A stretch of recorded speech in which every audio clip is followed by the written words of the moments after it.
Hello and welcome to Champagnole. We are here for the start of stage 15 of the Tour de France, 183.9 kilometre route through the Jura. They start in Champagnole and they will head to the Plateau de Solaizon. Another day of climbing lies ahead.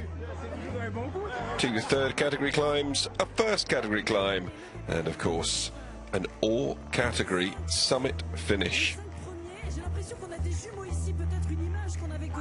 Before we look ahead though, let's take a look back at what happened on stage 14.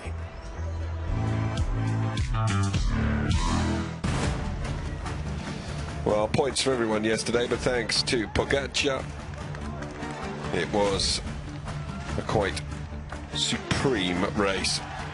Richard Carapaz did so much good work, but in the end, when Poggi attacked, he stayed attacked. Racing home solo to glory in yellow. It's Tadej Pogačar that takes the victory.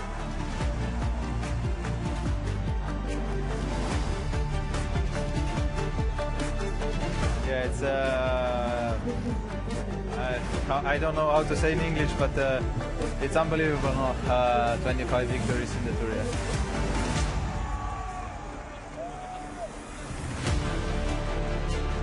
Isaac Del Toro finished 38 seconds behind his team leader. Paul Sexas came home in third. I was thinking that maybe I could gain some time today, and today we did it with the team. They did some great work. We see everyone involved, and it's a real pleasure to take back some seconds, to take this beautiful jersey, and I hope tomorrow I will stay as strong as today. But it's a real test for me tomorrow, because it's the first time that I do GC days 2 times in a row, and it will be a great test for the next week or so, and it's really important for me, so I look forward to it. Pogačar increasing his lead in the yellow jersey with that performance. And here's how things stand. He has 4 minutes and 30 seconds over Jonas Vingegaard. Remco Evenepoel remains in third, but Paul Sexas is now into white after that performance yesterday.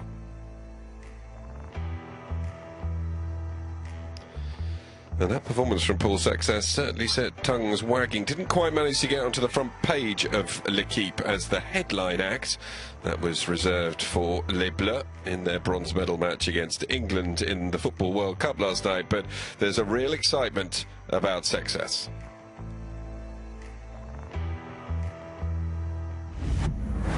Another super hard uphill finish for stage 15 of the Tour de France up to Plateau de Solaizon. Anders Milken, Romain Bardet, good morning guys. What a stage is waiting for us today, and I'm wondering, every day we wonder the same question. Will Tadej Pogačar let the breakaway go? Have you any clear idea about that, Anders? That's the question we start every day with. We hear that all the riders are asking Tadej, they're asking UAE, are you planning to go for the stage? But I actually think today we might see Visma Lease Bike controlling today. We still miss to see Visma Vingegaard trying all out for a stage to put pressure on Tadej Pogačar. They still believe they can win the Tour. They have to show it today. I know it's hard for everyone to believe, but it's only one bad day for Tadej Pogačar, and then we have a close fight again. That's quite interesting, and also interesting, extremely interesting, is the fight for the white jersey. Roman, we have 3 guys in more or less 30 seconds, with Paul Sexas taking over the white jersey yesterday from Ayuso's shoulders, but it's a very, very close one. Yeah, it's a really tight battle, and it's also super nice to witness that, because it's going to be probably the battle that's going to last for a decade now, with for sure Paul Sexas, with Juan Ayuso and Isaac Del Toro. I would say it will be really tight until the end, because you can feel that Isaac Del Toro is also Pogačar wants him in white, and on the other side Juan Ayuso, first tour, is doing really well, and a really strong also teammate with him, with Matthias Kjellmose. So I think they will all finish on the GC podium. So they're going to be also in their head, and it's promising for a long-term battle in the Alps this week. So. Stage 15 is going to be underway soon. Stay with us.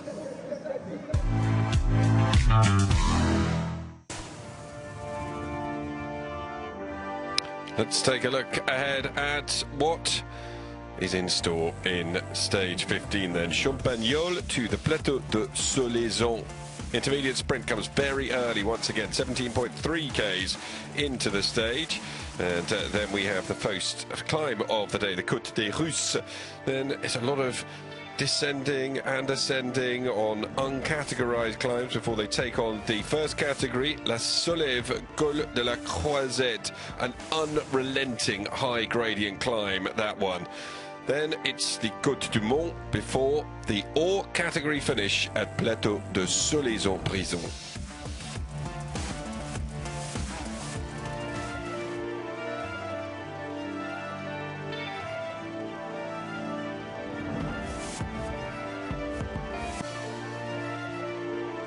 $3,950 meters of climbing.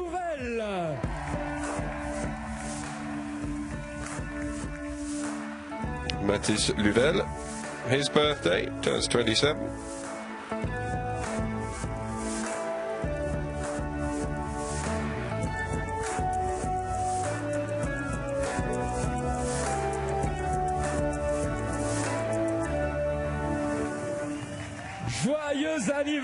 Well, let's hear from the man who is in second, Jonas Vingegaard.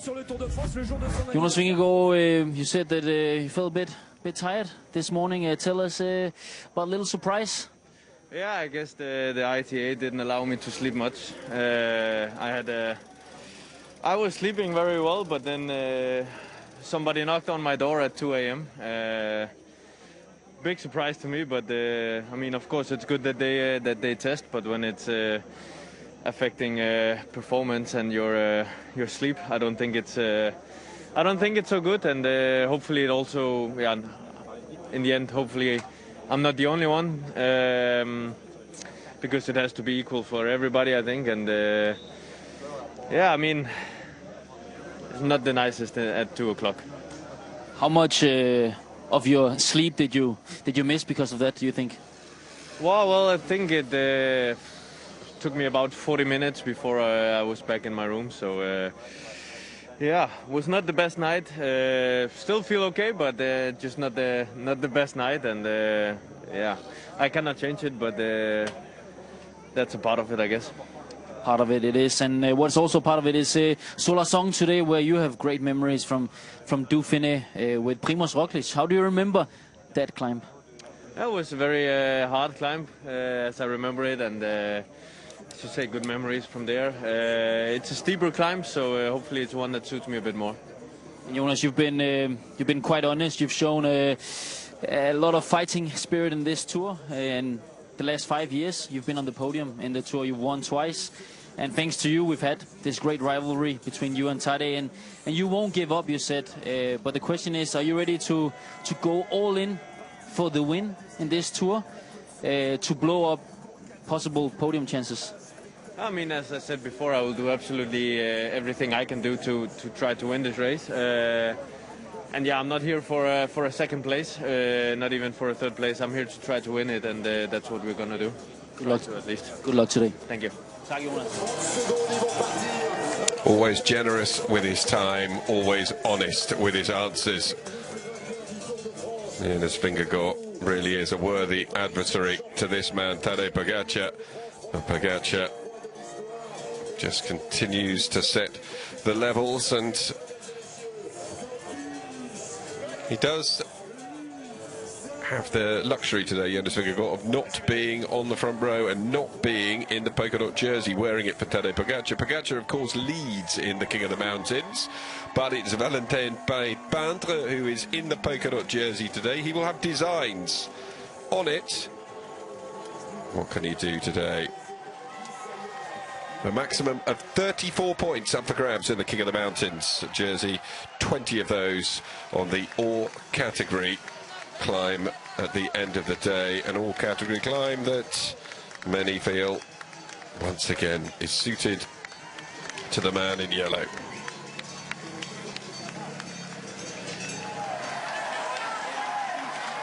Mats Pedersen, first of all, he's got to get to Saint-Laurent-en-Grave d'Eau.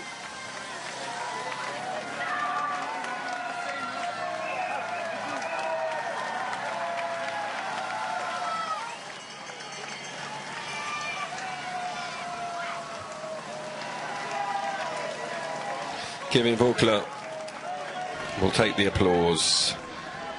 The festival of the Tour continues.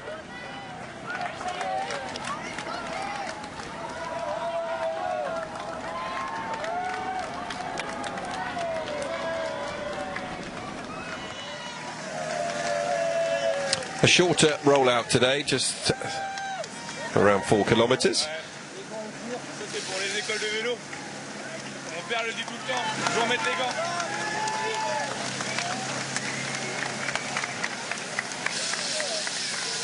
Let's take a look at some on-board shots from yesterday.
So, Sharmig, the Dane, didn't get in time yesterday, missed out on the time cut.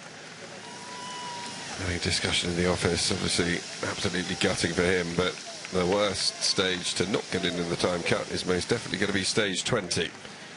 And there is going to be a possibility of that because it's a nasty stage that lies ahead.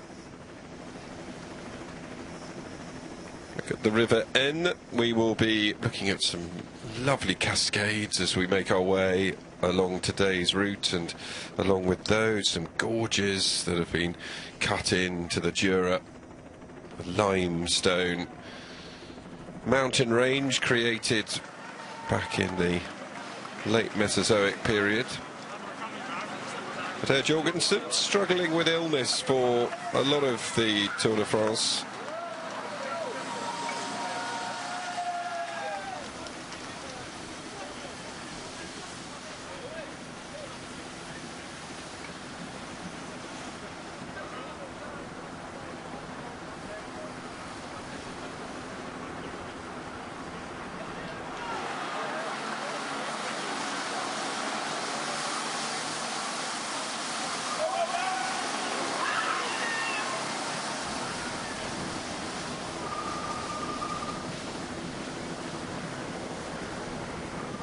You're watching stage 15 of the Tour de France, 183.9 kilometres from Champagnole to Plateau de Solaizon. Another tough day in the mountains. Not the hardest mountains that the Tour takes on, but certainly a test, and a test definitely when it comes at the end, as this does, of the second week of the Tour. There were points for everyone in yesterday's stage, but thanks to Tadej Pogačar, Moreno Moser increases his lead on Dariush. He now has a 12-point gap. Jens is 20 points behind. Will today bring some changes? Well, let's see what Alberto's gone for. My favourite today is Tadej Pogačar. A really tough finish right before the rest day. He's going to want to deliver the final blow in the GC standings of the Tour, so my favourite for the stage is Tadej Pogačar.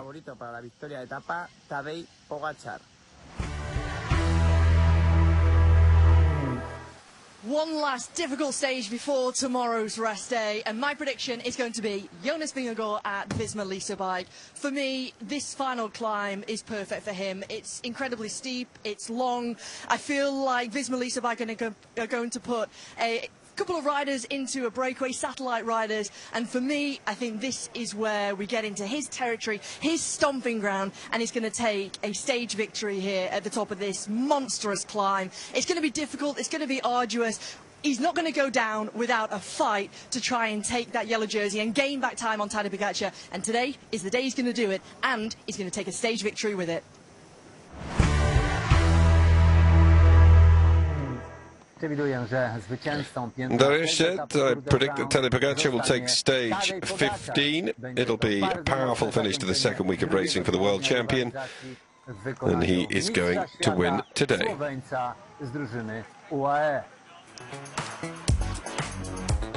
Well, because you can't pick him 2 days in a row, there's a mixed bag out there. Carsten Kroon also going for Tadej Pogačar. Jens Voigt's gone for Isaac Del Toro, a couple for Carapaz, and Steve Chanel with quite a wild card with Van Wilder. I said we were going to see some cascades. These are Les Pertes de l'Aisne. Some really beautiful geographical formations across the whole of the Jura region due to the way that rivers have sculpted the landscape and that limestone that is dominant in these parts. Well, there are 400 metres left to go, and time to hand over to our commentators, who to start with are going to be Brian Smith and Declan Quigley. Cheers, Jonathan.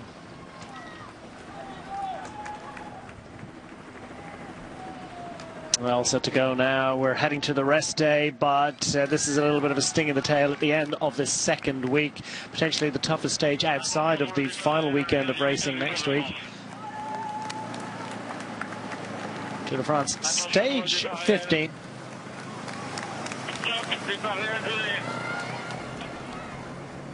As they get the riders underway. 169 finishers yesterday, just one rider outside the time cut, and that unfortunately Anton Charmig. He did make it as far as we know into the autobus, but unfortunately was dropped again later on and finished some 17 minutes outside of the time cut. So disappointment for the Uno X Mobility squad. They've lost another rider. It's been a difficult and fascinating Tour de France for them in many ways, with yellow jersey stage victories, and maybe they'll go looking for stage glory again today. The first order of business is the intermediate sprint, as Jonathan has outlined to us, followed by three really tough, four tough climbs indeed. We've got a Cat 3 climb, followed by the Cat 1 climb to Col de la Croisette. Then we've got another little Cat 3 gripper ahead of the final climb of the day, which is a first ever assault on Plateau de Solaizon-Brisson. It is a climb that's known to riders from Dauphiné. Okay, boys, we see all of Alpecin on the first row, okay? All of Alpecin on the first row.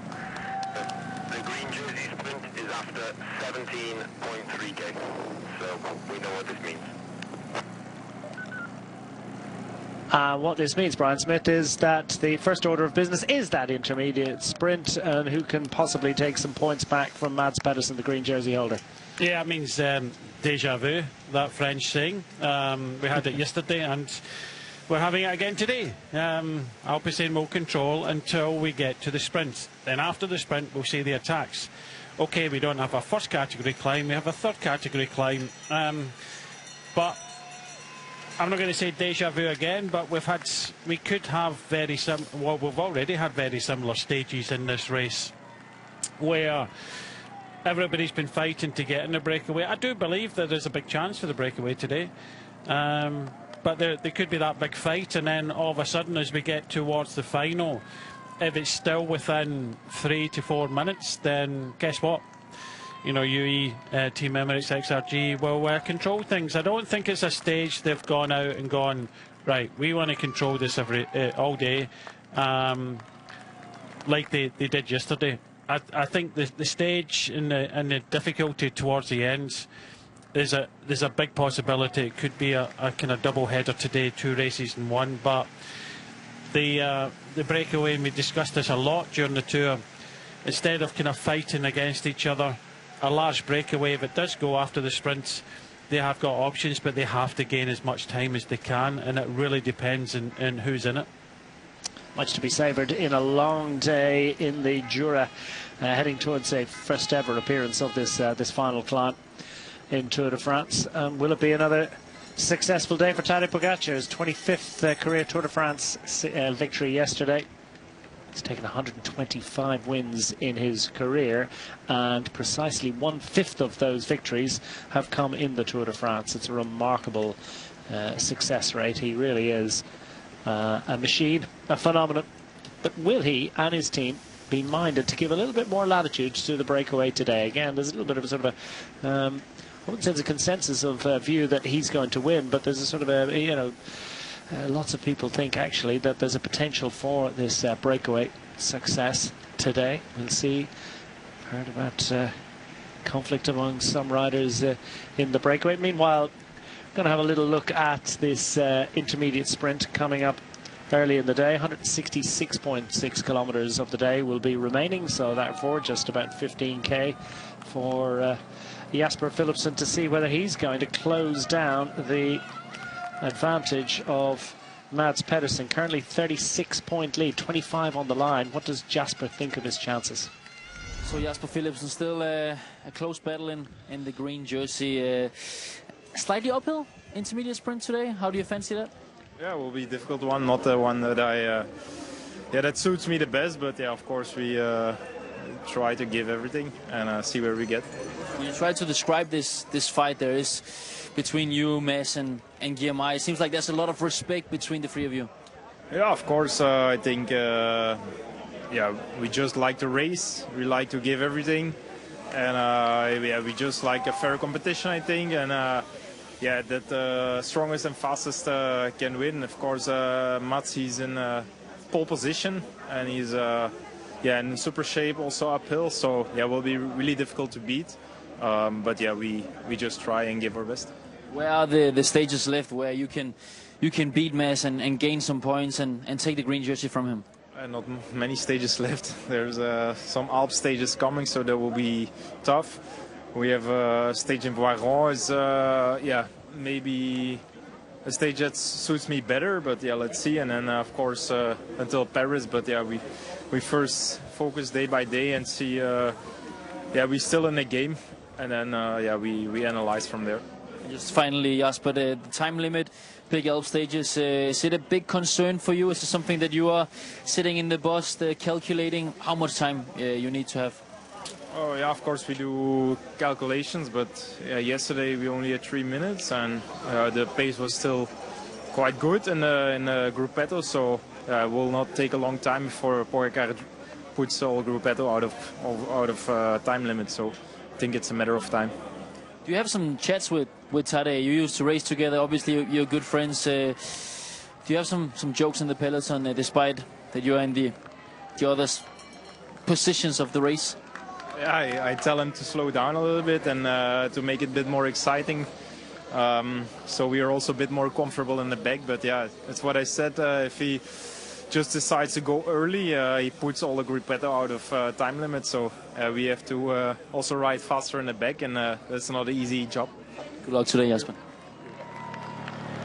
I might have jokes, but the pace of Tadej Pogacar is no laughing matter for the sprinters as Jasper Philipsen goes in search of the points to try and close that 36-point deficit to Mads Pedersen. 25 points, as I said, on the line for the first rider across the line, 20 for second place. So tough to make it up, but not yet a winning advantage. Generally speaking, Jasper Philipsen has had the edge at the finish line. He's got a couple of third-place finishes, a fourth, a couple of fifths, a seventh-place finish, but frustratingly for him, yet to get that stage success to add to his tally, his career tally of 10 in the Tour de France. So Philipsen knows he needs to try and find something a little bit special at this intermediate sprint, and he's put the team on the front to do the chasing, and Mads Pedersen happy enough to let them at it for now. To be fair, Pogacar hasn't been gone from distance like he has done in the past.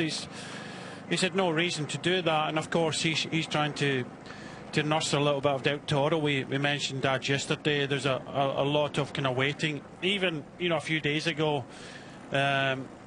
he was you know, when Carapaz was in front, he was waiting a little bit, and it was all round about, you know, Del Toro making sure that he was okay, and of course Del Toro came good, finished second yesterday. So yeah, I think.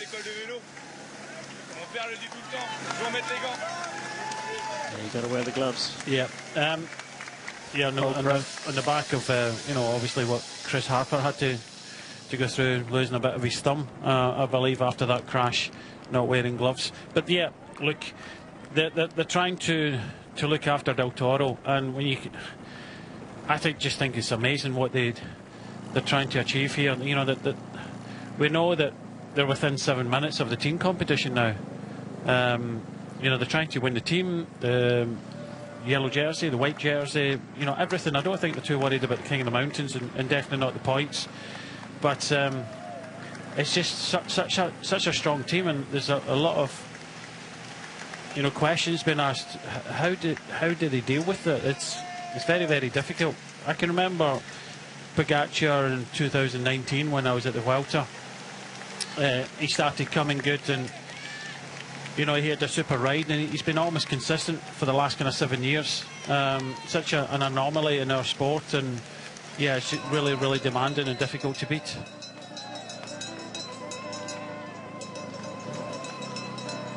So Vandillier does that thing that he does best. Spectators at the side of the road can't wait for the snows to fall. No sign of snow at the moment. The temperature is a little bit... Say, who was that? That was Primož Roglič at the side. Yeah, I thought he went. He was more of a ski jumper, but yeah, you got to get up the hill to go back down it, don't you, on your skis? Yeah, Primož Roglič, yeah, the side of the road, maybe. Who knows? One of those riders. Well, that has taken victory for Slovenia. Stage success in Tour de France, of course. Remarkable 31st victory for Slovenia in yesterday's stage. It's a nation of little over more than 2 million people. Of course, 25 of those victories coming courtesy of Tadej Pogacar. Still, though, to have 6 from other riders is remarkable for a population of just 2 million. Peloton winding their way into this one. The temperature, as I said, it's relatively cool, mid-20s. Starting the day, 24 degrees Celsius. Is set to get a little bit warmer, up towards 30 by the end of the day, but generally speaking, a little bit more manageable than the temperatures they faced in the first couple of weeks of racing. Oh, that's quite a nice piece of wooden sculpture. Alain Sexas. And there's a new energy, isn't there, about this Tour de France. I wonder what the Bretons think of Sexas as Asterix and Obelix and the Gauls in general. I think it's a real big test for him today, Sexas. He's been up for it so far, the real deal. He's into the unknown, but this final here today is very, very difficult. You know, the Col de Croisette is probably the steepest climb we've got today. Okay, it's, you know, more than half the distance of 4.6 kilometres, but it averages 11.2. Potentially, you know, it could have Vingegaard written all over it. If he wants to really go and test himself on that climb, and then the final climb, there's a big possibility that he could put the likes of kind of Sexas and co in a little bit of trouble. But of course, what can you do against Pogacar, which I think in that situation, I think Pogacar could be putting at least a minute into all his rivals, and maybe a couple, maybe 3 minutes into, you know, some of the others. So it's a difficult scenario. We heard from Vingegaard, you know, before the start, that he wants to go out. He's not interested in any other place apart from trying to win it. But I think today could be a day that he really goes, you know, from distance, because Pogacar hasn't yet. So let's see what, because I thought Vingegaard looked as strong as I've seen him in this Tour yesterday. And I think that this climb with 50 odd kilometres to go could actually suit him. So let's see what Visma Leasabike decide to do today.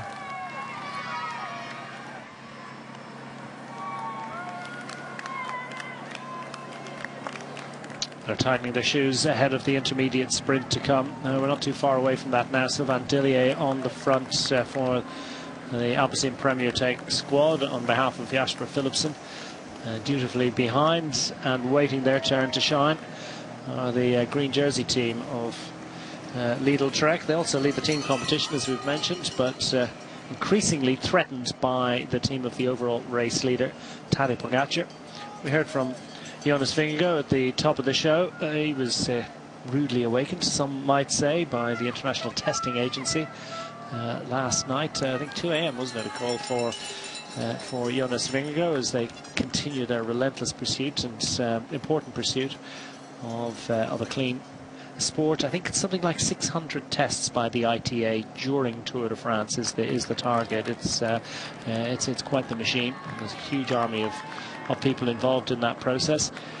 But the Visma Lease bike squad, the entire team tested last night, and that wasn't the only team, because we understand Tadej Pogacar as well got an early alarm call, something in the order of about 5 a.m. we believe, and Tadej Pogacar and others feel that, yeah, testing's important, but that might have been a little bit early and might have a potential effect on performance. So we caught up with Tadej Pogacar ahead of today's stage. Tadej Pogacar, we just spoke with your great rival, colleague in the peloton, Jonas Vingegaard. He said that anti-doping paid him a visit at 2 a.m. Are you also tired this morning? Yes, I got 4 hours of sleep today. Not 2 a.m. in the morning, because they were 5 in the morning, but I go always sleep late, so it was a big shock for me also to get 4 hours of sleep today. But I had a very cool long morning. I couldn't fall back to sleep, so I was chilling, listening to some old Eminem hits and making coffees, so over caffeinated and ready to start the day. But it was definitely not nice to wake up in the middle of sweet dreams. For the viewers back home today, you also went to doping control after the stage yesterday, didn't you? I go every day.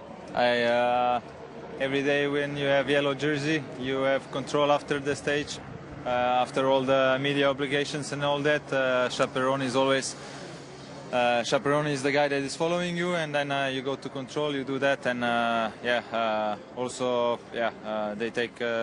they come randomly in the mornings through the tour, and today they choose night time. So I feel also sorry for the guys that coming, that are controlling, because I can imagine that some riders get upset and angry with them, but it's not their fault. It's like I mean, the guys who send them, not the bosses. So yeah, the guys that are controlling us are just doing their jobs.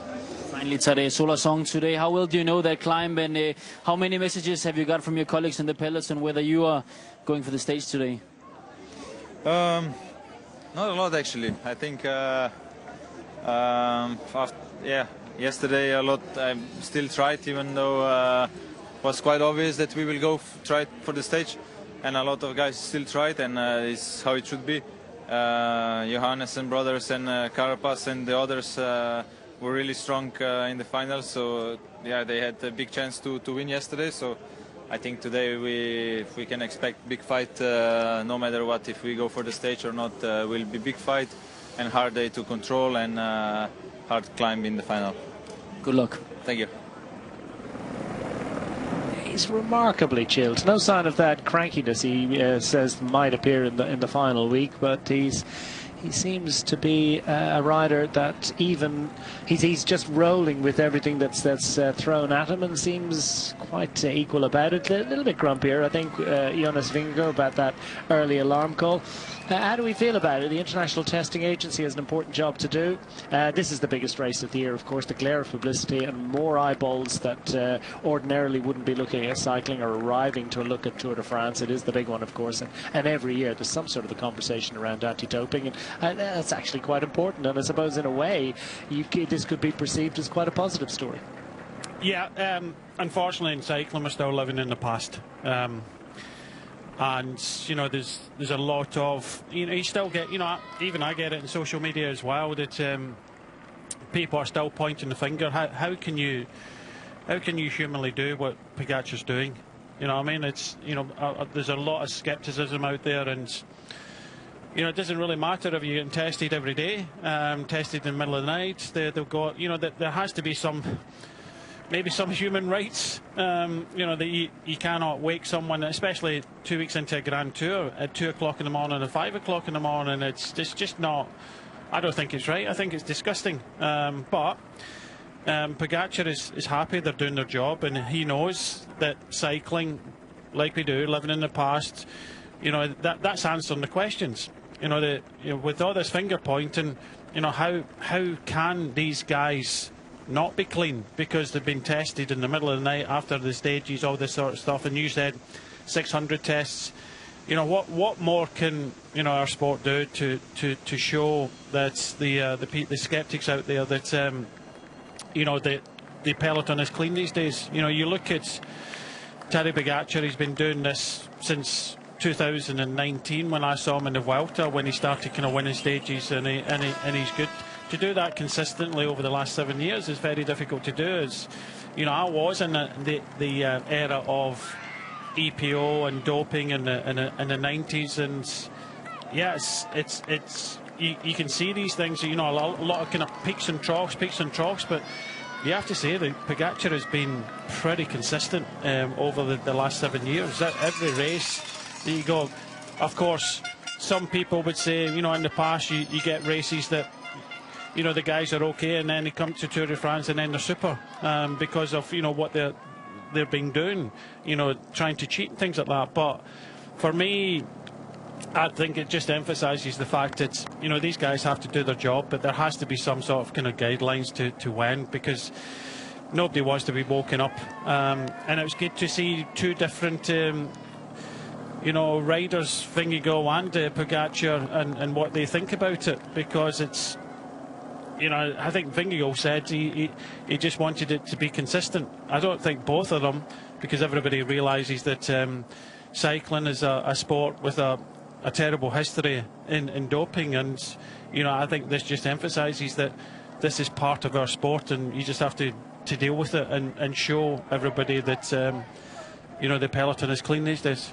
Yeah, most riders embrace it, don't they? They welcome it because it gives them an opportunity to be able to say, look, you know, our sport is clean, and it doesn't necessarily have, and it ought not have, the stigma of the past attached to it. That's almost inevitable in some ways.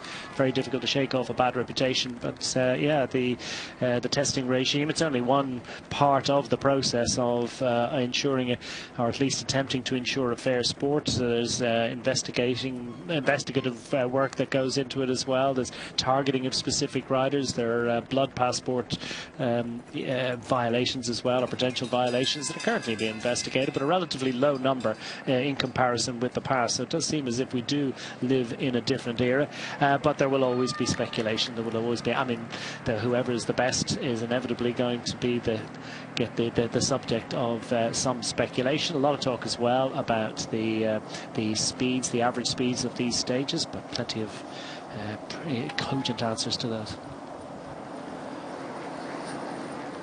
3K to the sprint. That conversation about the early morning anti-doping test, that one's set to rage for a little while. Remco Evenepoel actually threw his hat into the ring when it came to that particular conversation. He has mentioned the fact that he wasn't actually tested last night, but he does think it's very unfair on those riders that they were awoken from their slumbers and unseemly hour. We did get a little bit of insight there into the sleeping habits of Tadej Pogacar. He's a late sleeper. I mean, there are some that will go to sleep at 9 o'clock at night and get up with the larks, but there are others that, yeah, they have like a little lie in. Yeah, I had a teammate that only needed 4 hours of sleep in a night. I, for one, needed 8, and if I never got the 8, I was Mr. Grumpy. But you could say I never get 8 hours sleep because I'm grumpy every day. But the thing is, it's just a different habit. They say that you need the more hours you can get before midnight, the better. But for some, Pogacar, he just might need a little bit less. He might be more hyperactive than many others. I know that the person, my ex-teammate, only needed 4, and he was always active. He wouldn't just sit and do nothing. So he seemed to be okay before. he might be getting the full 8. You know, if you go to sleep at 1 o'clock in the morning, I mean, he doesn't get up potentially till 9 o'clock or 1 o'clock start. Maybe that's just the way that that Pogačar likes to do it. And presumably he is a solo sleeper. He's among those rare beasts that gets his own room and doesn't have to share with others. Who knows? I'm not sure on that. Of course, the organisation provides 4 double rooms for the riders, but you know, of course, you can, you know, at the team's expense, they can get more riders, more rooms, more space and things like that. So yeah, they've got a whole entourage. We know from, you know, ice, spa trucks and various other things. There's a lot more staff in the tour from when I was last on the tour. Yeah, sometimes when a rider is ill, that they will be isolated. And, you know, if they're carrying a little bit of illness and trying to recover in the race, they'll be isolated from the other riders. And then occasionally you do hear if a rider might have. And of course, it's personal choice. Status. Some riders do not like just being in a room on their own. Some riders prefer to have a roomie, and you know, that's what they like. Yeah. Great thing about it. I suppose if you are going to share with a roommate, it would be ideal, really, if they were the type that wants to go to bed late, or at least go to bed at the same time as you. Yeah, you have to factor that in a lot. Yeah. So we're not that far away. Probably should focus a little bit now on this intermediate sprint, potential to close this gap a little bit, as Mads Pedersen hovers on the wheel of Quinn Simmons and waits for the lead out. Meanwhile, Jasper Philipsen somewhere thereabouts, waiting for his moment to shine. Just keep an eye, Declan, on the riders that are queuing up behind the sprinters' teams. You've got Rubio being looked after for Movistar. Ghana looks as if he's looking after someone as well. So there's a lot are going to go over the top of this sprint. Yeah, let's watch for the start of this race proper, actually, immediately after the intermediate sprint, as Vacek is going to be the first lead-out man. And Philipsen has a couple of lead-outs as well. Canter trying to get into this one. Max Canter currently 5th in the point standing, some way adrift. Biniam Girmay a little bit late to the party here on this slightly uphill ramp, where a late appearance at the front might be ideal. Philipsen is going to take up position behind Mads Pedersen, and going with an early launch here, maybe just to catch them out a little bit, but that's the way to play it, as the lead-outs try to surprise and hoodwink the rest. Now Mads Pedersen guns for the line. Jasper Philipsen over the top. Biniam Girmay a little bit late. He's not going to get there in time, so it is further cutting of the deficit, and job achieved once again at the intermediate sprint. That could be the 3rd in a row, actually, that Jasper Philipsen has managed to best Mads Pedersen.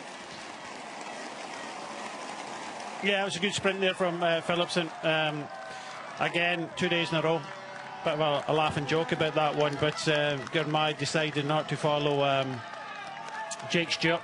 He did it yesterday and he did it today, so he picks up 4th. Canter up there again, but just keep an eye behind. Here we have it again, and you know, it was a good lead out, but just watch Jake Stewart go with Girmay. He decides to not follow his lead out and follow Jasper Philipsen. Maybe he should have.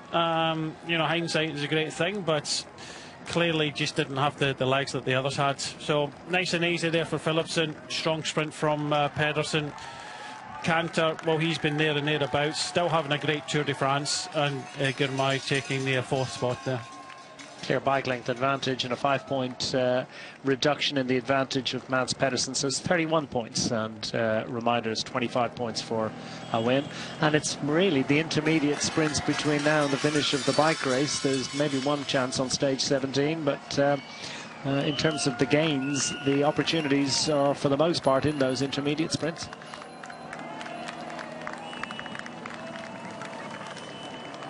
And sprinters will have a bit of a chat. No sign of that roll over the top yet that we were expecting. So who is going to invest in an early attack? Reset button has been pushed, but no one is going for it for the moment. Let's see. There's a few queuing up. Luke Plapp as well. Ghana on the left-hand side. You would think, you know, Garcia as well. It's confirmation. Philipsen gets the 25. 5-point gain on Mads Pedersen. Max Canter in 3rd. As we scroll down through it, Biniam Girmay choosing not to go with Jake Stewart. Everett Plankard was the one that kicked it off early for Jasper Philipsen. And they were basically stalking horses for their teammates with an early sprint there. Uphill sprint, it's a different beast, isn't it? And different riders will bring different things to the party. Now, finally we do get an attack. Picnic Post NL and the Decathlon squad going north. Interesting to see Decathlon showing a little bit of interest in this one. I do believe that's Olaf Koy, is it? That's going north. Julius van den Berg as well. A couple of Dutchmen. Yeah, flying Dutchman. Koy just smiling about this one. You know, was this planned? Maybe Koy's not the ideal person to go in front now, but yeah, slowly but surely, as we see again, it could be is it Tiberi trying to get us this Caruso, having a go here for Bahrain. Looks like it is Caruso, his style. Olaf Koy is 6th in the point standings, by the way. Start of the day, 197 points down in it, so he's pretty much out of it. And I don't think giving too much attention to it, but found himself close to the front on the tail of Julius van den Berg, and he thought, yeah, do you fancy being out here for another 160 odd kilometres? Whose idea was this? Yeah. Riders for whom the climbs are a source of huge trepidation, not necessarily. Isaac Del Toro, just a little bit of a problem, not at an ideal moment as the attacks are starting to get kicked off. Just a bit of a technical issue, just trying to get, oops. It looks as if he's changed bike there because there was no number on that one, so maybe just a bike change there. And as you know, that when you get a bike change, especially, you know, they put it in a gear. So when you jump on the bike, you know, he's just going to change in gear. He'll be okay, he'll get back, but Ash Green as well towards the front. He's going to keep on trying as well. A few riders from EF Education Easy Post there. It was Plankard that led out for the Alpecin Premier Tech squad. We'll see the EFs on the front. Isaac Del Toro on the small ring, but on the tail of the car, and he, as you can see, the peloton just in front. So no massive stress there for the Mexican champion. Another 1-2 finish yesterday for the UAE squad. It was more of a scrap than the first time they did it, but remarkable that they're able to achieve it twice in the same race. Tim Wellens is going to be needed at some stage today. A few riders finding themselves in the cars early on. Yeah, they are. And how many times have we seen in the past number 1 and number 2 in the race finish in that order? That must be a start that hasn't been quite regular. But it's Warren Barguil at the front, pushing hard. You see a lot of pink jerseys. They're really up for this one today. Warren Barguil looking for that first stage win for France. All eyes on Paul Sexas, but Barguil has delivered in the past. It would be a beautiful and a sweet thing were he to add to his 2 Tour de France stage victories. Tish Benoot, another man coming back, and another man that's going to have a bit of a job. He also is on a spare bike, so where are all these punctures coming from? Are they all punctures? Yeah, so sometimes that happens, especially if you've had a kind of rainy day the day before. Sometimes, like I know the mechanics, they do check the tyres and everything like that. It just could be a little flint from yesterday's been in the tyre, and then all of a sudden you roll into a stage and you get some early attacks. So that's what used to happen a little bit more often, especially when you've had a bit of rain the day before.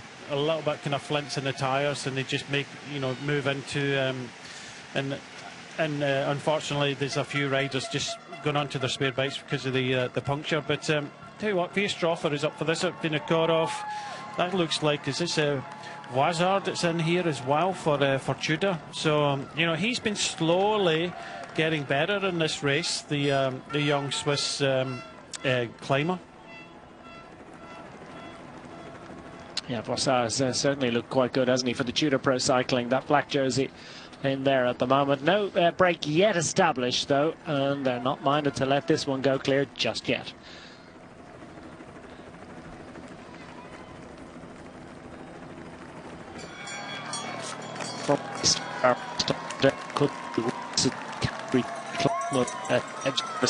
Kilometers, 5% average.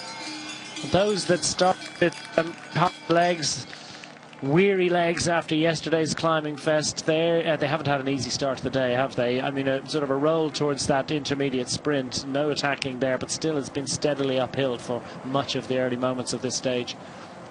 Yeah, it has.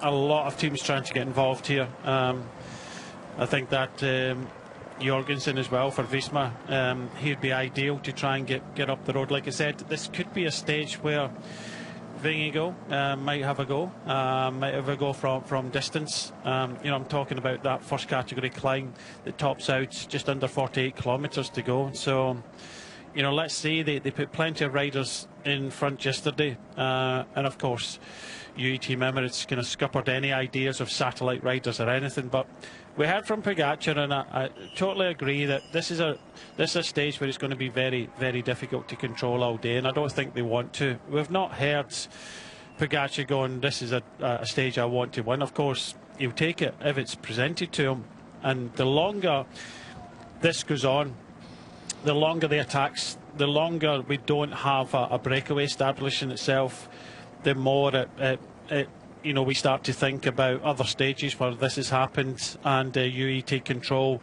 you know, halfway through the stage or late into the stage and deliver Pogačar for the victory. But if a breakaway goes soon and establishes itself, gets many minutes, I think it'll be a good day for the breakaway. Why is this one tougher to control than yesterday for UAE? Well, the distance and also the amount of rolling, because we had a third category climb with 147 to go, and then pretty much to the final 50 kilometres, it's rolling. So, you know, it suits a lot more riders. It's not just going uphill and downhill, which we did yesterday.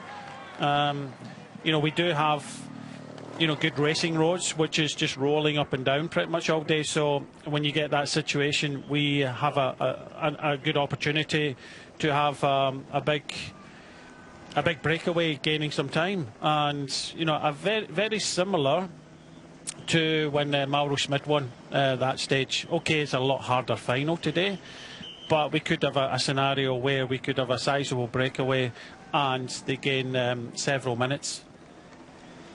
Mauro Schmid taking the glory for the Jayco Alula squad on the road to Belfort just a couple of days ago, stage 13. What Jayco Alula got to offer today. Riders close to the front for the Australian registered team at the moment do have a perennial favourite for the early moves. Shaping towards the front is this Julian Alaphilippe. He's tried quite a few times, hasn't he? He just doesn't have the legs. Very difficult, the stages that he has picked to get in the breakaway. Remember, only a few days ago he was in a breakaway of 4 and get dropped in the run in towards the finish. That was the fastest ever stage of the Tour de France. He just doesn't have the legs that he did have a few years ago.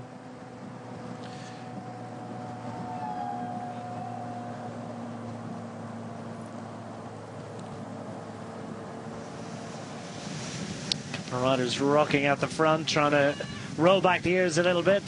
John Degenkolb, stage winner in this event. I think it was, what, 8 years ago yesterday that he won his stage into Roubaix on the Tour de France, and now easily the most experienced member of the Team Picnic Post-NL squad, looking for a first stage win of the race.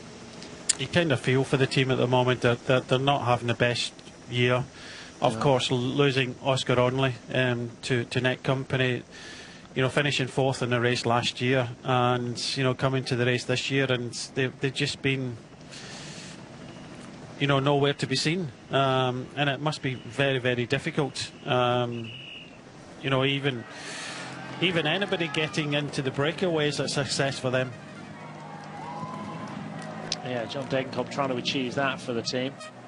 Ultimately, what opportunity would he have to take stage victory? You certainly wouldn't bet on him, would you, on a summit finish? But nonetheless, the German veteran has been very useful in assisting the hopes of Pavel Bittner, his sprinter. He himself in the past was a sprinter, and these days he's looked to try and help Pavel Bittner. They got a 5th place finish about 4 or 5 days ago. but relatively slim pickings for John Degenkolb, one of the more mature riders in this peloton at 37 years of age. Trace his Tour de France history all the way back to 2013.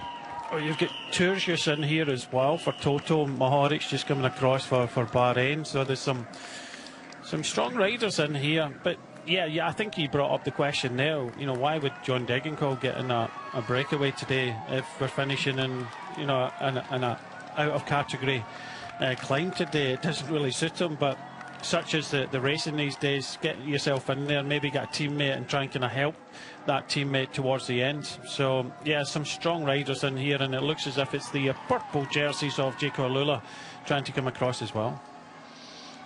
Well, Madame Horrocks won some stages of this for a couple in the past, 3 I think, in the past. Julian Alaphilippe has won 6. Del Bove has rolled into this one as well. And yeah, I've got to get the bins on to get the full details about this. Le Musée de Lunettes. Collection of glasses.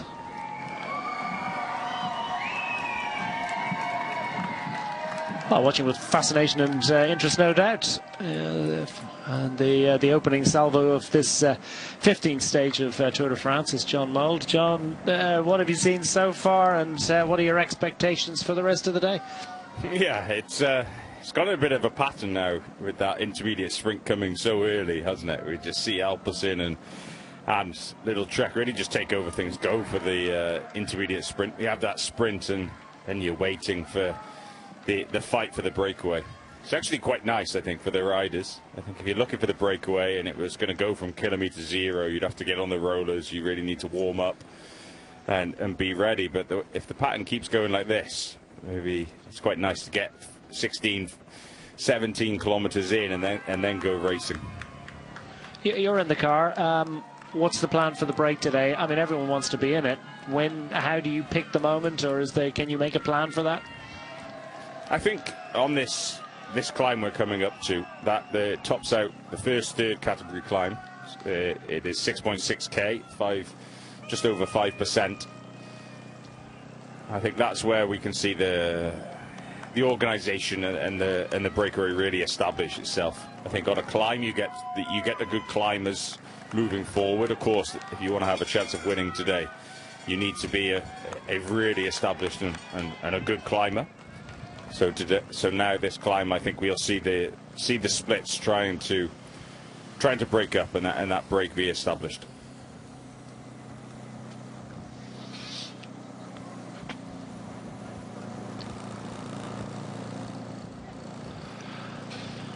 Well, Badley's out on the bike at the moment.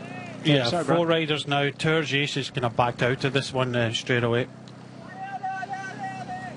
Yeah, bit of a change of attack from the Total Energy squad. Let's hear from Romain Bardet out on the motor. The first 30k of today's stage, they have been relatively quiet. We are now on a big wide road with mostly tailwind. The race has been also a bit blocked for sure with the intermediate sprint and Alpecin controlling it.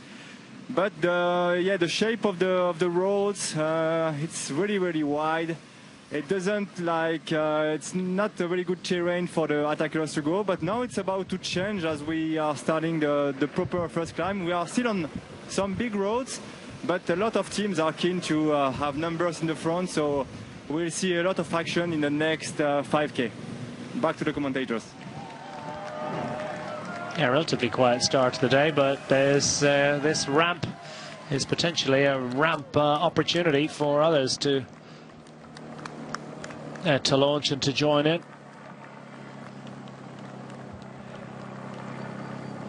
And others gravitating towards the front. It's been a busy and a hectic Tour de France so far for the EF Education Easy Post squad, without quite coming up with the win that they so desire.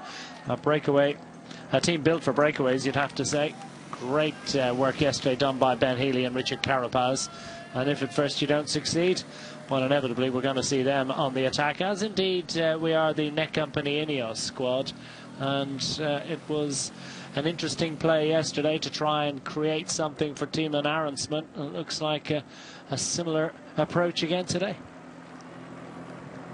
Yeah, it sure is. Arensman unlucky with that puncture yesterday, and I think we saw some conversations with Geraint Thomas, and his approach and the overall approach in that company, Ineos, I think they're after stage victories, and the way you win the lottery is buy a ticket. So if you want to try and win the stage, you need to get in the breakaway and see what happens. If you don't buy the ticket, you've got no chance.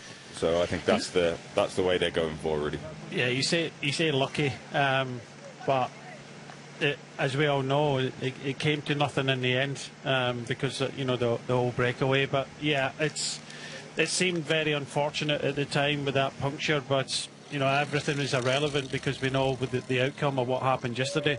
I've just got this feeling that the breakaway of the day, if it wants to go all the way to the finish, it has to happen, like John said, on this climb. It has to, going over the top of the climb, there has to be a good group, and they get organised and they put good time into the peloton.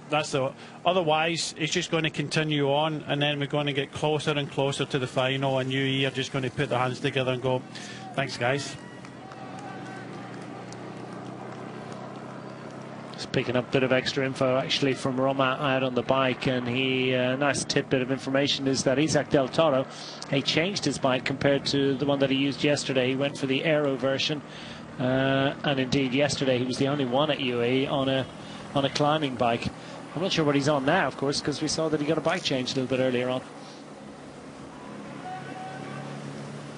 Carapaz up for this one again. Castrillo, Tiberi was there as well. So it's very similar riders that we saw yesterday getting an early move. Arensman, this time Rubio. So as often, we normally see this when we get into the final week of a Grand Tour. It seems to be the same riders trying to get themselves in the breakaway. Steinhauser just trying to launch Richard Carapaz, and Carapaz was the last surviving rider of the breakaway yesterday and did quite well, ultimately 7th on the day, frustratingly close actually to what would have been a second career Tour de France stage success. The Ecuadorian clearly on some flying form, and he's got some teammates that are going to try and create something. A few down the back, including Hubart's suffering a little bit. Tim Wellens, we saw him in the cars earlier on. He now finds himself also sort of gravitating around a part of the peloton where riders will be really starting to suffer and potentially letting the wheel go. Is this a bit of a Jour-Saint potentially for Tim Wellens? No, I think he's okay. But more importantly, we saw Tim Merlier being distanced very early on. Could be a long day for him.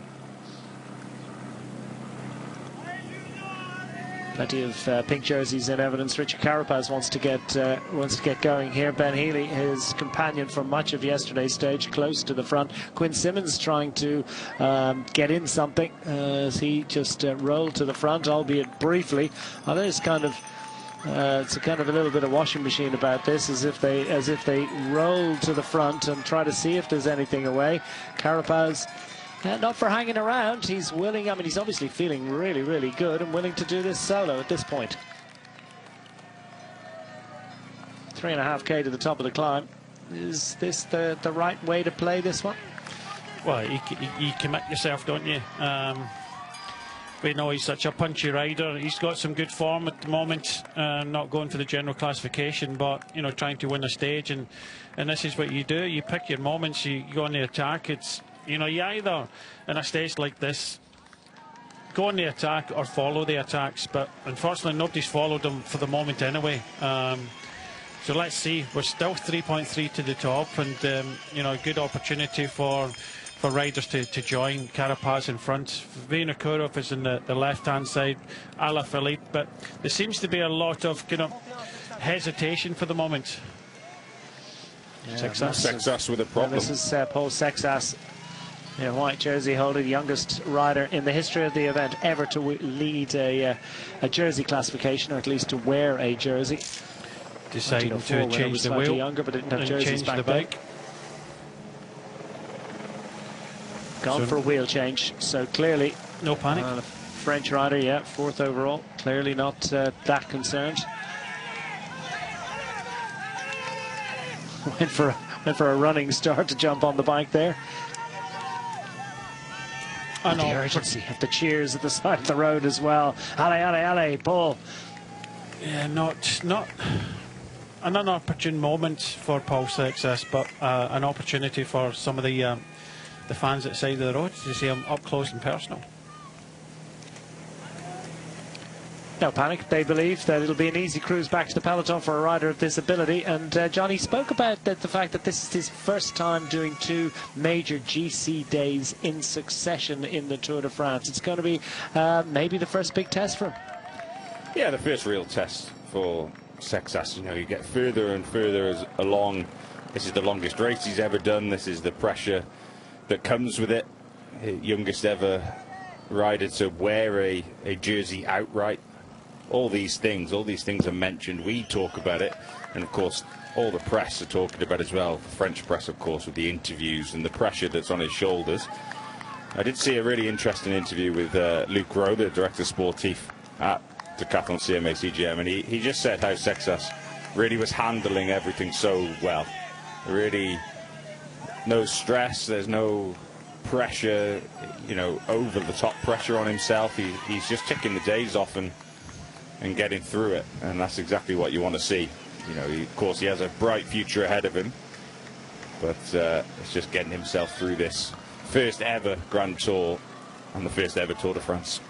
Yeah, Romain Bardet talking about how this, you know, is just the first of what could be a decade of rivalry against the likes of Tadej Pogacar. He could potentially hasten the early retirement, in actual fact. I can't see Pogacar going to 37 or Jonas Vingegaard necessarily going to 39, but nonetheless, we could potentially have this wonderful overlap of this teenager coming in, Tadej Pogacar at 27. Jonas Vingegaard, as I say, at 29 at the moment. So these riders have a sweet spot of years where they're at the height of their powers, and Sexas coming into it and cruising through and past those riders that are feeling the effect of this gradient very quickly and without any difficulties, picked up by Dan Hole. You can see the commissaire watching this one. There's a bit of a barrage now, which is a bit unfair, but it's because these groups are going out the back. He's passing his teammate there, Olaf Koy, which was on the attack earlier on. But yeah, you just have to hope that you know, the cars are sent through. But the commissaire looked as if he was causing a barrage there. He was holding it back a little bit, so obviously how many groups were going out the back. It's an awkward time for Sexas. It means he's on a climb anyway. He just needs to ride his own pace, and he has now a teammate to help him back. But yeah, not the best, because those gaps are actually a lot bigger than you think. Yeah, just to explain again for the uninitiated or the casual viewer, the barrage actually is where the commissars, the referees, create they pull the cars out of it and they ensure that there's a clean run between groups. Ordinarily, they'd allow those cars in for for a rider coming back after a mechanical mishap to work his way through. Now he finds a bit of cavalcade behind the main group, the peloton. And Dan Hole, who's ordinarily a lead-out man for Olaf Koy, finds himself with a different role. And what energy he has to the party. He'll go and find Olaf Koy, and they'll be part of the Gruppetto later on. But right now, in many ways, he'll be thrilled to be able to make this contribution. Meanwhile, Azparen out front. Pinarello Q36.5 rider, another rider who's been on the attack on many occasions in recent days. Yeah, Javier Romo looking for friends. Yeah, Javier Romo could be a friend coming across here for Movistar. We're inside the last kilometre and nothing is stuck yet. A lot of riders being distanced at the back, of course, but we expected that anyway. But yeah, nothing really happening on this climb. Could have two riders at 7 seconds, but that's it. No kind of large group forming on this climb yet. And the more and more riders that go out the back of the peloton, the more and more difficult it is for Sexas to come back. That gap is getting bigger and bigger. The peloton splits, more groups come out the back. And we talked about barrage and everything that goes with that, but that's just really more and more riders are getting dropped. And Sexas is going to have to overtake so many riders and not be able to use the cars while he does it. I was going to say someone's on a flyer, and it's the polka dot jersey. Yeah, well, he's in that jersey. Valentin Paré-Pontre, fabulous effort yesterday. He's second in that competition at the moment behind Tadej Pogacar. There's only 2 points on offer at the top of this climb, so It's relatively slim pickings, but he absolutely wants them. I mean, you know, when you see riders grinding away, going at the back, and Valentin Parry-Pontre, well, we've heard that his enthusiasm is difficult to stem by times. Just 2 points, 34 points maximum available today. It's going to be potentially tough for Valentin Parry-Pontre to get the stage win that would take him to 20 at the finale at the end of the day, but nonetheless, he's fully committed to this. Timed his effort to get to the front, probably not too bad. Is there anyone else going to try and challenge him? Could be a few just trying to launch over the top of this climb and head clear, including Richard Carapaz, Azparen. I think that's Romo still there, although he's suffering a little bit. And it's now a battle between the three for these mountains points. Carapaz went toe-to-toe with Valentin Parry-Pontre yesterday. Parry-Pontre had his measure, as he does again, and he takes the 2 on offer. Will he continue to persevere with this? I'm not too sure. But the Fred Wright, the British champions there, and I think maybe over the top, maybe on this slight descent now, but yeah, still all together. And yeah, it's getting to the point where Sexas is at the back here, so he's made it back in. But we're getting to the point again, which we've seen in so many other stages, that nothing is really sticking, nothing's going down the road, and you know, they're starting to run out a bit of time. And you know, if this continues for the next hour, then you would think that it really suits the UAE Team Emirates. I just saw as well there that Uno X, there's a change of bike there from Uno X just before the top of that climb, and I can only suspect it's between the Johannesson twins. Oh, very good. Yeah, we have heard that Tobias Halland Johannesson actually has picked up a mechanical. And there's some suggestion that he got some help from the Shimano team car, but even better than that would be if Anders was there or thereabouts. Yeah, I think it's a bike change. It's 1, 2, 5. So he's on his brother's bike. Yeah. So his brother Anders would have been getting help from Shimano. So yeah, we talked about it. If you have your twin brother on the same team and they're the same saddle height as much as you can, it's the rider you want to swap with. Yeah, he nearly sit on that all day. It's another rider's bike.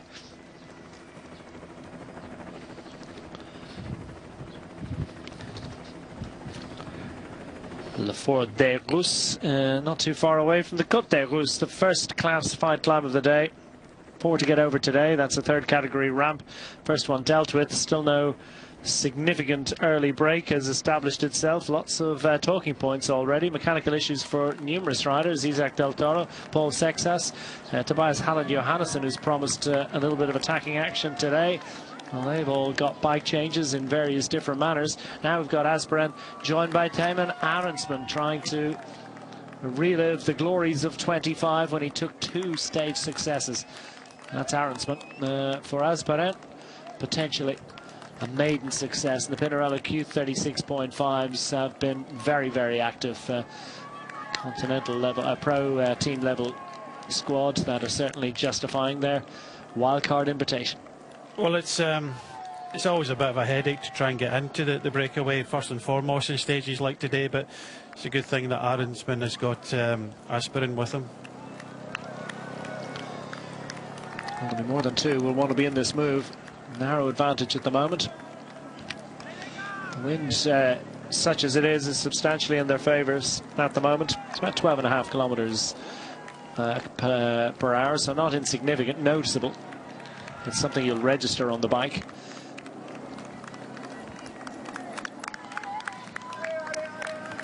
Arensman, the tall Dutchman. Fabulous climber, great all-rounder. Coming off Giro d'Italia, of course.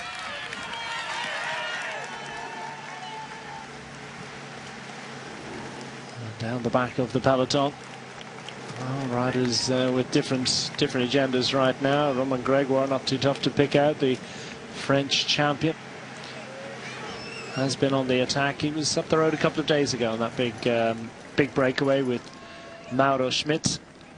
Ultimately didn't quite have the legs to follow on the final climb. There's the fundamental details of that sort of 10 to 12 kilometre an hour wind, which, as I said, is assisting the riders. Not necessarily easy for those riders that are suffering when you have a tailwind on the climb. They don't get anything like the same slipstream benefit.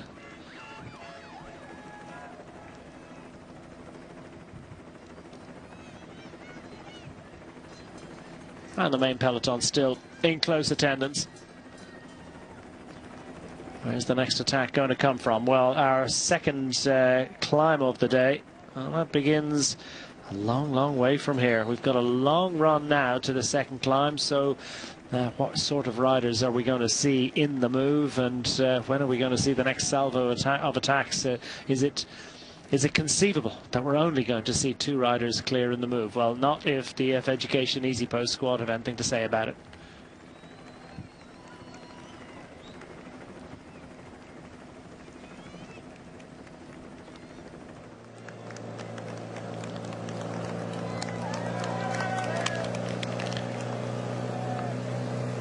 Two up front, but it's early days. Clemens Arensman from the Netcompany Ineos squad, joined by Pinarello Q36.5's Asparen, Xavier Mikel Asparen, Basque rider with the Pinarello squad. An anxious look over the shoulders.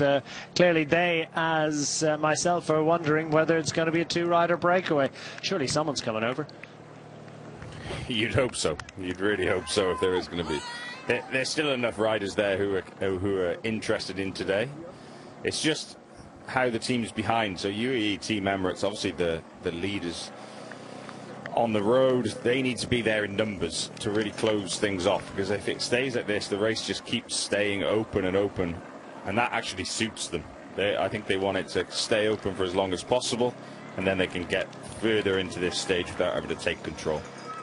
Tobias Halland Johannessen's on the attack here, and I can only think he's still on his brother's bike. The other day when they were interviewed actually by Anders Milk, it was great sort of in-depth stuff, and they were kidding actually about the huge discrepancies and difference in height. You know, there was sort of 8-10 centimeters. That was clearly not true, but what he ultimately did say was 4 millimeters. After all that kidding around, I think Anders did reveal that there may be as much as 4 millimeters between them. Some riders, John, would register that. Others obviously wouldn't think about it too much. I think Tobias probably in the latter category.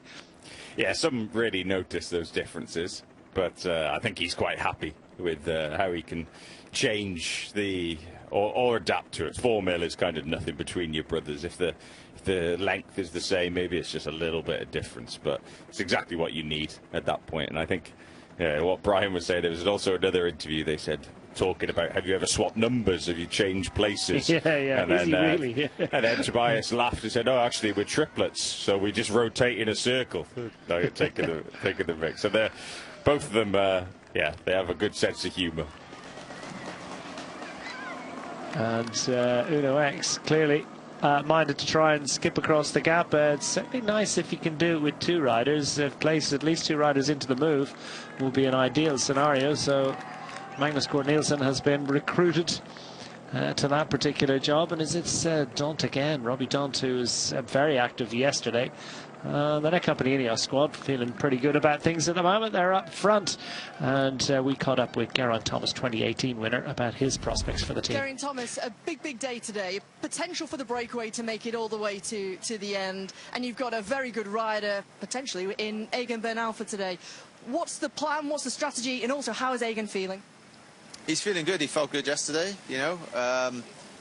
He's pain-free, which is a big deal for him, especially after, you know, this year's been really good for him. But it's one of them, isn't it? It's a breakaway, or is it not? Like, I think, you know, what do Visma do? You know, I think Visma have to try something, you know. I don't think they're the type to just roll down and take it either. So, yeah. But I keep saying it all week, but if you want to win the lottery, you got to buy your ticket. So we're trying, you know, Timon's going well. We saw that yesterday, an untimely puncher, but and Fossey is also, you know, decent. So I think we can look to just get multiple guys up there and see how the race pans out. The team have had so many untimely punctures, from being in the breakaway, also in the team time trial. It must be getting really frustrating now, because you're right in the thick of the action, and then you have a mishap. And you're not, yeah. I think it's unfortunate. We're definitely looking into, like, you know, if there's anything we can do, if there's anything going wrong or whatever. But yeah, for now it's like, you know, it is what it is. You know, and you got to just crack on, and there's no point sort of crying over spilt milk, as you say, you know, and just like, you know, today's another day. We get up there and we'll do what we can. Tobias Hallen-Johannesson at Ono X Mobility asked Tadej Pogačar, and has been asking Tadej Pogačar, you know, can we get into the breakaway? Can we make it to the finish? He said yesterday, maybe not, but tomorrow maybe yes. So could today be the day? You've got to be there, as you say. You've got to put your numbers in for the lottery. Yeah, exactly. I think UAE maybe might be happy to let it go, but as I say, I think Visma are still. They need to do something now. They need to show they're trying, and you know, even for Jonas, like, you probably want to try and get rid of some of those other guys around him, but you know, he's going to be looking for the top. I don't think he's going to be looking behind, but yeah, it'll be interesting how it goes. And you look at UAE, like, they're so strong. Like, if just put Pollitt and Florian on the front, and they can keep it at a reasonable gap, and then these climbs, who knows? But yeah, as you say, you got to be in it to win it.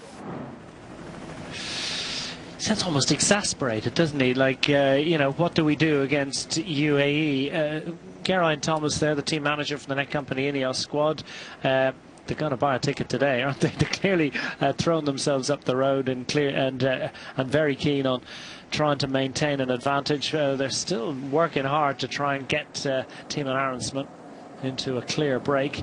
But yeah, what do you make of Geraint Thomas's comments there? Clearly the UAEs have this one, a vice-like grip over the peloton. What else can you do with the riders that you've got? It's, you know, there's a lot of handcuffs out there. You know, hands are tied. It's, you know, you have to play the lottery, and you know, if this continues for the next 40 Ks, then guess what's going to happen? And you know, there's no kind of truce between the. I've still not seen any UAE Team Emirates XRG towards the front, not yet, and they don't have to. This is playing into their hands because they're all marking each other out, and we've got a small amount of riders in front, but nothing. Like I said before, over the top of the climb, maybe on the climb, it needs to happen soon. Otherwise, it's not going to happen. And he's right. I said it before, that Visma Lease Bike, I really do think on the Col de la Crozette that we might see them actually do something, or Vingegaard try to do something. They at least have to try, I think, today.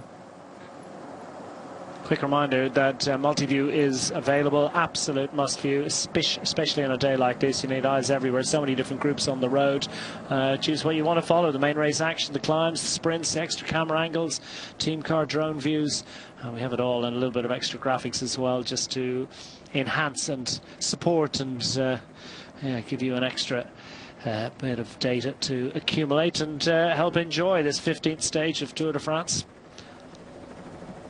HBO Max Multiview. Scan the QR code to get the full details. And try and absorb what's been thoroughly entertaining start to the day. Oh, it was a little bit slow kicking off, wasn't it? We had that intermediate sprint to get out of the way, and now things have been full on. And John, yeah, I mean, is it all playing into the hands ultimately of UAE in controlling? I mean, we have heard, by the way, that Gianni Vermeers is at the back, that he's suffering again today. Yeah, I heard he's been dropped, so he's in the Gruppetto, I'd assume, with that Olaf Koy group. You really want to see what UAE riders are here in this peloton. The interview straight after the stage yesterday with Tadej Pogačar kind of showed they hadn't really thought too hard about today's stage. I think yesterday they really went there with a clear goal of winning the stage. It was obvious a few days before how those interviews really set up. But it was just, Pogačar said, oh, I don't really want to go into it now. He said it's a difficult day, is all he said. And I think that really means it's a difficult day to control. Yeah. I think if the breakaway had gone really early, then I don't think they would have looked to really control it. And what they've done today is, yeah, just exactly as Brian was saying, there's no UAE Team Emirates riders towards the front. The teams are attacking, they're neutralising themselves as such. And as we get further and further into the race, then when they still have numbers, so this, of course, McNulty will still be there, the likes of Tim Wellens, maybe he's still there, Grossschartner, then they'll start riding, then they can set up Del Toro and Pogačar. Brian, is there a danger that, you know, Tadej Pogacar's feeling great, looks clearly relaxed, dominant performance on GC, but is he in danger maybe of flogging the team a little bit to death, and that he needs to sort of consider their collective resources? Yeah, of course you have to consider that. That's why he's deciding that this isn't a stage they want to even try and control. So this is giving the team not a day off, but he'll make that choice in his interview. He'll make that choice on the road. They've not got a clear plan, whether it's going to be a breakaway day or whether it's going to be a GC day. What I got from that interview is he'll just make the decision as we go along. I think they're still very capable, because most of yesterday's work was done by Niels Pollitt. He done an amazing job. And then after that, we were in the final, and you know, Wellens was still there, and Groschartner. They never really used any of the others until, you know, the racing kind of started towards the end, and it was Jonas Vingegaard who took it up on the climb. So I think they'll make the decision on the road that and Pogacar doesn't really have to. You know, he's already well ahead in this race. If you want to win this bike race, which Jonas Vingegaard said he wants to do, then today's a day for Visma Lease Bike to do something. In my mind, they have to kind of try and take it on. And of course, we've mentioned all along that Del Toro's a rider that you know, they want to kind of look after. So I think it's just a case of UAE Team Emirates just follow and see what develops later on in the day. And you know, if they've got that opportunity, you know, why not? But I think a team like Visma Lease Bike, they cannot just going to sit and be happy with the situation that they're in at the moment. Then I think they want to try and do something. And you have to say that Vingegaard looked quite good yesterday. This road fundamentally goes downhill for quite a while now. It does start to lift again with 107 kilometres of the day remaining. About 108 to go, so quite a way. I mean, it's not exactly a precipitous descent, but it's still kind of downhill and potentially difficult to form a breakaway. On the road will ramp up then with 108 kilometres remaining. Got a little bit of a drag that is going to test the riders for about 3.5 kilometres. Not particularly hilly, but maybe just a launching pad for more attacks and more riders to try and get clear and maybe join up with Tim and Arensman and Xavier Mikel Asbaren. Asbaren on the front at the moment. Pinarello Q36.5 pro cycling man, has been a pro since 2021. Not unsurprisingly, he started his pro career with the Euskaltel Euskadi squad. He's from San Sebastian. He's a Basque rider. You always know the Basques, don't you? There's all sorts of Zs and Xs and occasional Ks in their names. It's yeah. And he's a distinctive rider with that moustached figure. Standout result for him is a stage victory in the Volta ao Alemtejo back in 2022. Second in this year's national championship, Spanish national championship on the time trial bike. Always a signal of good form coming into the Tour de France when a rider is capable of getting up in their national time trial championships, particularly coming from Spain. Nelson Oliveira, this man knows a bit about time trialing, and the veteran Portuguese going to try and skip across this gap. He podiumed in the Worlds. I think it was in Qatar. He podiumed. You know, he's not a big rider as Nelson Oliveira, but he's you know, he's very punchy, efficient on the time trial bike, and that's going to surely lead to a very efficient style on a road bike, you would imagine, as well. Let's see whether he can cruise across this gap. Not that easy. Arensman and Asbaren would clearly be delighted if he could join up, but it's still a very, very narrow advantage for our duo up front. No time for finessing just yet. They've got to. John remain committed to this one. Yeah, they do. They're there riding together, share the workload. You know, Arensman taking a look over his shoulder as much as he can. He just wants a group to come across. But while they've made that gap, they just have to stay committed. You see another counter-attack behind. Tobias Holland Johannesson trying to wave them through. And now it's not the Danish champ, it's now Scarseth is there. You get Mauro Schmidt, stage winner, Bling, Matthews, Jon Izagirre as well. So there's some good riders in here, but you can see the reaction just behind as well. So it doesn't look as if this is going to happen. Plenty of other riders trying to get involved here. Yeah, you can just bolt in another national champion in the X squad for Tobias Hallen Johannesson to help him. Cruising across. This is an interesting scenario developing. Strong riders, numerous in number. So Tim van Dijk is one of those Dutchmen. His brother can really power on a flat or rolling surface. And the kind of rider who can help to, an engine that can help to generate a decent advantage over a main peloton, which remains attentive to both the opportunities, the potential pitfalls of letting a big group get clear and claim the honours on the day.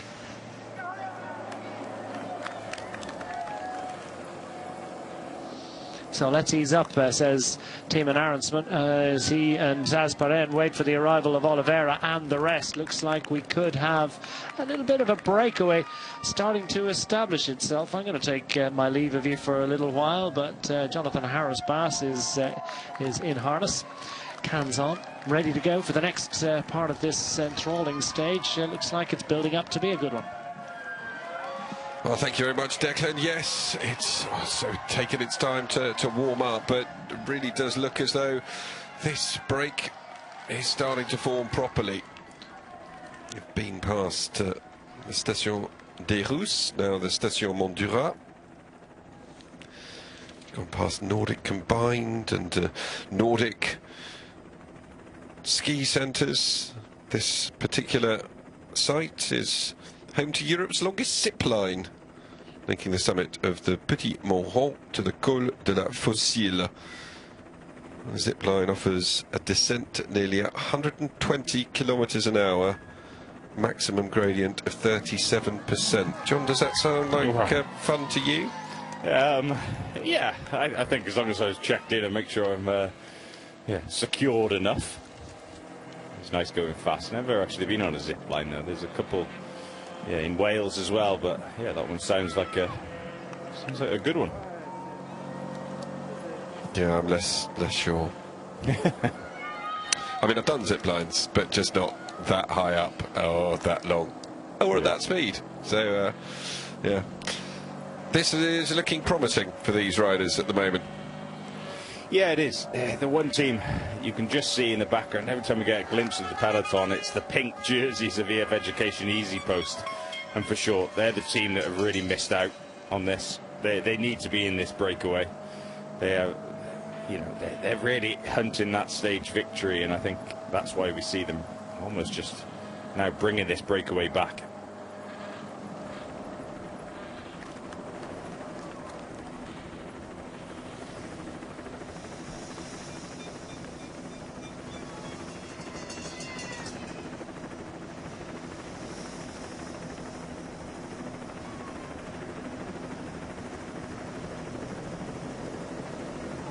Well, EF Education Easy Post have been very active in breakaways so far. We've had Jonathan Wouters in our studio, and he's spoken about the fact that they're not going to be a team that wins in the sprints. They're not going to be a team that wins on the big mountains. Therefore, their only source of victory is going to be in a breakaway. Obviously, Richard Carapaz has the potential to win on some tough climbs, but I would suppose that the most worrying factor about any of the breaks that Richard Carapaz has made so far has been the ease with which Tadej Pogacar has overhauled him.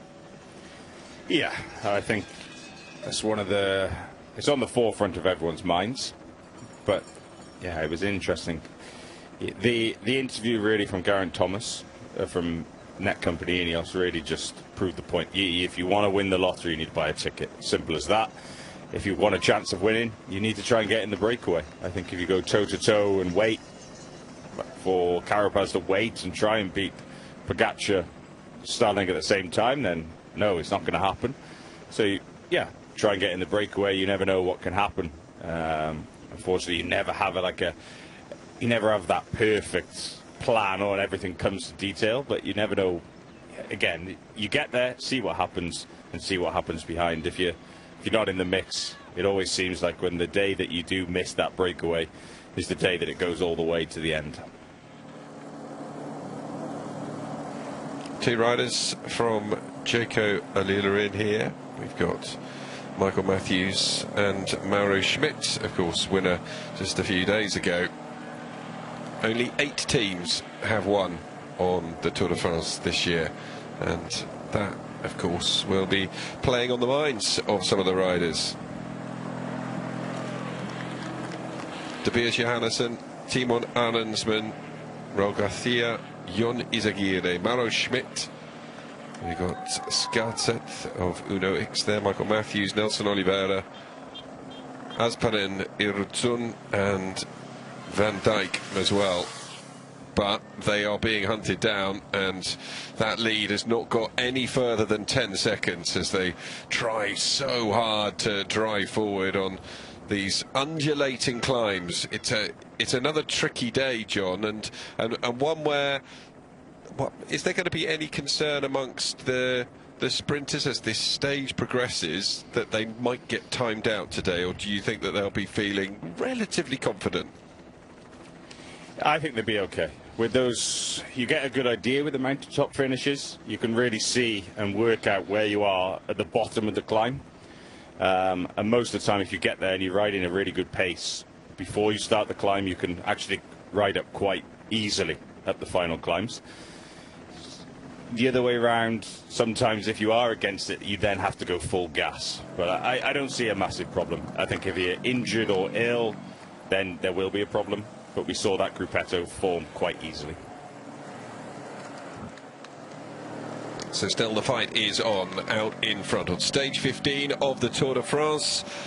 Champagnole to Plateau de Solaizon, 183.9 kilometres stood ahead of the riders at the beginning of the day. They've successfully negotiated the intermediate sprint, and they've got over the Côte des Rousses as well.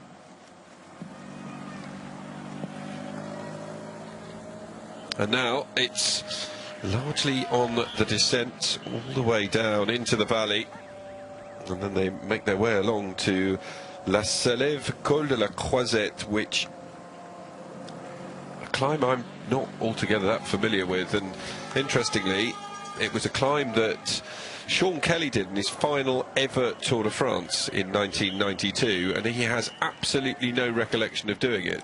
The only recollection he really has of that particular tour was it was one of his least successful and the one that he least enjoyed, but he can't remember the climb. And John, having looked at the gradients of this climb, I would have thought you'd remember it. Yeah, but I think it's one of those, maybe it wasn't going the best way, exactly like Sean Kelly. If he wasn't enjoying it, then he would have really just deleted this out of his memory. It also makes a difference for Sean if he was not competing on this climb or being in the mix at the front. Also, it's just a climb that he would have ridden steady or with a group that the gruppetto. So, yeah, maybe he didn't notice, but I think that shows like the quality of the best riders in the world. I think Sean really echoes that, and that history. You know, when they're not paying attention, they don't need to. They don't remember it at all. Fantastic support out here in the Jura as we head towards the Alps. We're now going to hear from Jon Izagirre, who's in our break, of course. Tell us, from your first tour until your last tour, have there been changes in atmosphere, the way they choose the stage routes? Also, talk us through today. Could it be a day for the breakaway, or is it going to be one for the GC contenders?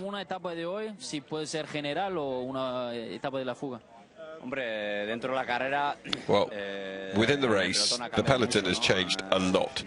When I started, breakaways were able to take a lot of time. There was a great permissiveness for breakaways. The GC contenders were always picking big stages, such as the Pyrenees or the Alps.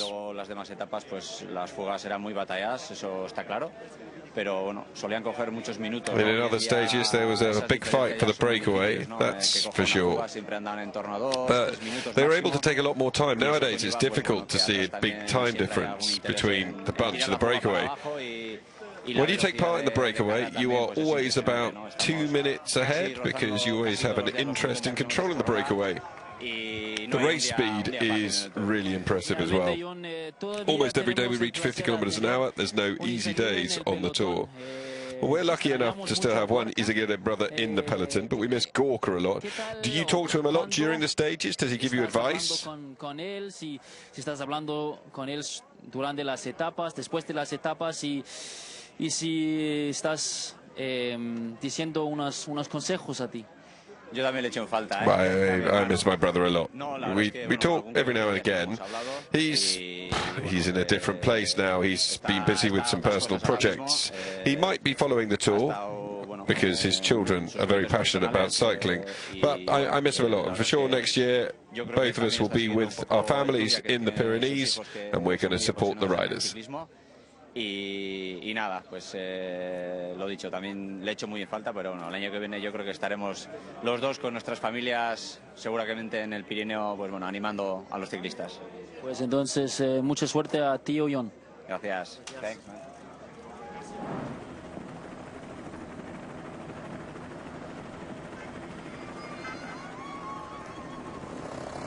Well, great hearing from someone like Jon Izagirre, but whilst we were listening to him, he and his cohort, who are up the road trying to pull away, have succeeded in eking out a further 7 seconds over the main peloton, which was being driven, as we can see, by EF Education EasyPost, who have failed to get a rider into that breakaway.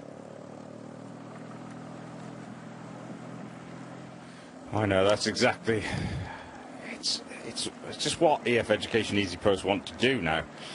They want to try and sit up and send one rider or 2 riders to try and jump across.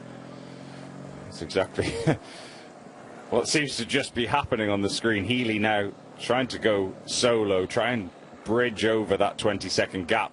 Of course, Netcompany Ineos aren't going to chase. They've got Alinsman, who one of their favoured riders up the road, and now some counter-attacks coming, led by Tudor Pro Cycling.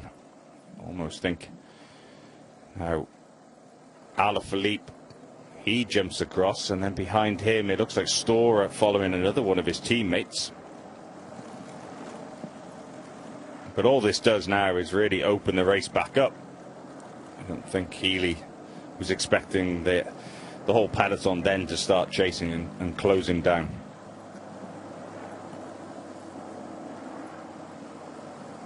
It does seem to be drifting, that gap, and they kind of really have to wait until one of these little nudges upwards in order to put the pressure on.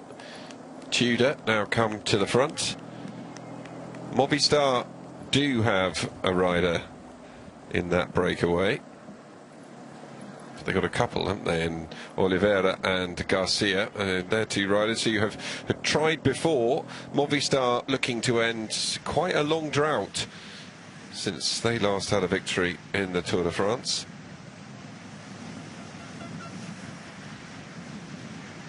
Van Dijk, Arensman, Matthews, Schmidt, Tobias Johannesson, and that has been confirmed by you, John, due to the shades. Scarseth, Garcia, Piana, Oliveira, Izagirre and Asparen. Yeah, yesterday after the twins were in the breakaway together, I went to Uno X and went through a few different conversations to really confirm it. But the way to tell them from the front, obviously Tobias Halland Johannesson, he has a red orangey lens on a white glasses on the frame, and Anders had a blue, a darker lens. Not as colourful. Obviously, the other way to tell them apart is their bib number on the back. So Tobias is 121 and Anders is 125. But yeah, that was the easiest way from the front to tell them apart. It's always difficult with twins to really try and identify them. Well, it's hard enough, and then they swap bikes and they do all sorts of silly things which really don't help us. I wouldn't put it past them swapping glasses just to keep you on your toes. No, I wouldn't be surprised. They do have a really good sense of humour about it. I think twins do. Anyway, they always. It's a common mistake especially identical twins, they always get called by the other brother. But in an interview I saw with them, they said, "Oh yeah, we're actually triplets, and we rotate, so we're always fresh." Of course, tongue in cheek again. That was with Seb PK when Seb said, "Oh, do you ever swap numbers?" And they said, "No, we're just triplets, so we always have a day off and we just go in a circle." Which is always really funny. At the moment, this group is working pretty well together, but they are going to have to maintain a very, very high pace, because as you can see, it was fracturing behind, and two riders come off the front there from EF Education. Ben Healy, one of them, looking to bridge this gap.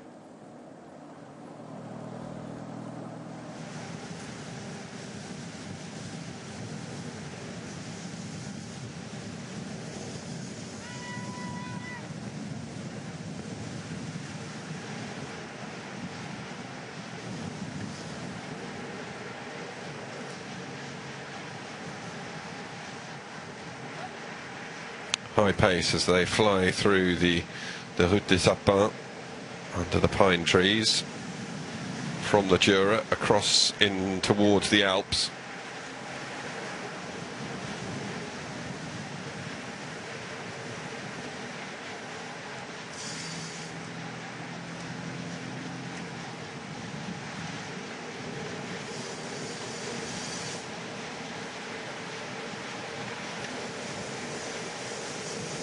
Average speed looked as though on these descents it's up around 70 kilometers an hour, but there's no relaxing here. No, it's a very good group out front. 10 riders. Most of the time they would all be working together quite well, but it's just the teams of EF Education, EasyPost and Tudor who are not happy that they aren't in this breakaway. And it's as simple as that. It's a question mark of how they do it.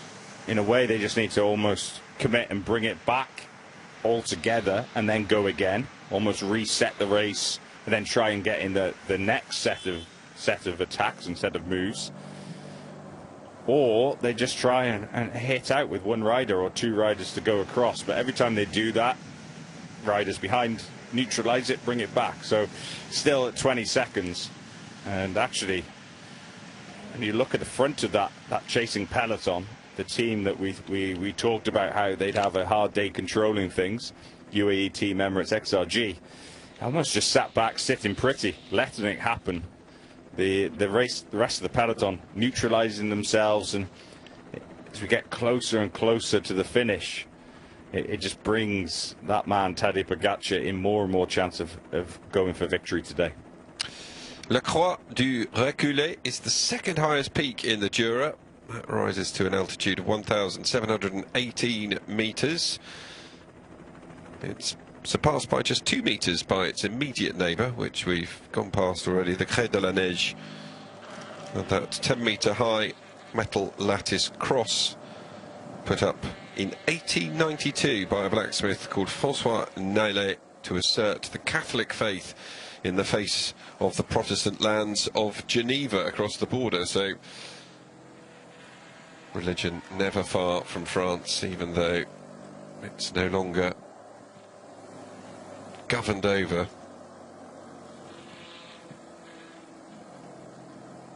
Well, you've got all of the riders from EF Education, EasyPost, all 8 of the team are up in that top 20, but you've just got currently 4 on the front, working hard. Valentin Paré-Peintre sits in the group as well, in that polka dot jersey. He will be looking, if he can, to pick up more points in the King of the Mountains category. It's just, you feel, if today was to play into the hands of Pogačar, and as the day progresses, now John, you'll be able to analyse that in more detail. 20 points at the finish today, and Pogačar really, without targeting the polka dot jersey, is going to put himself into an insurmountable lead. Yeah, he is. He's. I think Pogačar's quite happy to win that competition. It's another chance to win a jersey. You'd never turn that opportunity down. But he's able just to do it with the racing. let it happen.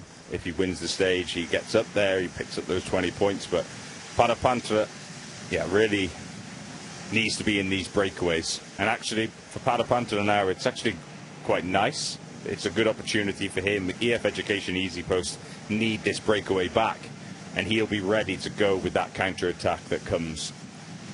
And we were really concentrating on EF Education Easy Post, and the call has come now. I think they just brought the whole team to the front. Let's get this group back.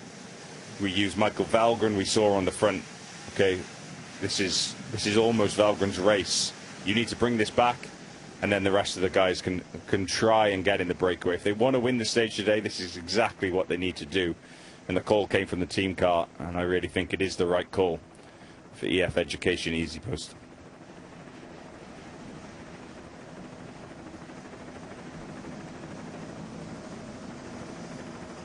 Haven't seen the same crowds as we witnessed yesterday, but yesterday's stage was a little bit more accessible, and I think we're likely to see some fairly stunning crowds on the way up to the finish and potentially on that penultimate climb as well. Well, I say the penultimate climb, but the aggressive climb of La Salève, Col de la Croisette. Plateau de Solaison-Vrison, the final climb of the day, 11.3 kilometres at an average gradient of 9%, and all category climbs, so 20 points for the first person to cross the line there. But the hardest gradients on that climb do come in the opening 4 kilometres. Yeah, you hit it and you're straight in, and even the first 4 kilometres you're over 10% on average, then the kilometre 3 and 4 over 11% average, then which is crazy, because then you start to say, oh, then it settles down, but it settles down to 8% average, which is pretty difficult as it is. So it's a real tough climb, a real brute.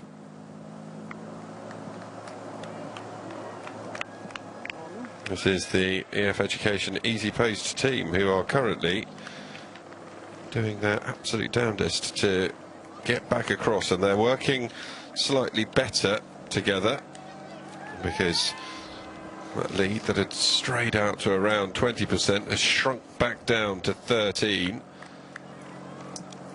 Richard Carapaz, Kasper Asgreen, Alex Boudin, Ben Healy, Sean Quinn, Georg Steinhauser, Michael Valgren and Max Walker, the 8 riders from EF Education Easy Post. And it's now 6 of them up in front, and Jan Traknik is having a bike change.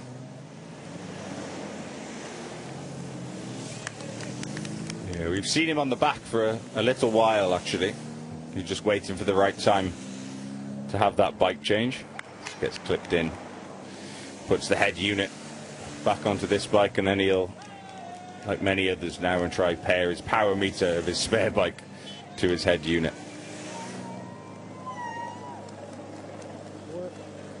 See, it's a Bluetooth connection, so if you don't do it before you join the peloton, as you can imagine, there's a lot of Bluetooth power meters flying around in the peloton. It's almost impossible to connect to your own one. Well, one of the riders who earlier on today had not a bike change, but he had a wheel change, which very calmly done, was Paul Sexas. Paul Sexas became the youngest rider ever to wear one of the leaders' jerseys at the Tour de France yesterday. If it hadn't been for the fact, I think, that France were in action in the Football World Cup, as we get... Yeah, all back together. All back together. That is a terrific effort from EF Education. The biggest thing now is not to miss the next attack. It's always the worst bit. We saw it a few days ago with Little Trek in that breakaway. They missed it, and then they almost missed that counter-attack. It was only Mads Pedersen that was able to make it across, and that's exactly the point of, yeah, you really need to be aware now. You've done all that work to bring yourself back into the bike race. So EF Education Easy Post need to make sure they're now in the next counter-attack. Aronsman comes on to the front, but yeah, just before we sort of take a look at this, Sexas, as I said, was front page news on L'Equipe. There was a picture of him, but he didn't get the main article, just due to the fact that France were in action, as we now see a little peel off the front, and Valentin Peintre is watching this now as Richard Carapaz tries to pull away from him. There's going to be lots of little attacks over the coming kilometres. But yes, John, I just wanted to ask you about Paul Sexas. Previously, longest race he'd ever done was 8 days. This is obviously considerably more, a lot of pressure on him as well. But everything that he seems to be saying at the moment is he's feeling stronger and stronger as the race goes on. It's been a truly remarkable performance. Yeah, it has. You have to really remind yourselves, I think everyone says it, but he's 19 years old, and of course the weight of a nation, the pressure that comes with that being French, the future hope. But all that seems to be coming out of Decathlon CMA CGM is how relaxed he is, how happy he is. He's recovering well, and that's all really good signs. You really have to remember this is his first ever Grand Tour, and of course his first ever Tour de France. So even if it doesn't go the perfect way, the experience he gains in these 3 weeks will set him up for the rest of his career.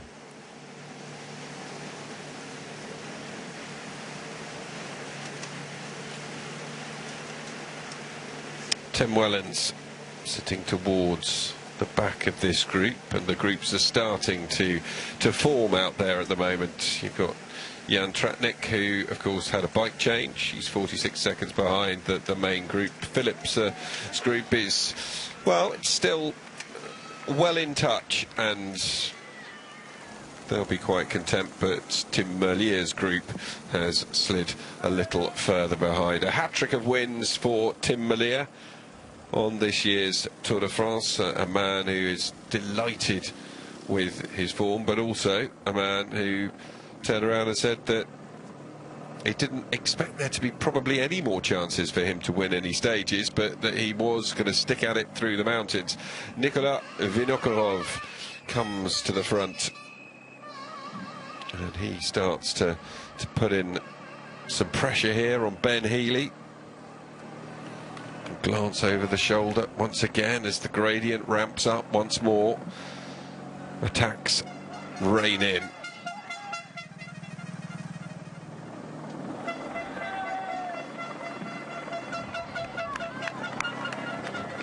There's a bit of a worry here, I think, for EF Education Easy Post. So Healy is the one doing the chasing again.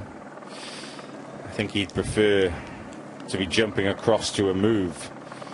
It's Vinokourov who leads. And the counterattacks. The race is still so open. Well, nearly coming up to 80 kilometers of racing completed, and the race hasn't ever really. The most controlled part of the day was in readiness for that intermediate sprint, and after that, racing has been full on.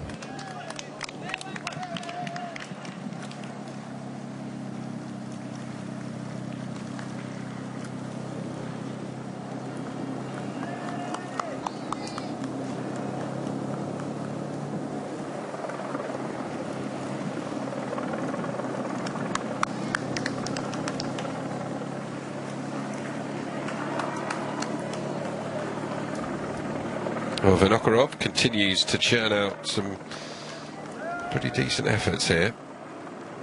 29-30 kilometres an hour with a 6 or 7 or 8% uphill gradient.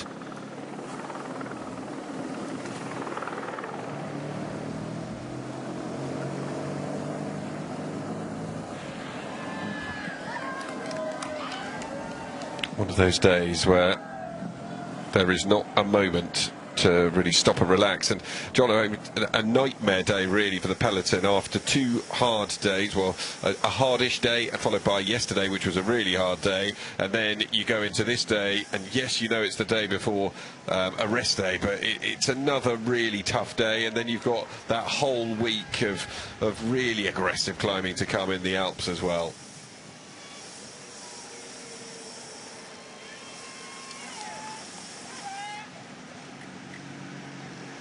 Well, welcome back. We are watching stage 15 of the 2026 Tour de France. It's Champagnol to Plateau de Solaizon, and we are in between our first and second categorised climbs of the day. There's 100 kilometres that lie between them, but there are plenty, John Mould, of non-categorised climbs in between these two, and it's an unrelenting day, and at the moment that's exactly how it's being played out. Yeah, it just hasn't settled down at all. Those little launch pads. We saw a group of 10 go away, but EF Education Easy Post missed that. They did the big job to bring it all back together, and now it just has stayed open. No control at all. UAE Team Emirates nowhere near the front. They're really happy with this situation. The racing is open. The peloton is almost neutralizing themselves, but we've been slowly, mostly going downhill with some little climbs, but it won't be until we get to that first category climb, and that comes with 52 kilometers to go when we start climbing, and then we get into the big climbing of the day. It's just this man, Nikola Vinokurov, who's out front. Yesterday he actually shared some of his power data online, and it was his best ever 10-minute and 20-minute power ever in his history. So 455 watts for 10 minutes and 420 watts for 20 minutes. Not too sure exactly how much he weighs, but just a bit of an idea of how hard that is going. Stage 14 of the Tour de France is the hardest he's ever gone for 20 minutes. And then today, he's now solo in a breakaway. So that just shows what form Vinokurov is in, but also how hard the Tour de France is.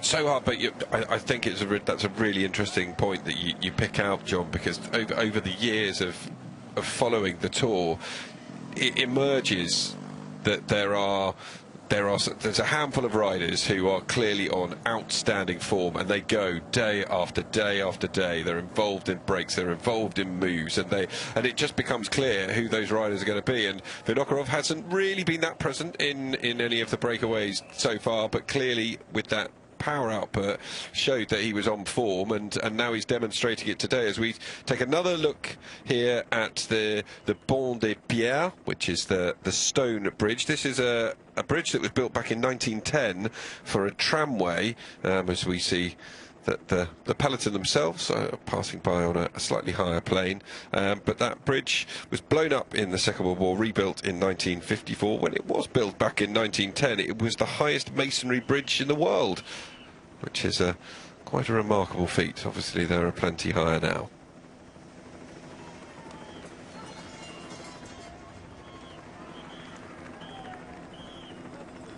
So just 9 seconds that Vinokurov has over the chasing pack, and once again Netcompany Ineos looking to get involved, EF Education Easy Post looking to get involved,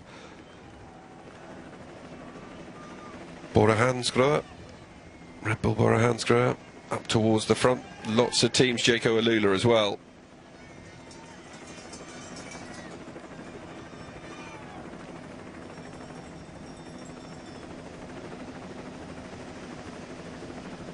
They're climbing aggressively, they are descending very quickly indeed, but it's still, well, we heard when Jon Izagirre was talking about the difference between the professional peloton, between when he started riding and where he finds himself now.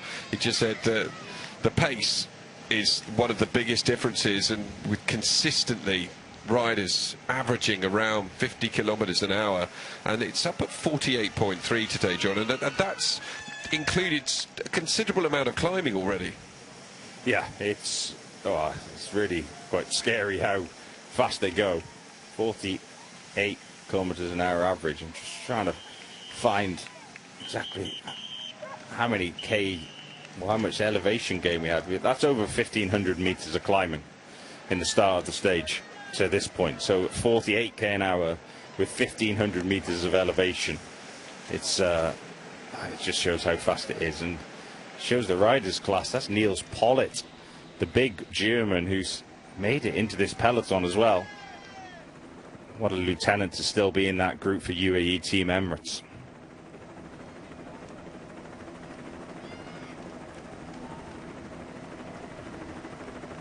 And he's put in so much hard work already throughout this Tour de France.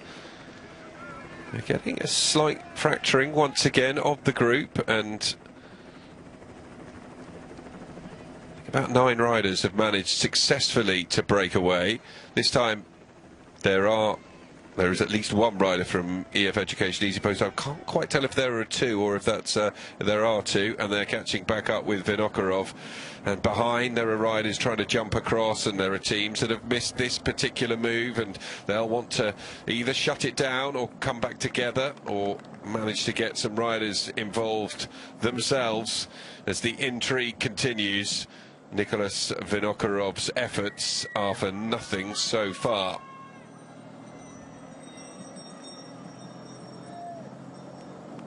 Kevin Vauquelin is up with this group, and say it quietly because it won't be something that the French riders will want to be reminded of, but France still yet to get a stage win under their belts on this year's Tour de France, and only ever twice in the history of the race have they failed to get a stage win, the most recent being in 1999. They left it late last year, and they've left it late a few years of the 14 tours that I've covered, but it's still something that starts to weigh heavily on the minds of the French riders the further into the race it goes.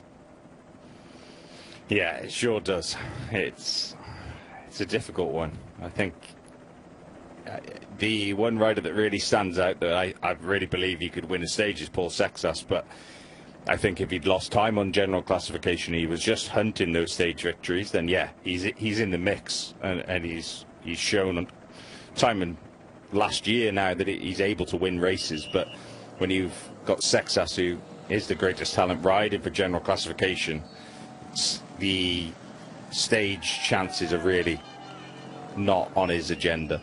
As we get to look at the breakaway, they're just trying to get organised now. That's Bruno Amorite in the black with the yellow helmet, the Visma Lease Bike squad, and he's just trying to get that breakaway to start rolling through, try and work together. Gap now 16 seconds, so it is a chance for that group out front, but maybe the group just a little bit too large, and maybe some riders who aren't willing to really contribute.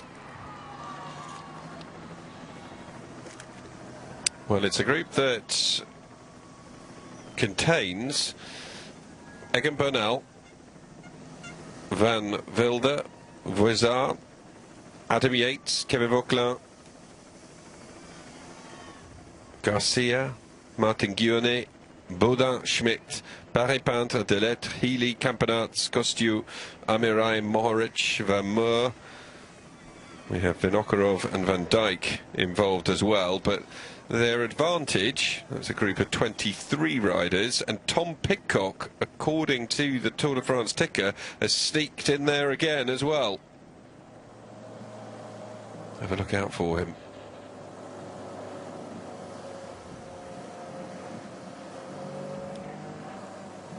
This is quite a large group now. Just trying to figure out exactly the numbers, but Adam Yates there. It's of course, with Yates, he will just follow. He won't be contributing to any of the turns on the front of this breakaway.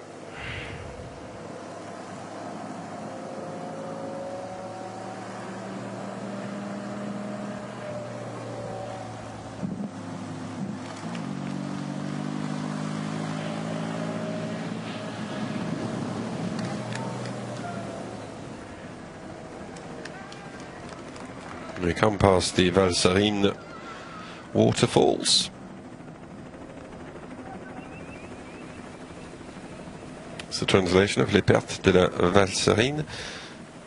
We've seen so many wonderful little cascades so far on this trip through the Jura, tributaries of the Lenne, which that is.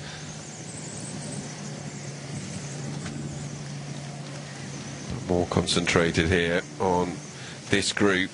How many riders are in the breakaway group? We've got 23 on the official Tour de France ticket at the moment, which is quite a big group, John. And is it going to be allowed to gain the advantage that they want here? It's interesting because I think UAE Team Emirates, who are the team who we always think will control it and look for a victory for Pogačar, they have Adam Yates, and Adam Yates is probably one of the best climbers going through this group at a brief glance. Probably the strongest climber in this group of 23, in my opinion, and with that final, he really has a chance of winning the stage. So at first glance, I think UAE Team Emirates are happy with this situation, and that means that it could go quite a long way. They have built up 20 seconds so far. They go through the Haute-Seine 92 sign with 92 kilometres left to go. Arms rise at the back. We continue to ply our way past viaducts and waterfalls and this beautifully coloured river going through the limestone rock here in the Jura. And with the state of play, a breakaway of around 23 riders up the road with a 20-second advantage, I'm going to hand over the reins to Matt Stevens as Tobias Johannesson finds himself at the back of the main peloton.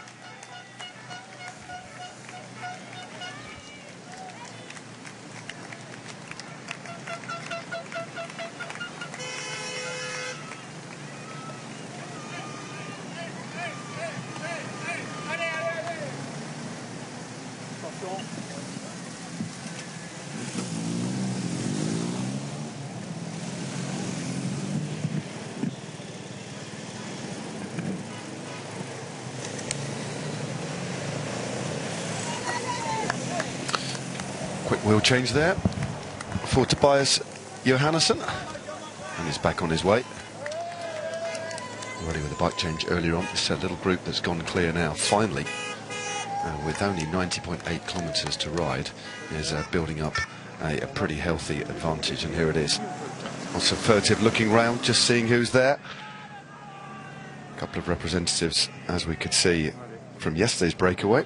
Victor Campenaerts, Bruno Amirail, Tim van Dijk, Quinn Simmons, Alex Baudard, Ben Healy, Aurélien Paris-Peintre, he was up the road yesterday too, Nicolas Vinokourov, Egan Bernal, Vokula, Van Wilder, Schmidt, already a stage winner, remember, Rubio, Pidcock, Van Moor, Kostieu.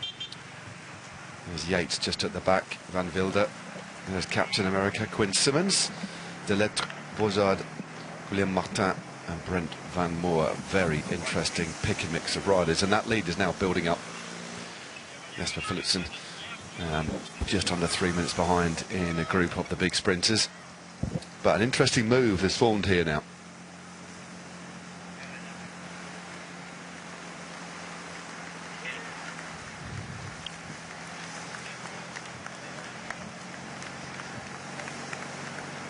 So Quinn Simmons on the back, making sure he's fueled up, watered. And this little 3% drag. It's been an incredibly fast stage of the Tour de France. It really has, up to this point, considering the amount of elevation, 48 kilometres an hour. That should settle down because we've got some lofty peaks yet to conquer, as Matej Mohoric moved through to the front, taking his turn. And multiple teams represented here, including, importantly, for the chances of the breakaway, UAE Team Emirates. So Balderstone now trying to get across the gap as well. The peloton now settling in to its own rhythm, a slightly steadier rhythm after a frenetic start. Iset Del Toro making sure that he used this opportunity to get as much as he can on board. So we finally, say it quietly, have a breakaway that is established.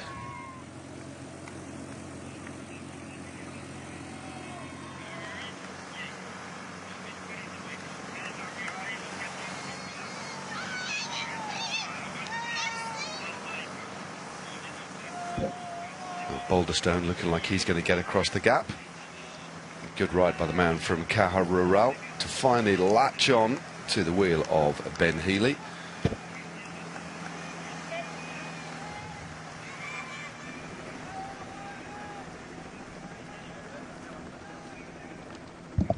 Well, Brian, interesting pick and mix of riders, mate.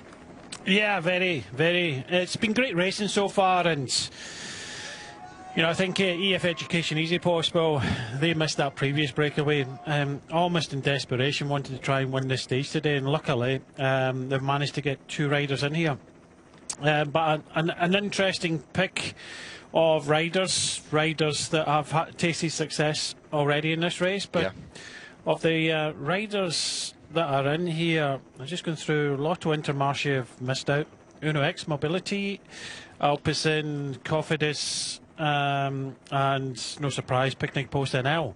So there's a few teams have missed out here. That I think the deciding factor is we've been kind of talking about this all day. Is this going to turn into a stage where they all race against each other? The breakaway doesn't really establish itself. We get to close to the end, over halfway through the stage, and from the peloton to the front of the race is within 3 minutes, and UAE Team Emirates XRG go, oh, thank you very much, guys. You know, we'll take over from here. But the big difference is Adam Yates is here. That's the big difference. Totally. So we will not see UAE Team Emirates.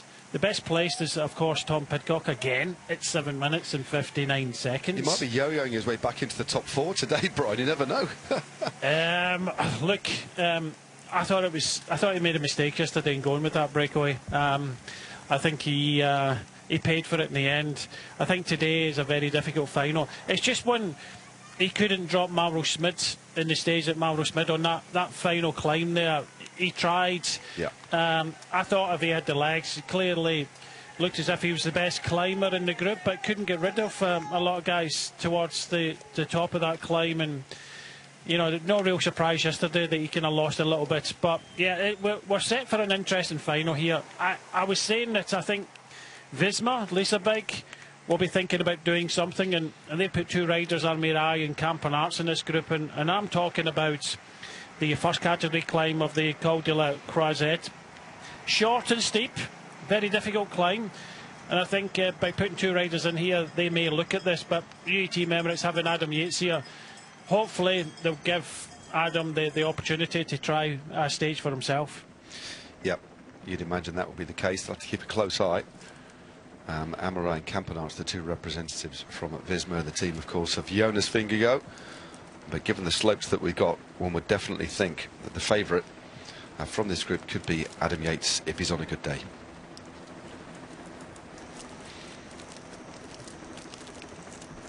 Beautiful shot of this bridge across the river there.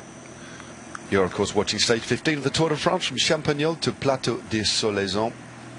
We went up the Plateau des Solaisons only a few months ago, and the victor there was Isaac Del Toro. That was a stage 8 of the Auvergne-Rhône Alps Tour, the freshly renamed Criterium de Dauphiné, of course. But this break are quickly getting themselves well assembled.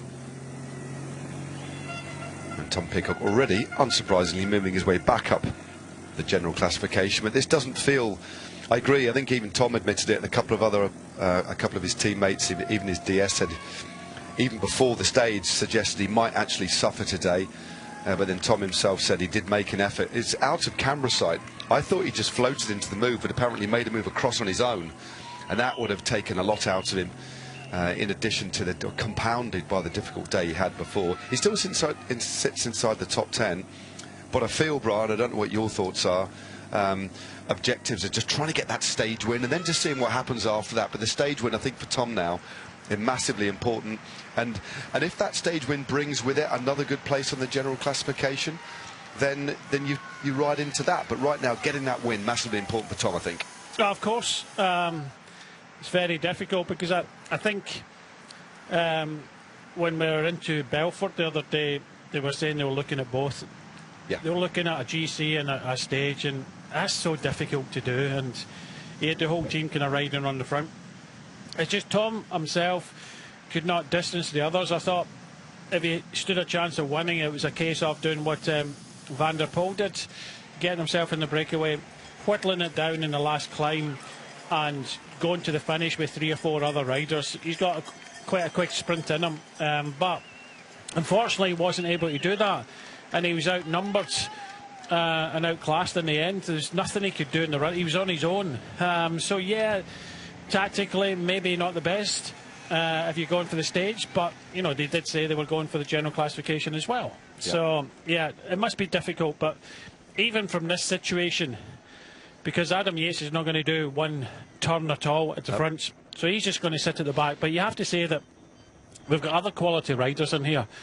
You know, some real good climbers. Good to see that Nick Company, I've got Voikelin and Egan Bernal in here as well. So Egan Bernal is pretty capable of doing this, but you have to think that the best climber in this group is the rider that's just sitting in here not doing a tap, and that's Adam Yates. Yeah, so I'd agree. Yeah, so it's a good opportunity for Adam Yates to get an opportunity for a breakaway. But there's also riders in here, the likes of Mohoric, will be thinking, I cannot win from this situation. Yeah. You know, so I have to try and think about how I can win this stage today as well. So Van Wilder, you know, good climber here from Soudal. So there's so many kind of good guys here, but they'll recognise that Adam Yates, if we come to the final climb in this group, that he is the favourite. Yeah. Yeah, it's very, very interesting indeed. The current situation, as you say, Adam Yates on paper the best climber, and also, as you were saying, he doesn't need to do any riding, so he can just measure his effort. But there's different riders here with the same ambition, but as you say, need to do it in a slightly different way. Van Wilder is a rider that on his day, depending on how he's going, one would imagine could go toe-to-toe with Yates, but it's just the ferocity of the slopes that we've got to face. Well, there's one man in the breakaway who we haven't heard from in this edition of the Tour de France so far. That's Abel Balderstone, 26 years of age, from Caja Rural. He spoke to us just ahead of the race.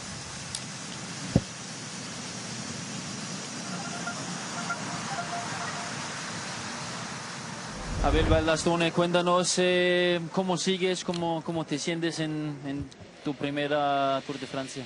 Bueno, bien, está siendo duro, la verdad. Creo que es la carrera más dura que he hecho en mi vida, entonces se nota, pero bueno, disfrutándola y bueno, intentando aprovechar cuando se pueda. ¿Qué diferente es el Tour contra la Vuelta? Mucho, cambia mucho a estos días, cuando se va muy rápido hay mucha diferencia, todo el día súper rápido, entonces se nota bastante. ¿Crees que hay una posibilidad de la fuga hoy? Está difícil, pero siempre hay. Pero bueno, creo que hay que lucharla mucho, pero es difícil. Y finalmente, hoy es un gran día del Tour de Francia, pero también es un gran día de España, Copa del Mundo hoy. Sí, la verdad que hoy es la final y bueno, lo bueno es buen horario, así que se podrá ver. ¿Hay un plan en el equipo? ¿Cómo van a ver el partido? No sabemos aún, pero supongo que con mi compañero Parra, que estamos en la habitación, nos gusta bastante el fútbol, así que solamente en la habitación tranquilos. Suerte hoy, Abel. Gracias. Nice to hear a different voice. Abel Balderstone from Ulastre, 26 years of age, former Spanish elite individual time trial champion, so did well jumping across that gap. He's given himself a chance today, but he's got some big rivals to go head-to-head with on this terrain that's still to come. And we just saw some clips a few moments ago as we look at this beautiful viaduct reflecting itself in this aquamarine water, this glacial water. We're already seeing teams riding behind. Visma Leasebike setting the tempo with UAE Team Emirates. Now, do you think if this group does get a little bit more of a lead that we might see other teams moving through to the front? Again, purely because of Tom Pidcock. He sits at 7:59. Again, lost a lot of time yesterday, slipped 5 places, in fact. But all he needs is 2 or 3 minutes, and he's threatening Juan Ayuso, Florin Lipovic. What do you think we'll see from other teams? 2 minutes and 24 seconds, so already moving back up the GC, or do you think because of the general classification battle that will happen behind, that will naturally erode very quickly, Brian, the lead of the breakaway, especially at the back end? I think the latter. I think that'll be the case. I don't think they'll get the 7, 8, 9 minutes. I don't think that will happen today because we've had hard racing so far, and now you know, they opened up a bit of a gap. But the reason why Visma are riding at the front now is they want to be able to use their satellite riders, because that's the only reason they're there. They're not the best climbers in the world. They're the rouleurs. So. And I think he may, if on the Col de la Croisette, if Vingegaard decides to do that,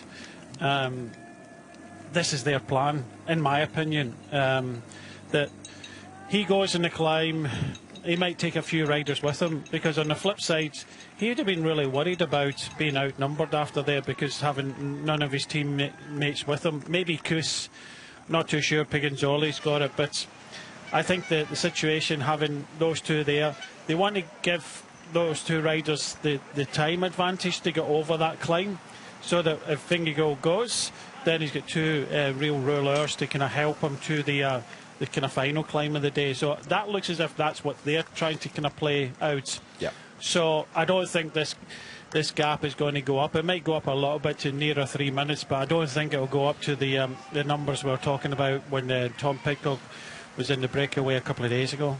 I think as well, for having the likes of Tim Van Dijk in the break, we've seen Remco struggle on the steep climbs, but he's clearly going well over the tops.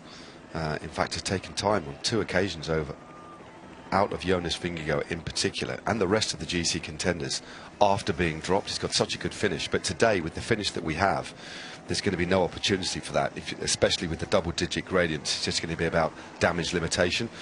But as you say, let's assume that even Jonas and Remco are distance on this first climb of the day, and let's not rule it out. The climb, the Col de la Croisette, it's short, just under 5Ks, although there's a drag up to it, so you actually hit this brutally steep slopes after an uncategorized element for a few Ks.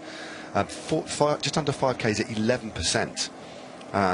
That's where the screw may be turned, and if they're distanced, then that's when these satellite rods, as you rightly said, Brian, are going to come into play over that third cat climb, and then in that little bit of a valley before the final climb with the Plateau de Salaison. So yeah, having those riders there as an insurance policy, massively important. But for Yates, okay, a satellite rider too, but does Pogacar really need a satellite rider in this sort of situation, given he's got Del Toro? I don't think they need to chase too much at all, and they're just rolling through. They are in the lead of this race after all, but it's been such an interesting stage. And of course, the other reason why the gap won't go out too much is because there just isn't the time for it to go out too much, Brian, is there? We've got 102 kilometres of this stage done, and the break's only been away for about 10 or 15 minutes so far. But they've already put a lid on this. 2 minutes and 14 seconds, Brian, so it's not ballooning out. And there does appear, from the shots we've had at the front, that there's definitely riders sat on. Quinn Simmons isn't working, 1 or 2 riders rolling through, and sometimes these bigger breaks, there's going to be a lot of riders who aren't going to contribute at all, and you get this brittle alliance, and there's a lot more caution, isn't there? Yeah, we've got, the breakaway with 24 riders, and not everybody is thinking about the stage. They've got a job to do later on, so get a rider in there and use them to your advantage. And of course, echo what you're trying to say there. For UAE Team Emirates, they'll just sit at the front with Tim Wellens here and set a tempo. You can clearly see that Visma Leasebike are up for this one, and this is not their worry. I don't think anyway they're not worried about Tom Pidcock. No. It's a case of they just want to keep it kind of close enough to be able to use these satellite riders. If it goes out too far, then the satellite riders don't come into play. So, this is why they're kind of keeping an eye. It's just that balancing act at the moment.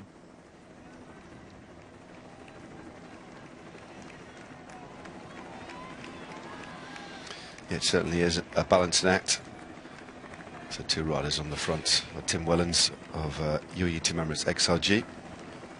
And then we've got the master ranks or several riders, should I say, from Net Company Ineos. They do have representation in front, Egan Bernal and Kevin Vauquelin, so two very, very talented bike riders indeed.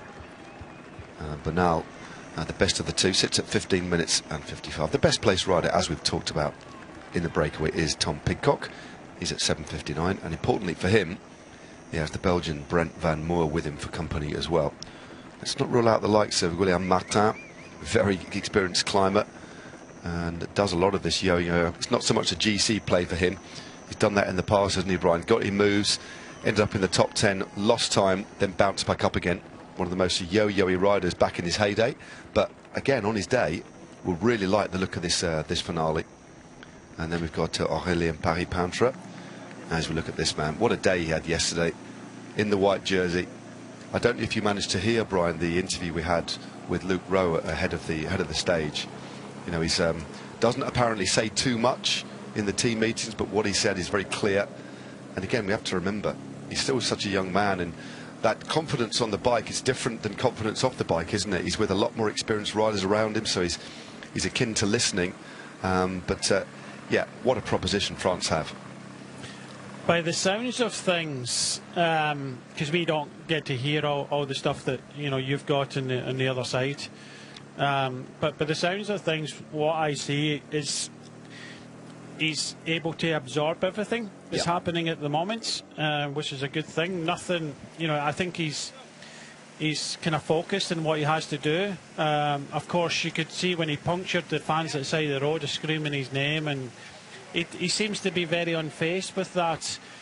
I don't think they've got him in a, wrapped in cotton wool. I think he understands what's happening round about him, but it seems to be like a racehorse with the blinkers on. He's able to go through all this things that's happening that he cannot control. He cannot control the press, the fans, what the expectation. He can't control any of that. All he can control is himself, and I think that's where he's pretty much levelled.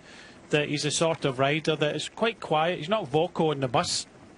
He's quite just focused on what he has to do. Of course, he's enjoying racing in the Tour de France. He's in unknown territory, of course. He's never raced as many days as he has done already.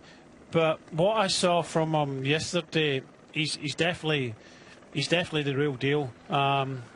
It's just what happens in the final week. We all say when you finish a Grand Tour, you become a different rider as well. But in the final week, it's a very difficult proposition. But so far, so good, and he seems very kind of level-headed.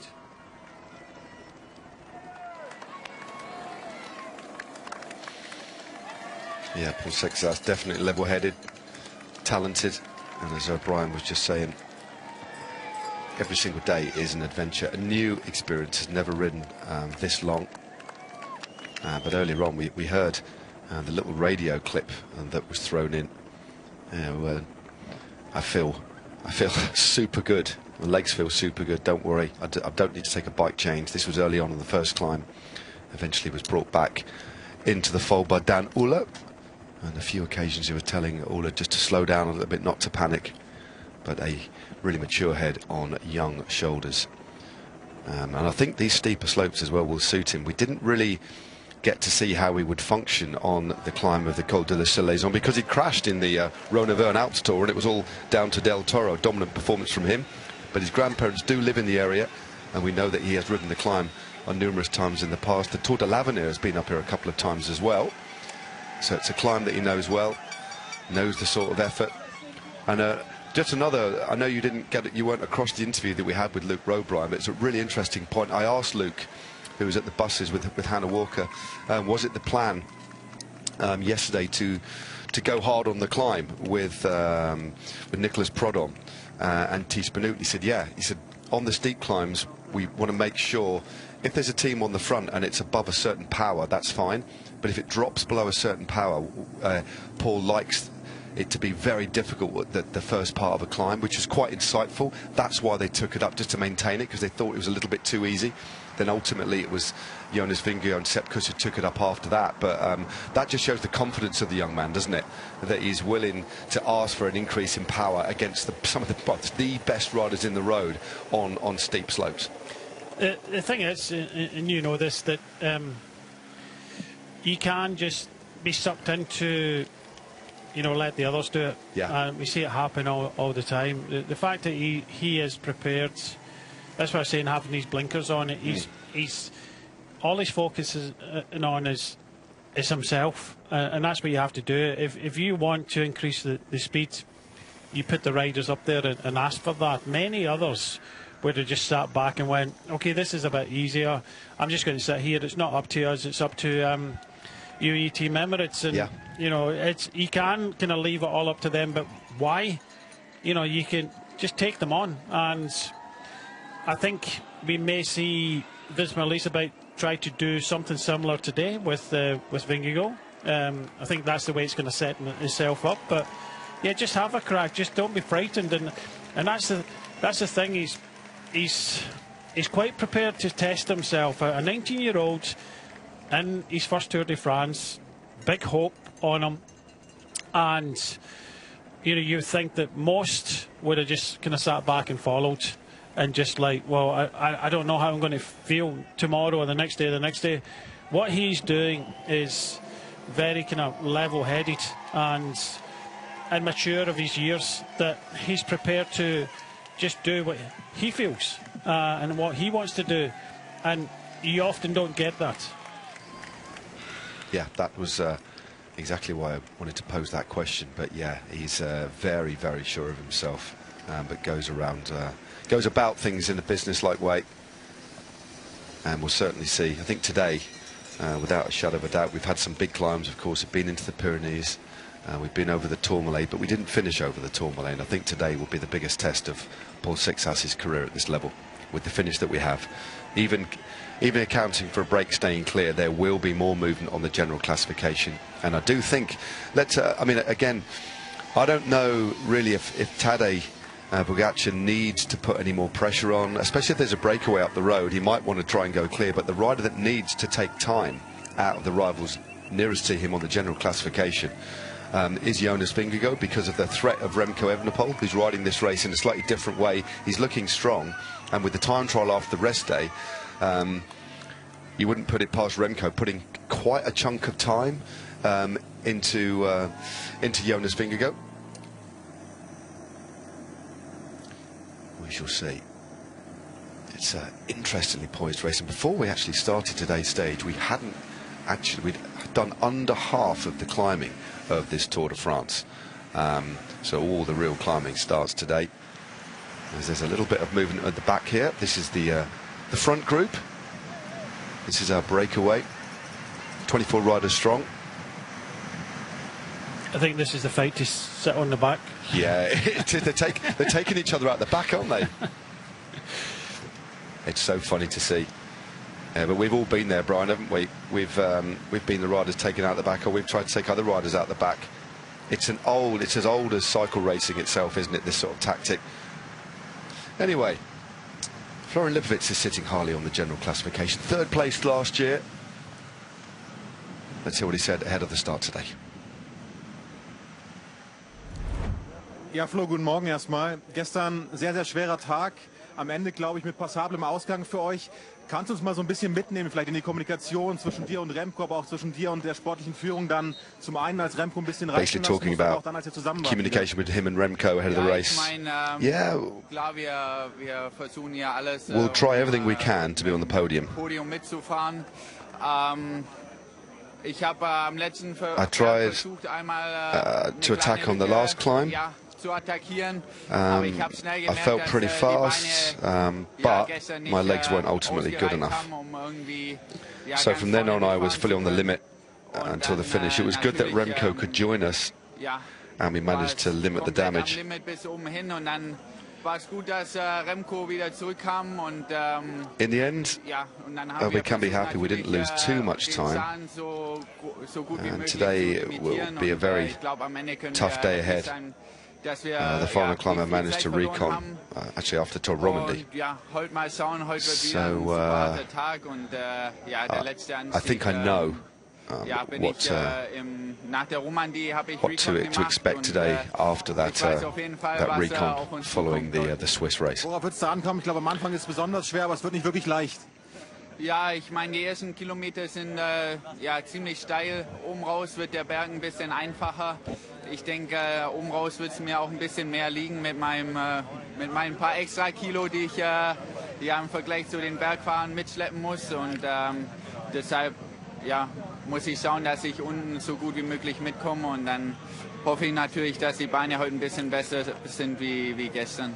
Letzte Frage, ist weiterhin sehr eng zwischen Platz 2 und Platz 7, Minute 20. Wo glaubst du, kannst du Zeit rausholen? Ja, ich meine, klar, die Etappen wie heute liegen mir natürlich normalerweise und da hoffe ich natürlich, dass die Beine auch mitspielen und vor allem auch in der letzten Woche.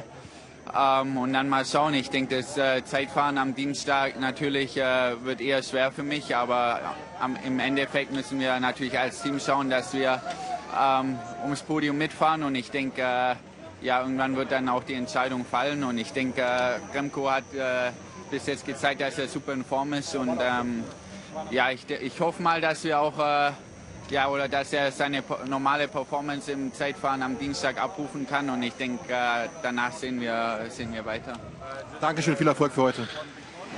Yeah, quite interesting. There's been a lot of talk about the leadership, not exactly the leadership battle, but leadership situation. And clearly from what we've seen, Lipovic is climbing better, but Remco, given the course design, has got back on terms and can deliver a real strong punch. That's one thing he's always been good at and has managed to create some time gaps in between him and his teammate and also Jonas Vingegaard as well. So the situation between Remco sits in third at 5:04, Lipovic at 5:44. But Brian, I do agree, based on what we've seen, based on what we know, based on the shape of Lipovic today, is going to suit Lipovic a lot more than the Remco that we know at the moment. Yeah, I think so. I think the way Remco's riding has been brilliant. The way that he just kind of paces himself. Okay, he said afterwards he get caught between the official cars and things like that, trying to come back. But he's just a master at knowing what kind of level he can ride at. Of course, he will do a very good time trial, I suspect. Possibly try and kind of win the time trial, take a time back in many of the GC rivals. But what I've noticed here now is Adam Yates has been starting to roll through. Of course, we can see there's a bit of a fight to sit at the back. And it does look as if Adam Yates is just taking a natural break there. But he's rolling through, and I think the call has been made that just put the pressure on, just roll through, put more pressure on Visma because Tim Wellens is sat back now, and Affini, there was a group there when we just had a few interviews there, Matt, a group just came back. Yeah. So Affini was in one of the back groups there, so he's come back and they've sent him straight to the front. So with Hagenes and Affini for Visma, just leave it up to them. So it's quite clear now that what they are trying to achieve. So let them do it. Adam, you're just going to roll through, but just roll through, don't do too much, because it's looking less likely that they're going to be given too much time now. Roughly about, as I said, the 2.5 minute mark is what they're going to kind of give them onto this next climb, because they want to use the riders that they've got here over the top of the climb. Yeah, it certainly feels like it. Oof. A couple of interesting manoeuvres in and around this traffic furniture. We're focusing here on Kevin Vauquelin, who's continuing to wait for his team car to come back up. But yeah, I do agree. And they're rolling through in this group, but you can tell they're very, very wary of what's still to come in this bike race, Brian. It's such a hard finale. We've got 3 categorised climbs, the first of which is the Col de Croisette. Just a reminder for you, it's just under 5 kilometres at 11, yes, 11.2%. It is a wall of a climb, and there's a climb that actually leads into it too, which is pretty hard. So the total distance more about 8k. And we go off that and we quickly up the next climb. Only a third category climb, but again short and steep. Certainly will take stuff out of the legs. 2.1 k's at 8.3. And then the final climb to the line is 11.3 k's at 9%. And a few of the riders who will know who rode the Auvergne Alpes Tour, or who rode the Tour de l'Avenir a few years ago too. So it's as if the peloton of this group have backed it off. They backed it off behind, but the net result is there isn't still much of a gap, is there? We've got Wellens and Pers van Hageners riding on the front, but because there's because of the intensity of the start, and with what's still to come being so hard, you can tell everybody here is rolling through, Brian, but you can tell they're not exactly glass cranking it, are they? But they're doing the minimum they can just to keep momentum here, and they're certainly not pressing on too hard, are they? No, they're not. There's riders in here with a job to do later. There's riders in here thinking of the stage. Bernal and Voekelin definitely looking at stage. They have to keep on kind of rolling through. You have to say Groupama in a good position with Costure and Guillaume Martin. I think he's saying it's his dad's birthday. Yeah. That's nice. Baptiste Weisstroffer. We saw Matthias Louval there. It's his birthday today. He just get back on with Biniam Gourmay there, and he was like just blowing his cheeks out, going, yeah, happy birthday to me. But yeah, look, there's a few riders here. Vosards for Tudor, you know, he's a good climber. Garcia and Rubio, Movistar have got two very good riders in here that can possibly win the stage, but unfortunately other tactics from other teams will mean that I don't think they'll get that opportunity. We shall see. 2:40 is the gap, 66.4k to go.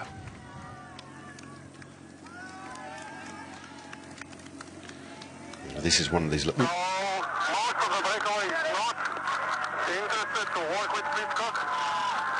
So the marathon will stay close. I think we're not going to get a big gap. Yeah, I think me and Brian will both agree. Pidcock having to sew this one back together. We saw, just before we cut to the front of this group, there was gently going downhill into this town before picking up on this rolling bit of terrain we've got here. And it was just a case of people not wanting to do a double turn, wasn't it, Brian? You know, clearly trying to stop this group, and even Mohoric there just swung into the line, not happy to roll through. Egan Bernal, meanwhile, though, is sensing this could be an opportunity. No real GC aspirations now for Netcompany Ineos. Bernal, 11th place, could float into the top 10, but really for them, saving their Tour de France is trying to get a stage win, and they've got two very good riders up the road. That's why we saw that big pull on the front up this drag from Kevin Vauquelin. Alex Baudin as well. He's been a real animator, and just rolling through to the front now. I think we can thank this man. He's the catalyst, wasn't he, Nicolas Vinokourov, for this break to finally go, chipping away on a descent and persisting. And his reward is that he's in the front group, but still 2 minutes and 30 seconds with what to come, Brian. It's just by no means a done deal yet. No, it's not. And I don't know, for me anyway, it's just not a case of Pidcock being here. I don't think so anyway. You know, they could still give him 4 or 5 minutes. I don't think that's the reason why that there's less cohesion in this group. I think there's quite a few riders in here that have got a job to do later. Yeah, yeah, totally. And it's not just all about Tom Pidcock being here. Okay, a couple of days ago, and what happened there, it's got a lot of riders thinking, and Bahrain came up to the front and started riding, and all sorts, even Red Bull towards the end. But I think they know that the sort of kind of form Tom Pidcock's on at the moment, that, you know, he's also going to kind of suffer a little bit today. And then into the final week, I don't think, for me, he didn't have the best prep coming into this race. He was supposed to do Tour de Suisse, and he never did that because he a little bit of kind of sickness. So he doesn't look as if he's a kind of major threat. So this is why there's a little bit of kind of lacklustre approach to this breakaway. They realise that they're in this situation. A lot of riders got other agendas, and they're just rolling through. They're not really kind of pushing through. So I cannot see this breakaway succeeding to the end, unfortunately. But, you know, for a lot of the riders that are in here, when they got themselves in here, you're talking about EF, you're talking about Movistar, we're talking about Netcompany. They must have thought, we do stand a chance. But unfortunately, other riders in this group have got another agenda. That certainly is the case. Meanwhile, the second time he's been off the front solo, Nicholas Vinokourov, the Kazakh champion, floating clear, and the group's still working, well, sort of behind.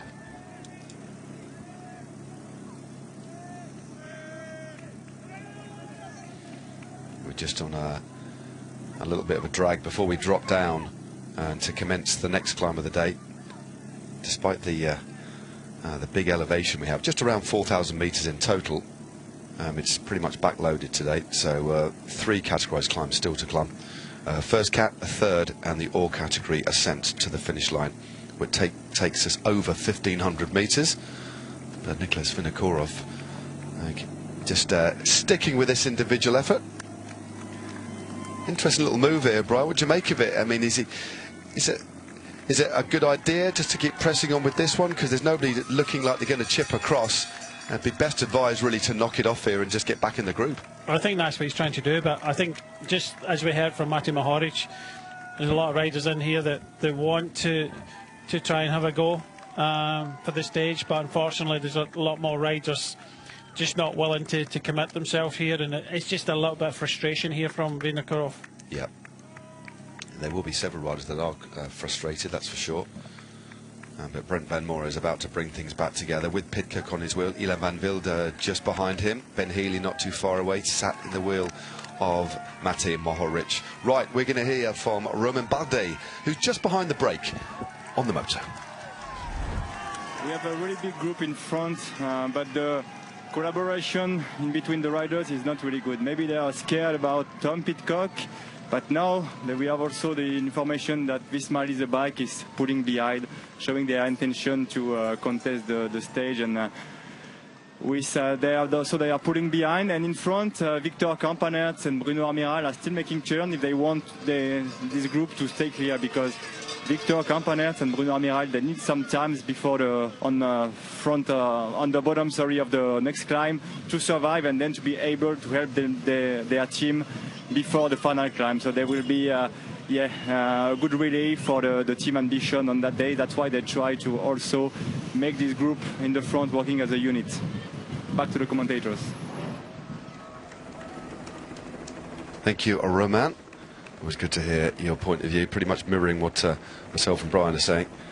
Tim Merlier's group not doing too badly today. I think that indicates the caution that's being applied at the front, the fact that Merlier's group on this terrain are only at 8 minutes is going to mean that they're going to finish well within the time cut, which is a relief for him. But to drift it out a little bit now to 2 minutes and 52 seconds.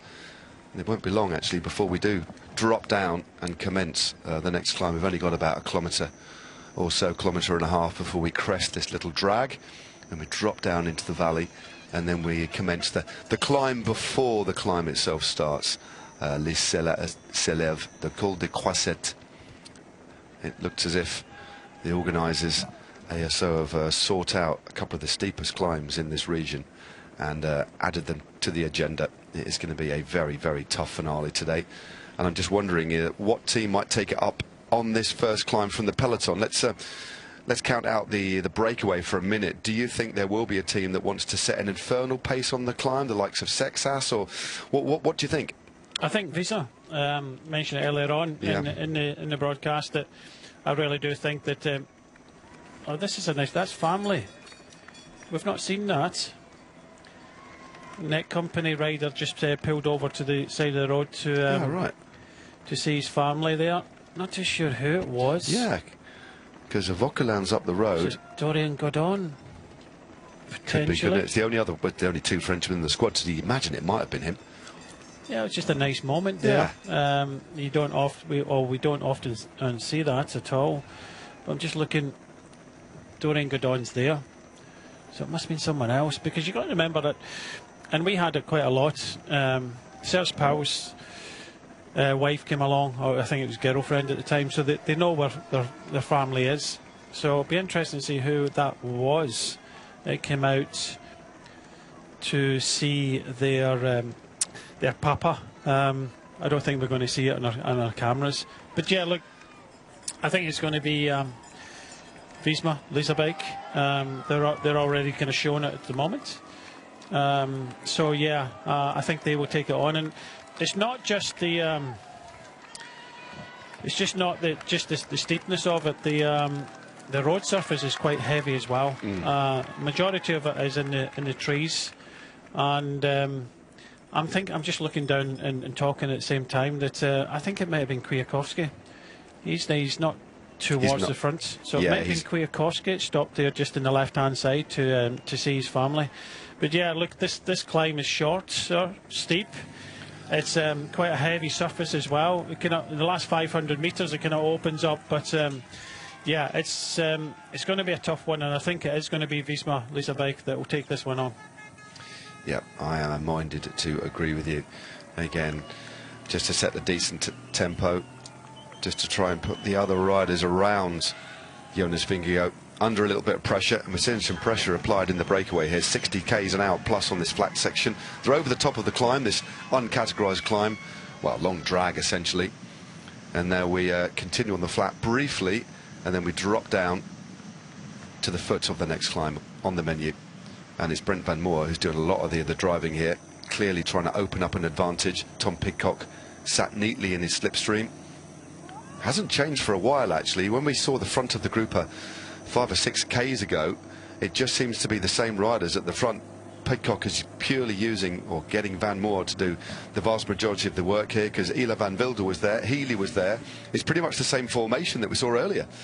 Yeah, well, they're doing exactly what they did a couple of days ago. But they had more riders then. They had 3 riders to help Pidcock. So this is just sacrificing Van Moor now, and the rest of the riders in this group will realise this. So it does look as if they're going to hit the bottom of this climb with about 230, maybe 240. But Brent Van Moor is just going to ride all the way towards that point. Yeah, his job will then be done. So with 34 riders clear at the front, so 24 should I say, with just around 2 minutes and 50-second advantage over the yellow jersey group, which is currently being led by Visma Leasebike. His team appear to be intent on making this next climb very difficult indeed, because there was a real battle for second and third place on this general classification. Only 80 seconds separate second to eighth. Well, let's hear from Juan Ayuso. He's nicely placed within the top 10. Let's hear what the Spaniard said ahead of today's stage. Juan, we have a clear favourite for the yellow jersey. Can we say that the real spectacular fight is for the white jersey? It's true that when there's a rider like Tadej who is sentencing the race like this, there's a nice fight for the podium and for the white jersey. For the podium, we're less than 1 minute from each other, and for the white, well, I lost the jersey yesterday, but only for 3 seconds. Like I said in another interview, it would have been nice to come here with 2 or 3 minutes over my rivals and with a lot less stress or pressure, but I think you can also tell it's a nice race, not for the yellow jersey, but for those privileged positions. So we hope to be present at the front.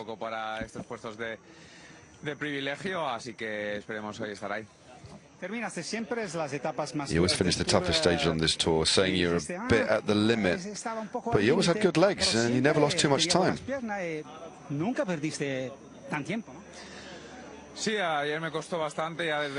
Yesterday cost me a lot. I knew I had to suffer to be able to make it. From the middle of the stage, I couldn't feel the way that I wanted, but this is what the tour and a 3-week race is about.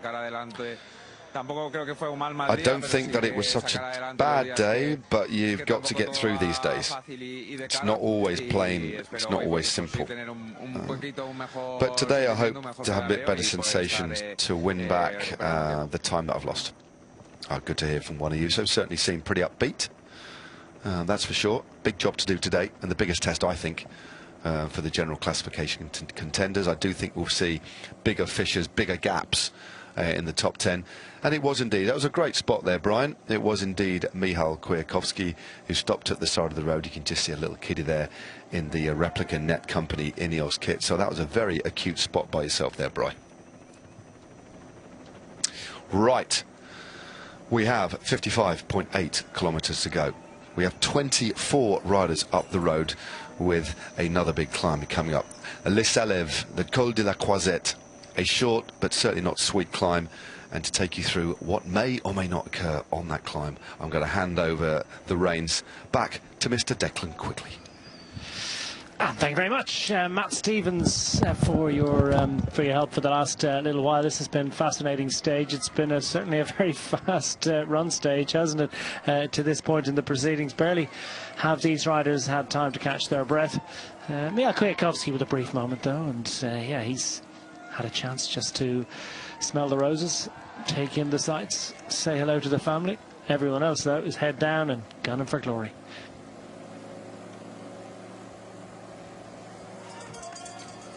24 riders up the road. It's up to Visma Lease Bike to do the chasing. They have representation in that move, of course. Bruno Amarai and Victor Campenarts are the so-called satellite riders in that group of 24. Best placed rider, as we've heard, and we'll reiterate, no doubt, before the end of the day, is Britain's Tom Pidcock. He's very finely poised, just inside 8 minutes off the overall race lead, and that's why the chain is being kept tight. But in large respect as well, Brian, as you have, and again it bears repeating, it's not all about Pidcock, this, is it? They're trying to make as much distance and as much ground as they head into the next climb of the day as they possibly can on the group behind. But what Visma are doing behind is more about trying to create an opportunity for Jonas Vingegaard. Yeah, they want to keep this breakaway round about kind of 2.5, maybe to 3 minutes. Yeah, we do the work into the steep climb. Alexander Vega there. Yeah, they've taken on, they're doing exactly what they do in the Belfort stage. I think Visma, we've said this all day, that the breakaway takes a long time to go, and it did, and they're within 3 minutes, then UAE Team Emirates will start to control. They did, but they've got Adam Yates here, and they decided, so I'll tell you what, but we're not, because Visma are starting to ride, so they've put a couple of satellite riders in here, and it does look as if it's setting up for Vingegaard to have a crack on this steep climb. So it's just not all about Tom Pidcock, because I think everybody's going to realise maybe he doesn't have the form to really kind of battle it out for a potential podium. Of course, you don't want to give him 7 or 8 minutes, but they could have given him a little bit more time. But it's just, there's a lot of riders here thinking, well, with Visma riding behind, the opportunity today might not happen. And the fact that Adam Yates is there, it's always going to be very difficult, because he is, and he's shown it already, the best climber in that front group. It's not all about you, Tom, and it's frustrating in many ways, I think, for those that would be fans of the neutral, or thinking about the breakaway. For Vacek and friends, they're starting to set a little bit of a tempo, also trying to assist here a little bit, and remarkable indeed it is to see Mats Pedersen in here as late. But I wonder, will he be still there at the top of the climb that we're on now? Les Salèves, Col de la Croisette, just under 5 kilometres. It's a bit of a beast, Cat 1 climb. It would be get a higher rating, I think, if it were longer, but it's still long enough, I think, potentially to create a little bit of torture, particularly for those heavier set riders who go well on a flatter road. Up to just under 1,200 metres, by which time we'll have some points to distribute. So Valentin Paripontre is going to be frustrated by the fact that that breakaway likely to scoop all the points at the top of Les Salèves, Col de la Croisette, 4.7 kilometres at an average of 11.2%. It's an absolute beast. The Côte du Mont is to follow. That's the penultimate climb of the day, and then we'll race into the final ramp to the finish, the Plateau de Solaizon-Brisson, an ore category climb. Much climbing to do, most of it in the second half. Brent Van Moor, we need more from you. He seems ready, willing and able at the moment. Jaw set, Tom Pidcock second in line. And the way things are set up, John Mould has been watching with great interest as well.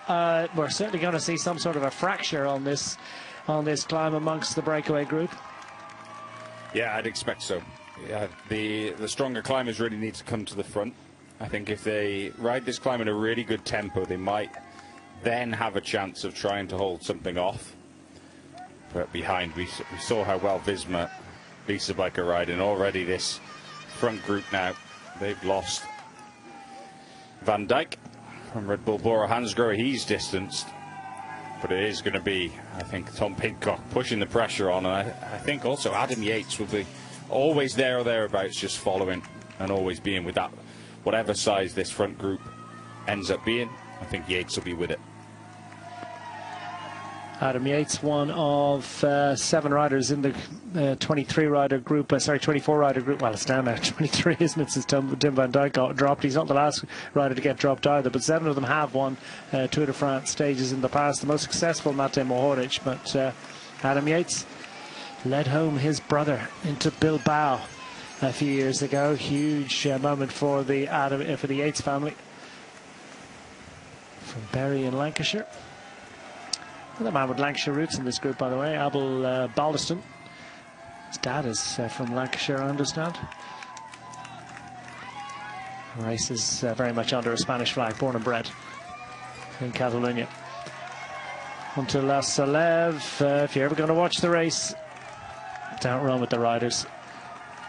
You're there all day waiting. I can understand the impulse, I can understand the temptation, but really, you don't want to get in the way, especially if you've been drinking lots of Côte d'Arône. And how much more has Brent Van Moor got to give, the Belgian rider in here for the Penarello Q36.5, labouring on the climb. A bridge too far, really. 3rd day in a row going for the break from Ben Healy. He's said selfless act for the F Education Easy Post squad, and he'll send Alex Baudin on with his best wishes. Also, and somewhat surprisingly, going backwards here is Matej Mohoric. No 4th stage victory for him. Van Dijk starting to become distanced again.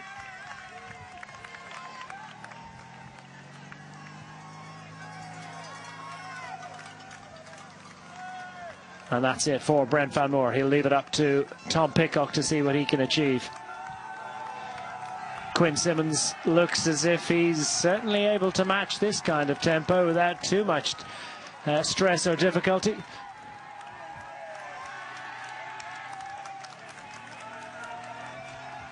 Dylan van Wilder looking for an opportunity to move up.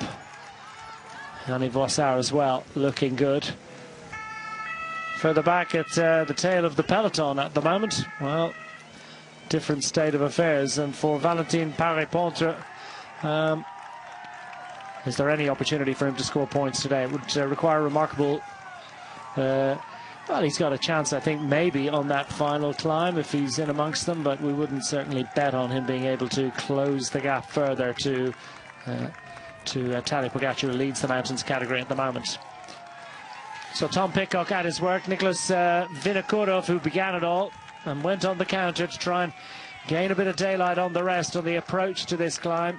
Perhaps mindful of the danger posed by so many good climbers in there. Victor Campenaerts will set a metronomic pace up the climb, but will be steady and available come the next climb of the day. Egan Bernal starting to become distanced, and that was definitely not in the plan for the next company in his Ineos squad.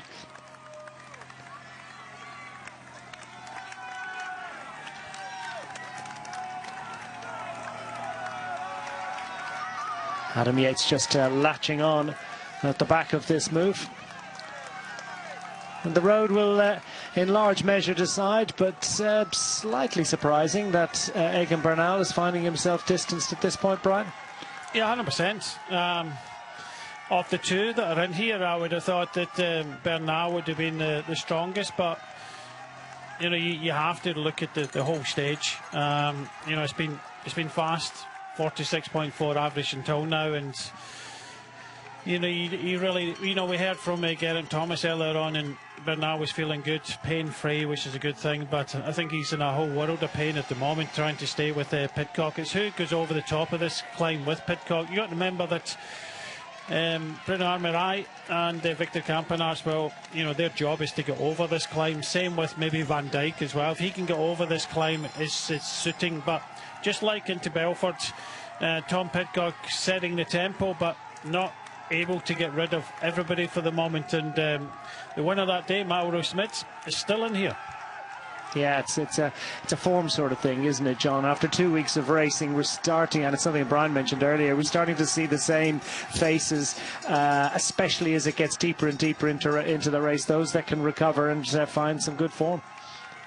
And yeah, the riders who can recover, the riders in the best form, as Quinn Simmons shares another high five with a fan this time. That time not his dad. Not quite Twin Simmons again, but not far off it. Well, a little nod of appreciation and acknowledgement. He's great for sort of staying connected to the side of the road, but I don't think he wants too much more. But that was, yeah, it's a victory of sorts for the Quinn Simmons fan club. And now he can settle himself into the focus and concentration required to get to the top of this leg-breaking climb. It is a really, really steep hill. Yeah, it really is. And it's seen Visma Leasebike just at the front now, setting the pace with Piggonzoli. At the moment it looks like it's Piggonzoli, Jorgensen, and then Jonas Vingegaard. Maybe Sepkus still in that group, but I can't really spot him. He was at the back there with Del Toro. Okay. And what sort of investment is likely from that main group in terms of putting the other riders under pressure? Are we going to see a big split here and the selection made? A bit of a gear problem perhaps there for Paul Sexas. He's still very much safely in here and where he needs to be. He's got Riccatello on board today, as well as the ever faithful and ever consistent Nicholas Prodom. Tobias Foss just dangling at the back here. But we are getting something of a selection establishing itself, and still more than 3 kilometres to the top for this group.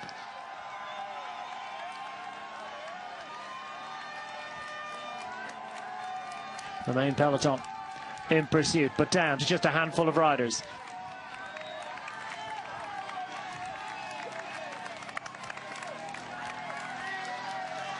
And for the UAE Team Emirates XRG squad, they'll just watch to see what the Visma Leasebike squad are capable of. 3 riders on the front, but much climbing to go after this one. But this being a first category ascent, and albeit 51 kilometres from the finish line, offers an opportunity. Still Pidcock on the front, doing all of the legwork in this group. Adam Yates at the back, just dancing on the pedals, looking cool, calm and collected at the moment. The breakaway has slimmed down. It's bookended by English riders.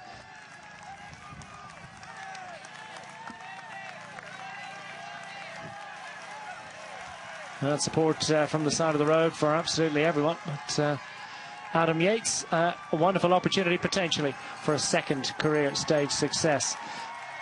And for Pidcock, presumably he wants to set a tempo, but he does need to bring some riders with him over the top. Doesn't want to end up solo. You would think so. Mauro Schmidt for the first time on this climb starting to wilt a little bit. But I noted that Adam Yates started the climb almost at the back. He was with Bernal, so a fair way down, and one by one he's just picking them off. Van Wilder starting to struggle on the left hand side. Strong tempo by Tom Pidcock, but 2.5 kilometres to go. I'm kind of expecting something from Vingegaard. He's got 2 riders in the middle here that he can use over the top, but I'd be surprised if he didn't try something, but let's see. I don't think he can afford to just kind of take it on right to the final climb, and let's see what happens on the final climb. Oh, and low fives are all the rage these days, aren't they? Yeah. To the side, high five. Yeah, cyclocross tactics being adopted in Tour de France. Cyclocross celebrations and acknowledgements of the crowd at the side of the road. Mauro Schmidt is a fine all-rounder, but this is a cruel and a real leg breaker of a climb. It's not that different, actually. It's maybe just ever so slightly steeper, but significantly shorter, but similar in character to the final climb of the day.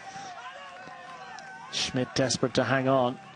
And Is this the tempo that Tom Pidcock needs to set, John? I mean, he's leaking riders and losing riders here, and there's still a long way to go after this one.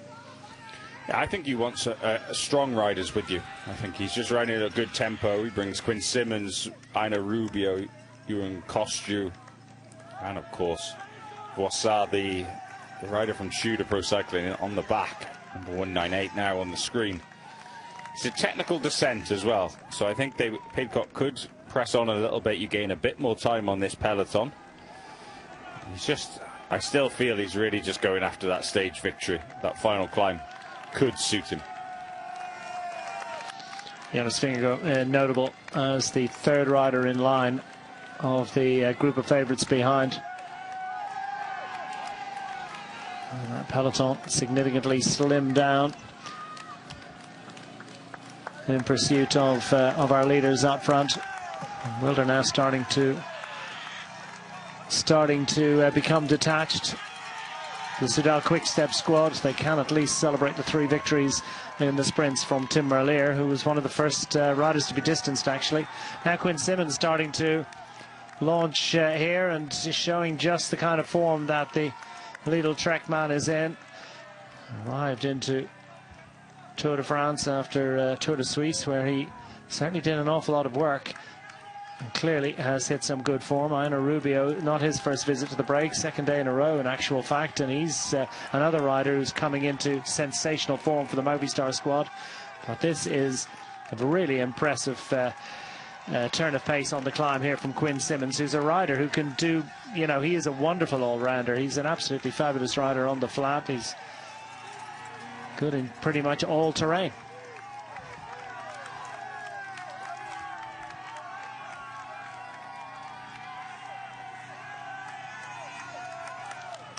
Still 1,700 metres to the top.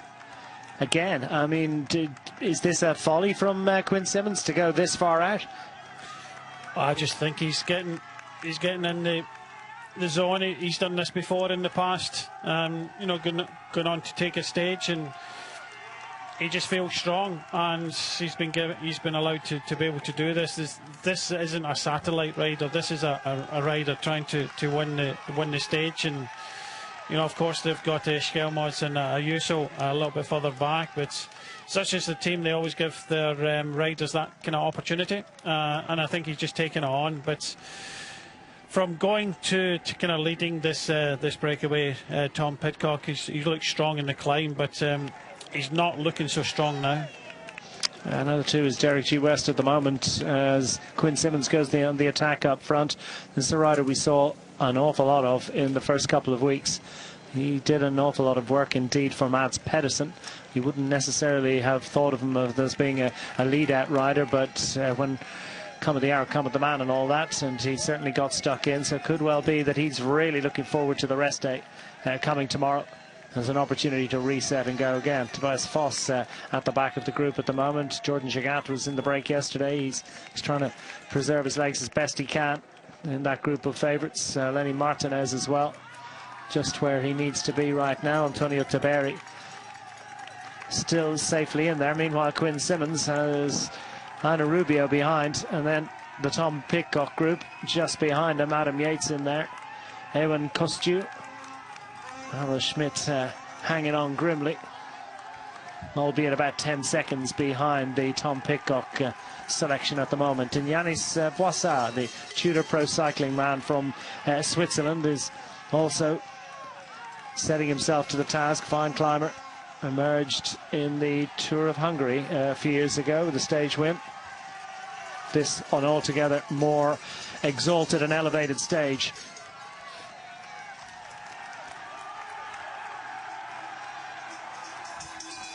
The crowd swell. Still a kilometre to the top of a climb that is positively tortuous after the efforts that they've gone through in recent days. But Quinn Simmons, he's been so much in evidence, and there's a little look over his shoulder, and you realise just what the value of this effort from the two-time American road race champion. I wonder where his dad is actually these days. He was we saw him a few days ago. The little low 5. spontaneous by all accounts, completely unplanned. Indeed, Quinn Simmons didn't even know that he'd been there. They'd only arrived in that morning, and his dad reckoned he needed a bit of a spin just to loosen up the legs, so they went as far up the mountain as they could and stopped at the side of the road, and lo and behold, was their son on the attack. Stuck the hand out, and he was happy enough to say hi. Foss, Taberi, Gigat and the rest as the overall race leader Tadej Pogačar nestles in the main body of this group, watching and waiting. Richard Carapaz in there, was on the attack early on. Brent Van Moor, after his efforts to try and create something for Tom Pidcock, is overhauled by the peloton. That wasn't long about happening. The advantage for Pidcock is has stayed almost static on the climb, but this impetus, this injection of pace by Quinn Simmons has gained him about 15-20 seconds over the yellow jersey group.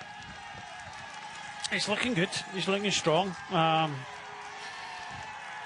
Would it have been an asset to help Ayuso and Skelmos possibly? But you know, this is clear that he wants to try and win this stage today, and he's looking good at the moment. Of course, with this kind of technical descent, I think these guys will come back. It was interesting to see that Adam Yates not getting dragged into it.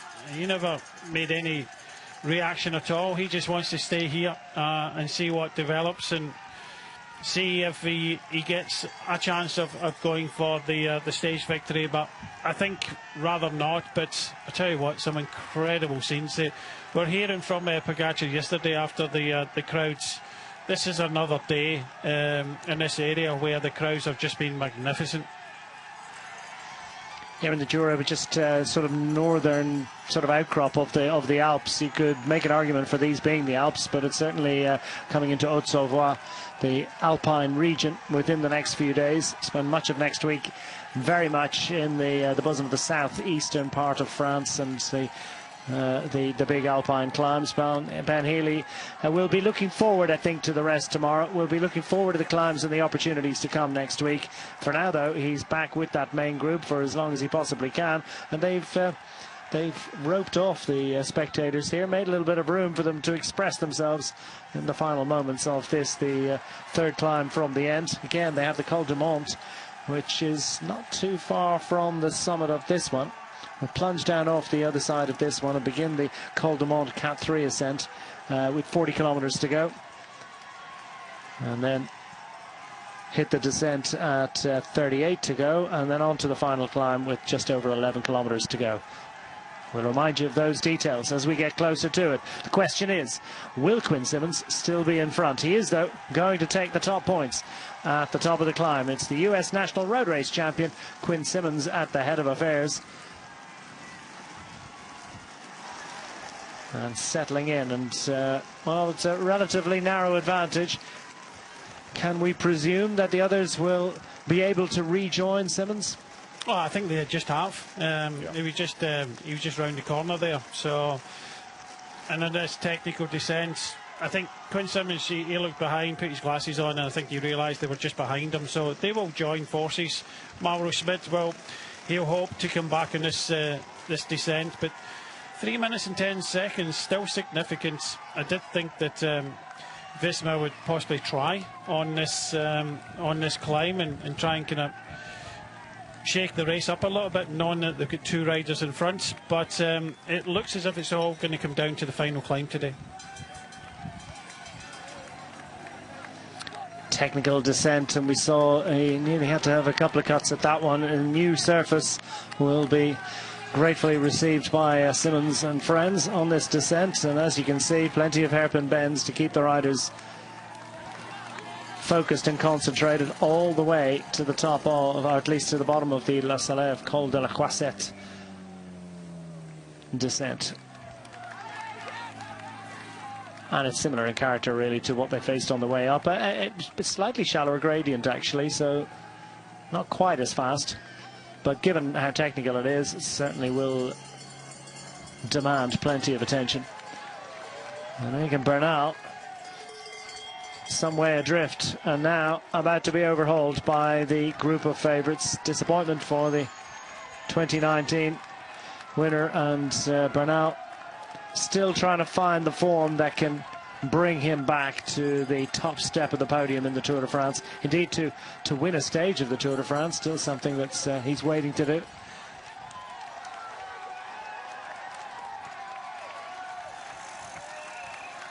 And Jorgensen setting the tempo on the front of the main peloton. Remco Evenepoel staying close to the head of affairs. Sensible course of action for the Red Bull Bora Hansgrohe. The thing is, to win a road racing stage of Tour de France. Yeah, by putting Armarai and Campenarts in this group in France, it was clear that they're not using them as satellite riders. Jorgensen is there with Kuss, Piccanzoli. So I think it'll be a case of it won't be long until we see them, because the only job they can do now is lead in this valley after this next climb, the third category climb. So get over that, drop back, and just going to help out the team now, because I thought at one stage having those riders there, it was, you know, it's kind of almost kind of perfect to set up. Vingegaard has a go in this climb, and then, you know, you get two riders in front of him, because I think the biggest danger was if it did kick off on this climb, the Vingegaard would be isolated against two Red Bulls, two UAE Emirates, and two from Lido Trek. But that isn't going to be the case, and it looks as if it's going to come down to this final climb today. Onto the descent. Simmons has taken the points. The focus on the finale.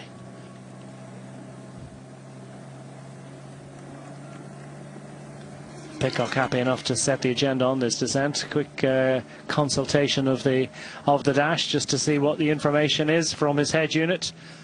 Distance to go, I suspect, is the key metric. Not much in the way of power to be absorbed or considered on these descents. And Pidcock has made a real name for himself as a rider who likes to explore his abilities and his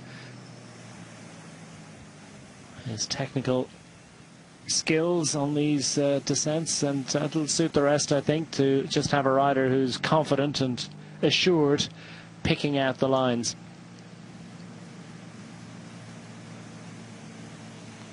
And it's not like they have pace notes, is it? They, I mean, you can recce the climbs and get a sense of them, get a feel for them, but I mean, it's impossible to be able to sort of have any real sense of what they face. If there are sort of key moments on the descent, the teams, presumably, John will take note of it and try and remind the riders, but very difficult to absorb it and retain it for months on end. Yeah, you're also, from the team cars, you're a long way behind, so you don't actually know where the riders are. You can't really help them out in that fact, unless you're right behind them. Like in a time trial, you can give them pace notes.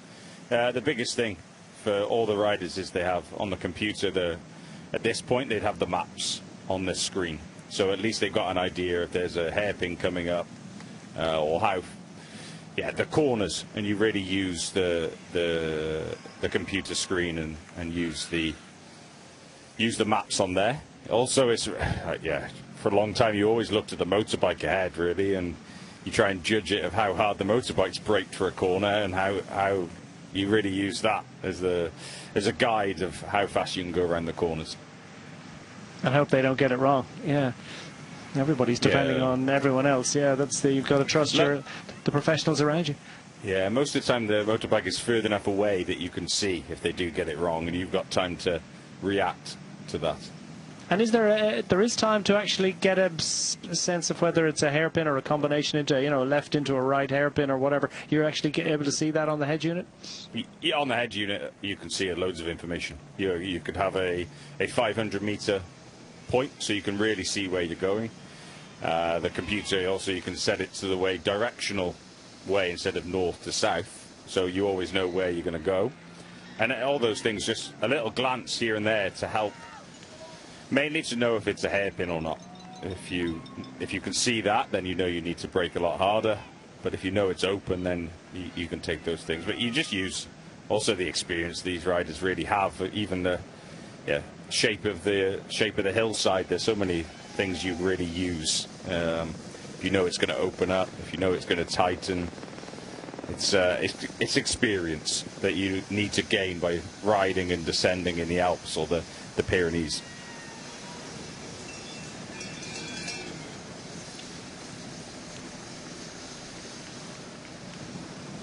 Plunging down the descent of La Salève, Col de la Croisette, the third of our 5 classified climbs today. And we're into the closing phase, you might say, into the finale. Well inside 50 kilometres to go now in this event, close to 40 kilometres to go. And still 2 tough climbs to come. The Col du Mont is about to be tackled by the front group. And Tom Pidcock, by miles the best placed rider in that one at the moment. He's 7 minutes and 59 seconds down on the overall race lead, held by the yellow jersey of Tadej Pogačar. The yellow jersey holder, Tadej Pogačar, who's chasing a 26th career Tour de France stage success today. Indeed, were he to win today, Tadej Pogačar would set a record for 8 stage wins as reigning world champion, eclipsing the best that Sitski currently shared, that record currently shared with Peter Sagan. More climbing to do. This is the Col du Mont, just over 2k. Another gripper, 8.3%, and it's only rated as a Cat 3, but given the how far into the race we are, how close we are to the second rest day, and how much racing we've already done today, on the back of everything that happened yesterday, this one is going to hurt. Maybe the categories of the climb should also take into account how far into the day they are.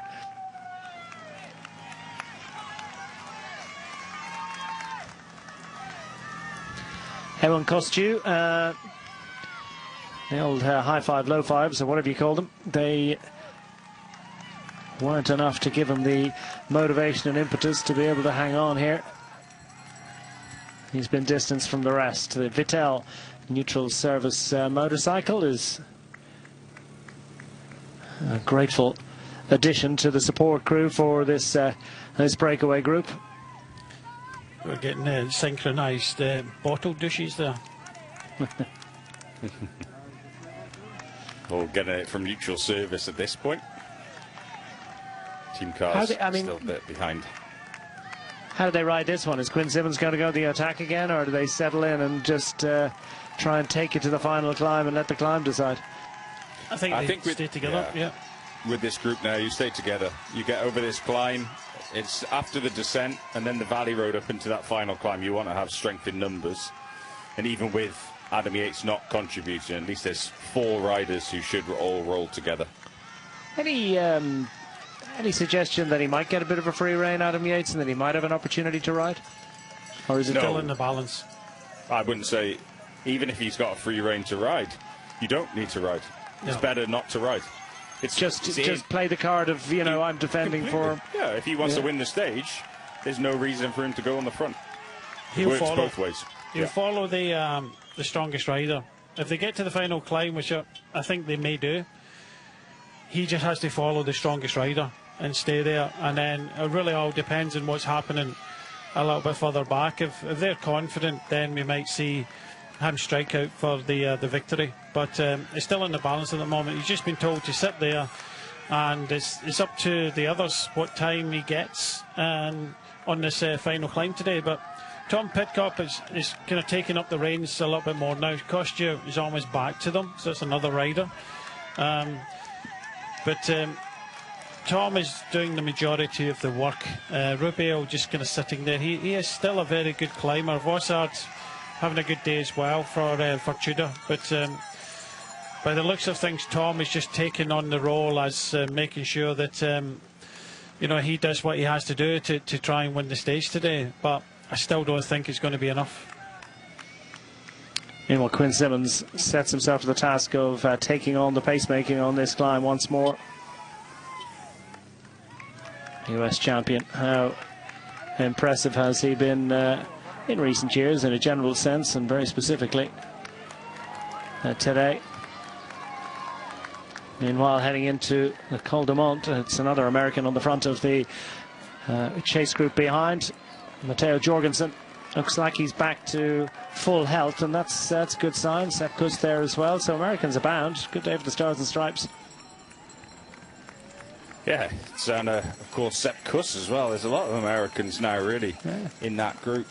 And Riccitello, another American on the back. Wow. Yeah. I'm glad someone's listening to us. Look at that perfect timing. Front and the back nicely covered. Riccitello, I think, he's had mixed form over the last few days, and he looks like he's in a bit of a fight here, but he'll want to stay in for as long as he possibly can. If he can get up over this third category climb, he can be available to help the team late into the day, or at least into the lower slopes of the final climb. A great signing actually for Decathlon CMA CGM. Joined the team this year. He's definitely still quite young, 24 years old, and the American just building himself, I think, into what could be a support rider. Definitely for Sexas coming over to Decathlon, and he really suits these steeper climbs. You know, a smaller rider, around about 55 kilos, so could be really good. Well, that's one good use of a lacrosse stick or whatever that thing was. There's the multi-view, so you can absorb various different views and various different states of disrepair that the riders are suffering at the moment. Front, back of peloton, the breakaway group, and the aerial view as well gives you a sense of perspective and the size of the main peloton chasing, with Riccitello hovering off the back at the moment and desperate for the Decathlon CMA CGM car. But the HBO Max multi-view considerably adds to the experience of this 15th stage of Tour de France. Mauro Schmidt, solid job being done here. Is this a signal that Quinn Simmons has tempered his enthusiasm ever so slightly, that the likes of Kostju and indeed Schmidt are able to ride back into this group, or is this more about the gradient itself? I think it's more about sticking together. You know, there was no real reason for Quinn Simmons to do what he did there. You know, it all came back up just over the top of that previous climb and then onto this. So it's just that, you know, tempering it back a little bit. Kostju's made it. Now Mauro Schmidt. So there's more riders in front now for the riders here. But yeah, it does look as if Visma, well, they're going to have their two riders, Campenaerts and Armirai, going to kind of help them once they get over the top of this climb. They'll drop back by the looks of things. But I have to say that Mauro Schmidt, over the last few days, been very impressive. Don't think he's going to be winning this stage today, but to do what he's done today has been very impressive. Yeah, he's on fine form. It's Pidcock that takes the points over the top of this climb. It's another one that was not really contested among these riders. Single point gained by Quinn Simmons out the back of the favourites group. Unfortunately, Egan Bernal, he'll reset, go to the rest day in Haute-Savoie, and then focus on the days to come. He'll try and buy another lottery ticket sometime next week. Yeah, Riccitello just getting a service here. Off his bike, come from Arizona, and I know that because his dad was in contact with me. Used to race with him when I was in the States quite a few years ago. But he had a very good welter last year, as John said, a very good signing. He just hasn't found his legs yet in this race, but yeah, he's still here at the moment, and maybe in the final week he'll come good. But there's nothing better than having someone like Paul Sexas as your leader, and they'll be totally motivated to see what he can do to help him. He does have a win this year, and that was in the Tour de Jura, so he knows this region, knows these hills, and clearly wasn't suffering as much as I thought he was. It was more about technical issue. I thought he was actually calling for the car for a bottle, but no, he had clearly been dealing with a puncture for a little while. No doubt the sealant in the tyre had dealt with the puncture and allowed him to ride it for an extended period of time, but not exactly the optimum tyre pressure in there, so it was all feeling a bit squishy. He's got himself onto a bike with just the right amount of air in the tyre, and now we'll proceed to try and support Paul Sexas into the final mountain today. Meanwhile, this group, and it's all set at 2 3/4 minutes, which is precisely what they had heading into the climb before last. So they've kind of held what they had over those two climbs. Yeah, they have. And interestingly there, we've seen Quinn Simmons really calling out for bottles. He missed that bottle from his staff member on the side of the road, and luckily now just being given a water from Pinarello Q36.5. So shows the teamwork. You want to try and make this breakaway work well together, and it goes past just the riders riding together. It's also in the team cars. So Pinarello just helping out Quinn Simmons there with a water. We saw Quinn Simmons flying on the previous mountain. I mean, are we to assume that he's the best climber in there, or currently has the best form on the climb, or is there still a little bit extra potentially in the tank for Tom Pidcock and perhaps even Adam Yates? Just the most enthusiasm, I think. There's no real reason to do that in my book anyway, not unless he was trying to go solo. And to go solo, well, of course, we've seen him do that in the past, but yeah, it was always going to be a very difficult ride. Well, Mauro Schmidt finds himself off the front of this group, having been dangling off the back for a while. He's thrown himself at this descent, wants to ensure that they keep as much of their advantage as they head towards the final hill of the day, 20k or more before they get there. And Schmidt already a stage win in the bag. Nothing succeeds like success, and the extra enthusiasm and motivation you get from that, well, that can add about 10 watts or more to a rider's FTP. Victor, where have you been? Well, good to see you. And back in the frame, and also Victor Campenaerts has just been towed back, and the definition of a satellite rider here. Heading into his work, immediately takes position at the front of the peloton. How long will he be here for? All the way until the bottom of the climb. He's going to get some help from Bruno. Bruno, I think, must be just in front as well. Yeah, it's perfect for Team Visma Lease Bike now, actually. They can use those riders who were out in that breakaway, really, just to try and close this gap down. They've come in with a clear plan today. I think Jonas Vingegaard really keen for the stage. That wasn't Schmidt just finding himself off the front there, was it? That was more of a full-blooded attack. Well, this is a man that knows he's not the best climber in this group, so he has to try something. He has to gain time in the others, because he knows when if he was to come to the climb with this front group, that he's got absolutely no chance of winning. And John, that's the right way to race, frustrating and all as it is for the rest of the riders in the break. For Visma Lease Bike, yeah, it is. It's frustrating in some ways for the riders in the breakaway, but yeah, for Team Visma Lease Bike, we knew they had a chance. You see Bruno Amerlai now, he will get caught, and then those two of Campenaerts and Amerlai will give everything for their leader Jonas Vingegaard to try and bring this breakaway back and set him up with the chance to go. The final climb begins with 11.3 kilometers left of racing, so what's that? 22 kilometers for Campenaerts and Amerlai to give everything. Two world-class time trialists in their day, albeit not maximum focus for them on the time trial these days, more about supporting the interests of Jonas Vingegaard, a team that is entirely focused on the general classification aspirations of Jonas Vingegaard, two-time Tour de France winner. He's been on the podium on a couple of occasions as well, but nothing would satisfy him, or properly satisfy him, more than a victory. Some more nice classics tractor action there to be absorbed at the side of the road. Marco Frigo from the early move is back. A little look. There was an opportunity there, having Victor Campenaerts and Bruno Amerlai in front. The interesting thing for me was Jonas Vingegaard. He had that opportunity to go in that previous climb and go across these two teammates, and they would have ridden to the end and tried to do something, kind of weaken the opposition. But he's decided to use them in the valley here, so that it's all going to come down to the last climb.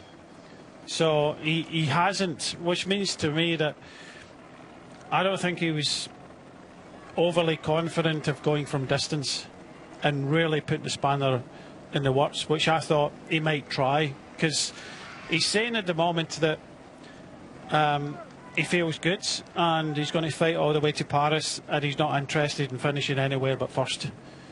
But is it in his DNA to go for a long-range 50, 75, 85-kilometre attack? Well, that's what Pogacar would do. But is? Why not? Yeah. Why not try? Why not try and soften it? Why not just put a dig in that climb there, knowing that he's got two riders to help him in front? We could have had a group of a very select group of maybe 10, 12 riders at the front over the top of that climb, and two big motors to ride to the final. So he wouldn't have had to do anything and test them out there. But it looks as if maybe that confidence he's going to have a go at in the final climb. But we know that, you know, Pogacar is going to be there. So yeah, it's going to all happen on the final climb instead of trying to go from distance. I just thought that maybe today I got that feeling that maybe he might try something a little bit different, but obviously not. So is that a sense, John, that he feels a bit vulnerable to the, you know, the potential performance of Remco Evenepoel, perhaps even more so, Paul Sexas, Juan Ayuso, Florian Lipovic, that he doesn't feel secure in second place? I'm not sure. I think he really fancies this final climb. It suits Vingegaard. It's steep for a long time. The opening kilometres are very steep. You have actually in a really good situation now. You have Sepp Kuss, Jorgensen, David Pigenzoli just to ride full gas in those opening kilometres, and then Vingegaard go from there. In a way, I think this is a really good situation. I think if he went too early, he would actually be more isolated than he is now. And I think for Visma Lease Bike, they really back Vingegaard, and he backs himself. And this is the clear goal of the day. They wanted as many riders at this point to then allow Vingegaard to try something on that final climb. It suits him the best chance.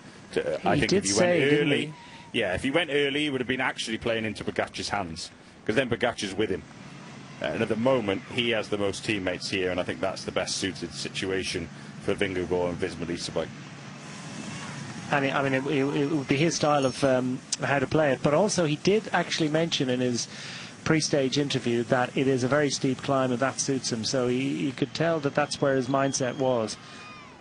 I still think that Pogacar's going to take a minute out of him, at least, on this final climb. So that's what I was trying to say, that, yes, if he'd attacked in that previous climb there, he's got two strong teammates to be with him. I don't think the tempo being set, if Pogacar's there, then Del Toro's there, and maybe that's it. So you had Vingegaard, Del Toro.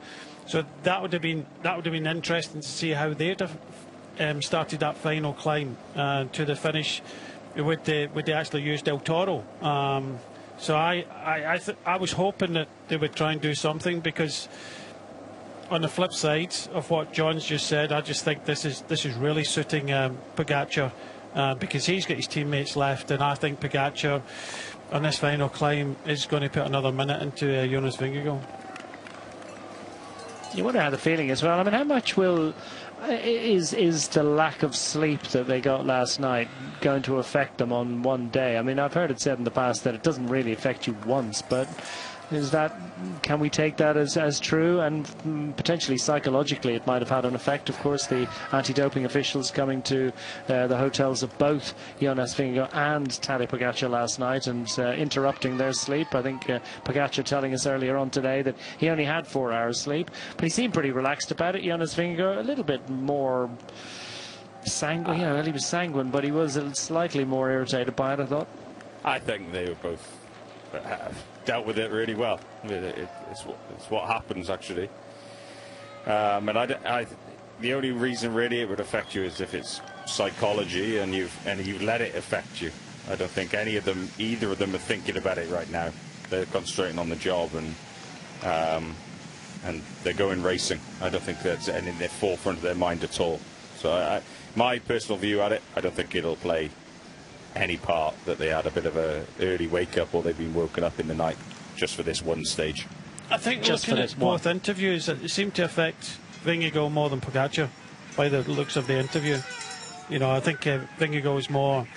Keep turning here. You have a nice group now. You all have the same goal. Yeah, really good. Yeah, Vingegaard looked a little bit more put out than Pogacar. It depends on your sleep pattern. Pogacar said he doesn't mind, you know, having a few hours, having a late night. He doesn't mind that. Also, I think sometimes you can read into it a little bit more. Vingegaard's got a mask on, so you don't know whether he's smiling. Whereas Pogačar looks like he's smiling and he's all happy about it. I think neither of them were really, it wouldn't have played too much on their minds. Well, we'll find out soon enough.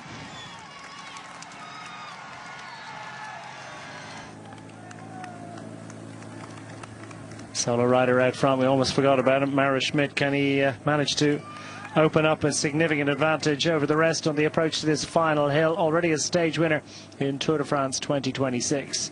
But he's going to need presumably a little bit more than 11 seconds on the likes of Tom Pidcock, Adam Yates, Yanis Vossar, Ewan Kostu,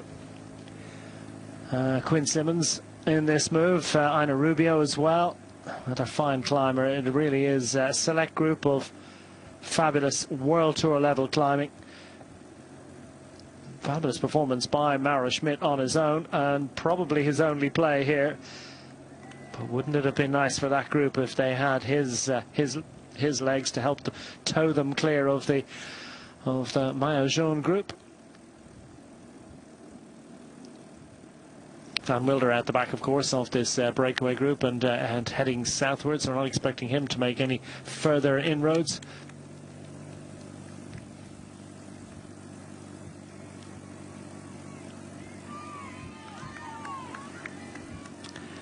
And Mauro Schmid settling himself to the work.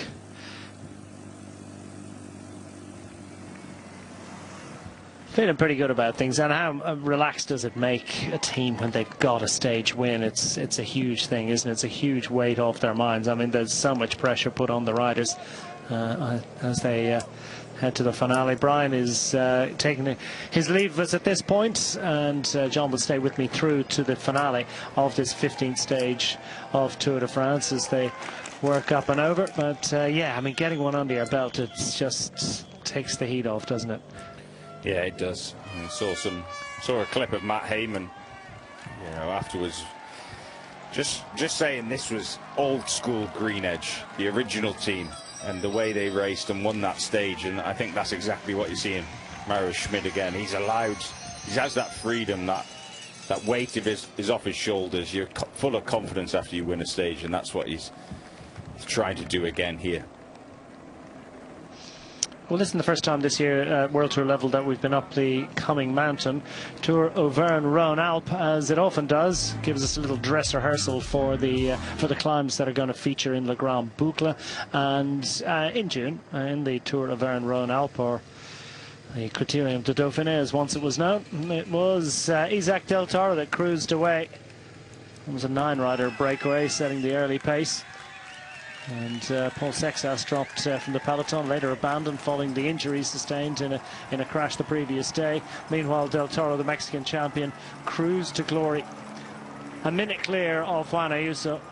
Tobias Hallen-Johannesson third in line on that occasion, and Isaac Del Toro at the moment sitting on the tail of his teammate, his team leader, and the overall race leader. Can they do another 1-2 today?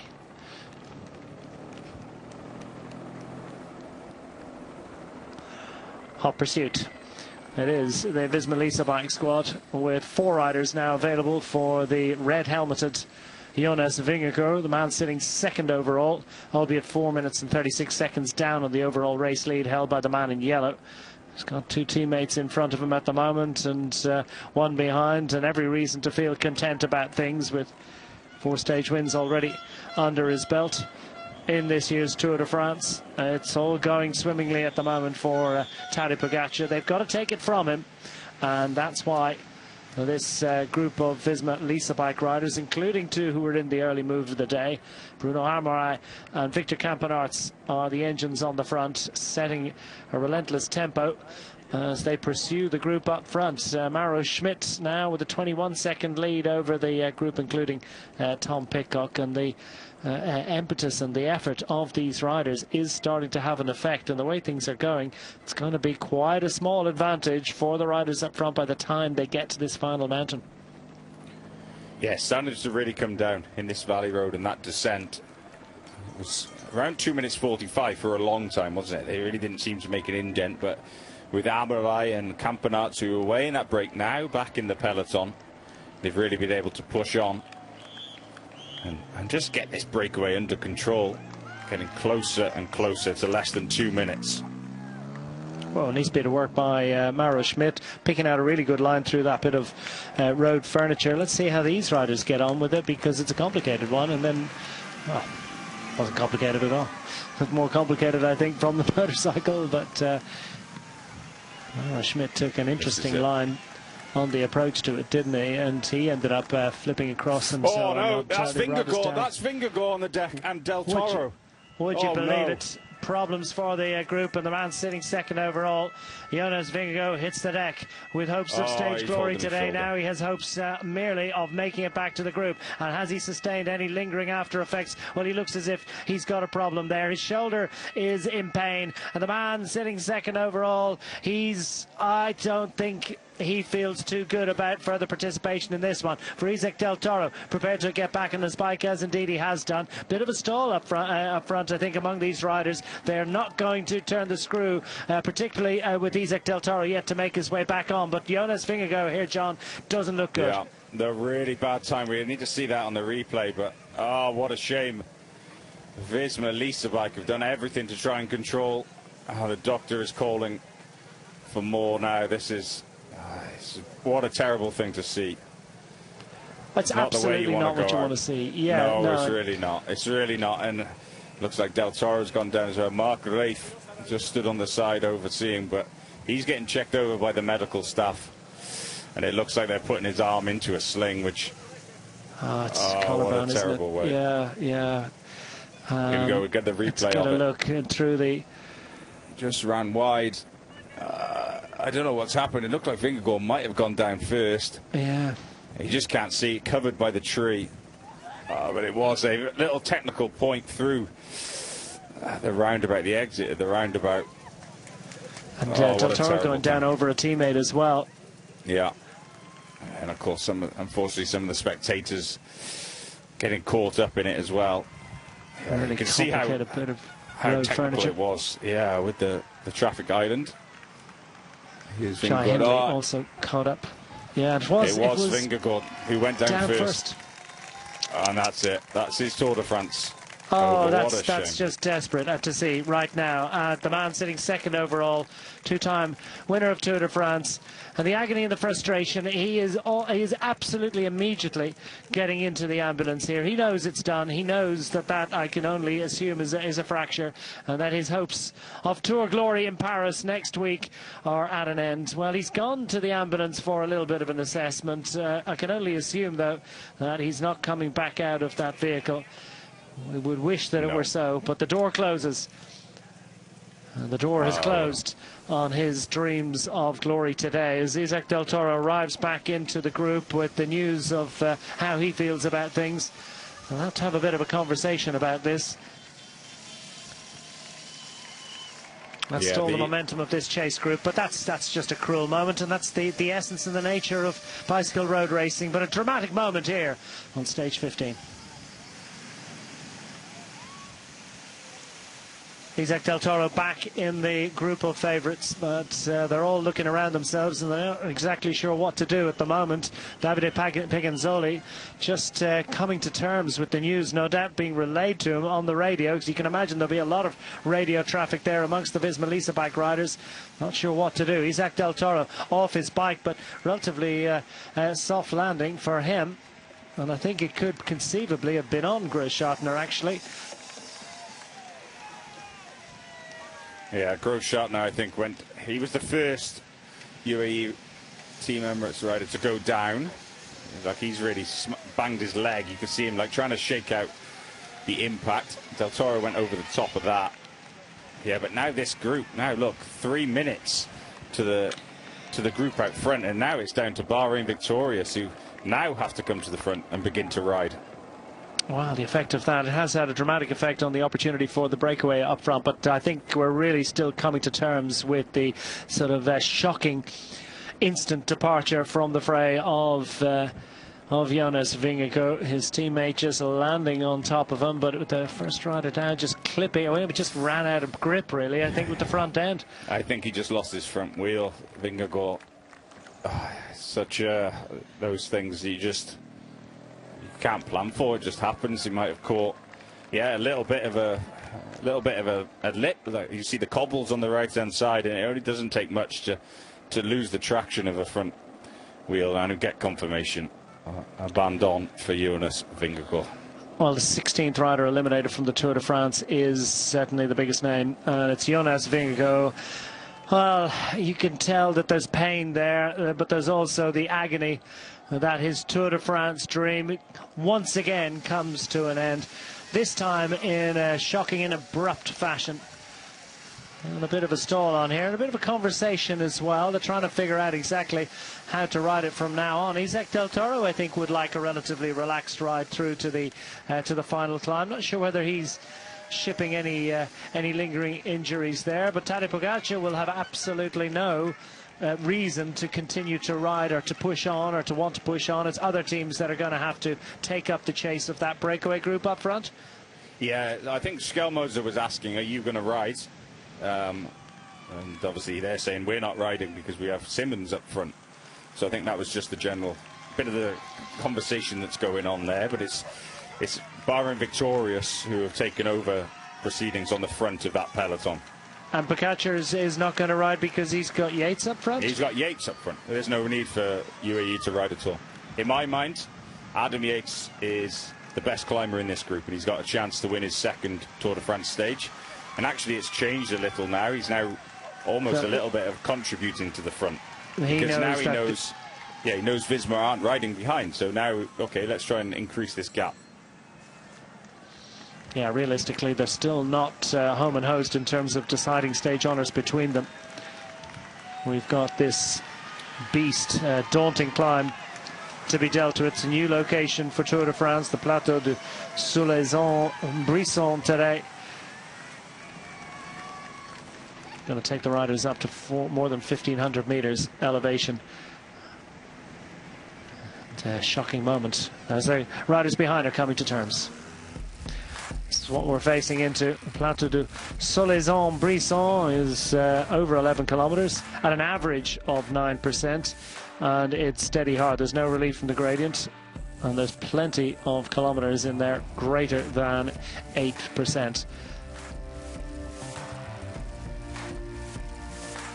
Winding its way to a significant summit finish.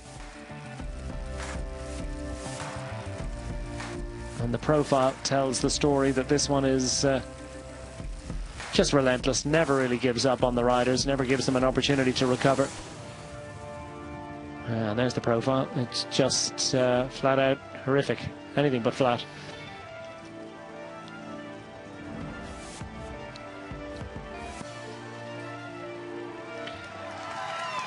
And it's at its worst at the beginning, in actual fact, having a look at the profile of that one. So at its worst in terms of at its steepest, that wouldn't necessarily be at its worst depending on your point of view. There will be riders in this breakaway and indeed riders behind who will look forward to that as a potential launching pad. But what's going to happen here? I mean, these riders are trying to absorb how this Tour de France 2026 has changed radically right now. It's cycling. It's why we love live sport, any sport actually. It just changes on the drop of a hat, and this is what happened. We talked about Pidcock getting in that breakaway and gaining so much time, and then you start talking about him being on the podium, and that's exactly what we've got now on the virtual general classification. It's crazy how things can change instantly in the drop of a hat, and it's not just about, okay, we've been really unfortunate. Vingegaard, we really don't want to see it. You never want to see a rider crash out and abandon because of that. But unfortunately, it can happen here, there, at any time. And the race is never over until you really finish that cross that final finish line in Paris. You can't guarantee anything. Sometimes the champagne celebration at the beginning of the final stage is one that I think is a folly. It's a moment of hubris. But anyway, that's a week away, not to be considered. Meanwhile, out front, and haven't been thinking about it too lately, but Mara Schmidt still has an advantage. It's hovering around the quarter-minute mark, so 15 to 20 seconds for Schmidt as he continues to press on. And now all these riders tapping through. And now also we have a situation where Jonas Vingegaard, if you're just joining us, is out of the Tour de France. Within the last 10 kilometres, unfortunately, just a piece of road furniture, a right-hander, a little complicated section, and looked as if his front wheel just washed out slightly, didn't have the grip, and he hit the deck. Also a lip in the road, a curb, quite a high curb, and he was escorted to an ambulance in a sling, holding his shoulder. We believe potentially a collarbone or some sort of a shoulder fracture, but instantly out of the Tour de France, and that means that elevated on that general classification, Remco Evenepoel sits in second place. Paul Sexas potential to be on the podium at the end of the day, having started the day in fourth.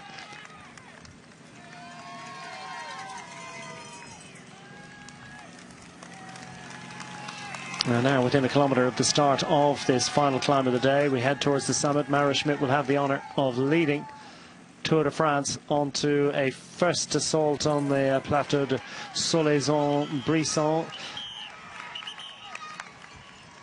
Not too far behind, Tom Pidcock sits on a virtual podium of the Tour de France, but he knows that coming behind is Tadej Pogacar, Remco Evenepoel, the aforementioned Paul Sexas, Juan Ayuso, after struggles yesterday. Can he start to reset and go again? He spoke about it at the start of the day.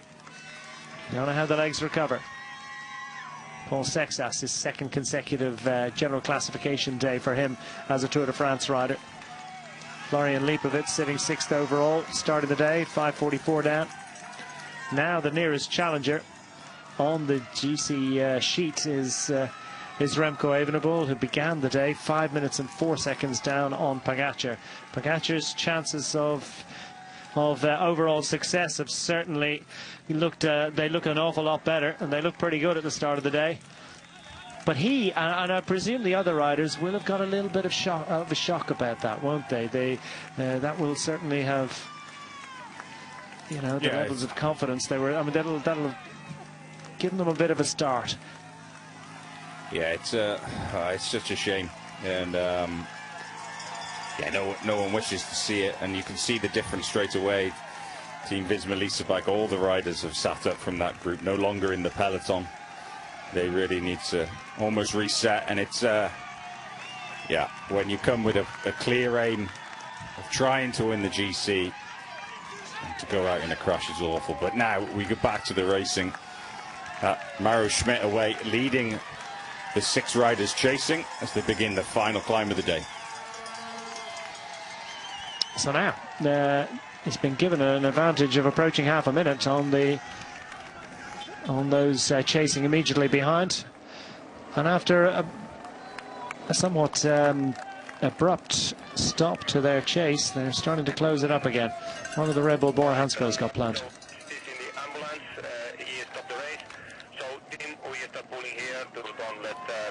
Too far, and also to control in half. Also our plan for the end starting now. They have their plan. Has it in any way changed?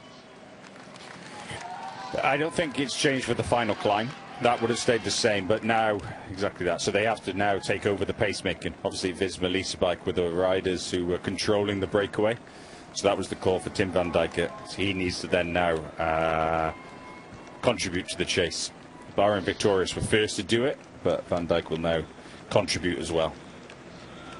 Yeah, other riders from the breakaway group yet to be reabsorbed by the yellow jersey group of Tadej Pogacar, so they're coming back. Van Wilder, Kevin Vauquelin, Alex Baudin, and also giving a great account of himself today, and still clear of the field and potentially of value to Paul Sexas in a bit is Aurélien Paré-Pontre on the Decathlon CMA CGM team. Dropping Black into the clutches, albeit still have about 50 seconds advantage over that Maillot Jaune group. Having said that, it's only about 2:10 between Tom Pidcock and the the overall race leaders group, Tadej Pogacar's group. So that's a somewhat reduced advantage, not least because of the extra impetus put on here by the Red Bull Bora Hansgrohe squad. Decent show of strength from them actually in this group. There's a lot of riders available. Yeah, there is. Tim van Dijk, Maxime van Gils, Jai Hindley still there to support Florian Lipovic and Remco Evenepoel. McKinley went down in that crash, but it was a much sort of softer landing by the looks of things. I think we were looking at more, of course, concentrating on Vingegaard on the floor, but he seemed to go into the bushes just before Vingegaard, so more like he would have seen the crash, then braked and gone straight on and crashed himself, but he looked like he killed off a lot of speed before he actually landed on the floor. And Schmidt into the grind of this climb, which immediately almost approaches, indeed exceeds on several occasions, double figures. This is a really, really tough and brutal climb. Yeah, it really is. Just see Adam Yates pacing it, really pacing, I think. Not doing too much. Großschartner. Bit of a problem here for Felix Großschartner. Well, we saw him on the deck and he's limping. Yeah. He is in a lot of pain, and I don't think he's going to be of any help. And indeed, Tadej Pogacar, there's a rider down in terms of the support act there. Yeah, Großschartner went down. He really hit his leg. Really an impact, like a dead leg. Because you can see him just limping. You can't even, put any Del Toro landed on him. So that was good news for Del Toro, but not such good news for Felix. I mean, there's being a team helper, and there's that, and that was just not necessarily what was aimed for. We were kind of interrupted when we saw that, but this effort, and he is a machine, isn't he, Adam Yates? He really, he's not necessarily out of that just because we're seeing him getting dropped here. No, I don't think so. I think he's just trying to pace things. Pidcock is almost, he knows he needs to ride full gas the whole way up this climb. But remember, the first 3 kilometres or 4 kilometres are the steepest, at around 11% overall for the opening 4K. And then it settles down to a 8.5% average, 8-9% the whole way up for the rest of the climb. It settles down to 8.5 to 9%. Yeah, it's a horrible climb. Yeah, settles down is probably the worst choice of words. Yeah, everything's relative. So Paris Pontre is back now to Paul Sexas and to Nicolas Prudhomme to assist. He won't necessarily be there for very long. He'll be there for as long as he possibly can. Van Dijk is there as well, but also up front for the Red Bull Bora Hansgrohe squad. And at the moment, Maxime van Gils, Jai Hindley to support Remco Evenepoel and Florian Lipovic. Schmidt settles in, world-class climber, but not, we fear, of the caliber of Tom Pidcock, and particularly Adam Yates. Yates still, well, he's hanging on in there, isn't it? He'll set the right tempo for him. And that sometimes depends on the gradient as well, as Van Wilder has dropped back into the main peloton. As the gradient is slightly steeper in certain places and gets shallower in certain places, riders will sort of yo-yo and move back and forth in relation to the group they're with. Yeah, they're really just trying to control their effort, ride within themselves where they can, before the racing really gets underway. How many riders are looking at the parameter? A lot. Nearly everyone. Especially early on in climbs, you want to try and control yourself. You want to be able to ride within yourself. It's a real tool.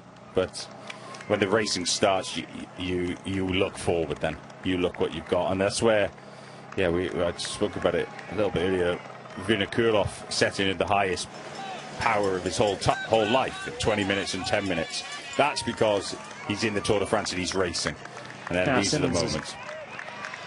Apologies, yes. Simmons is racing here, isn't he? Quinn Simmons, he's like a scalded cat again. There's no way that he's going to die wondering about this one, is there? So he's the one that launches from that group behind to try and see can he ride over to Mauro Schmidt. There's a reaction from Tom Pidcock. Yanis Vossard is either less willing or less able to immediately respond. Adam Yates still playing a canny game, or does he have the legs? Schmidt looking good.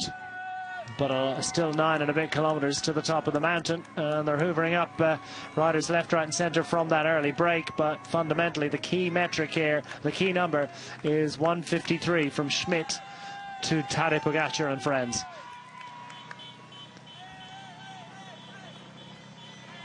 And Quinn Simmons looks absolutely fabulous today. If he can keep this going to the top of the mountain, he's going to take some beating. He looked in really good shape in the previous climb, and we were just talking about it. What's the reason for it? But I think he's just... Can't feel the pedals. Yeah, he's on a good day. And when you're on a good day, you use it.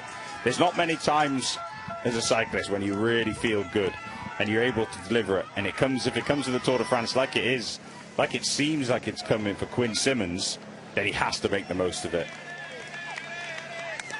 Making the most of his effort today. That was Catania actually dropping off for the Red Bull Bora Hansgrohe squad.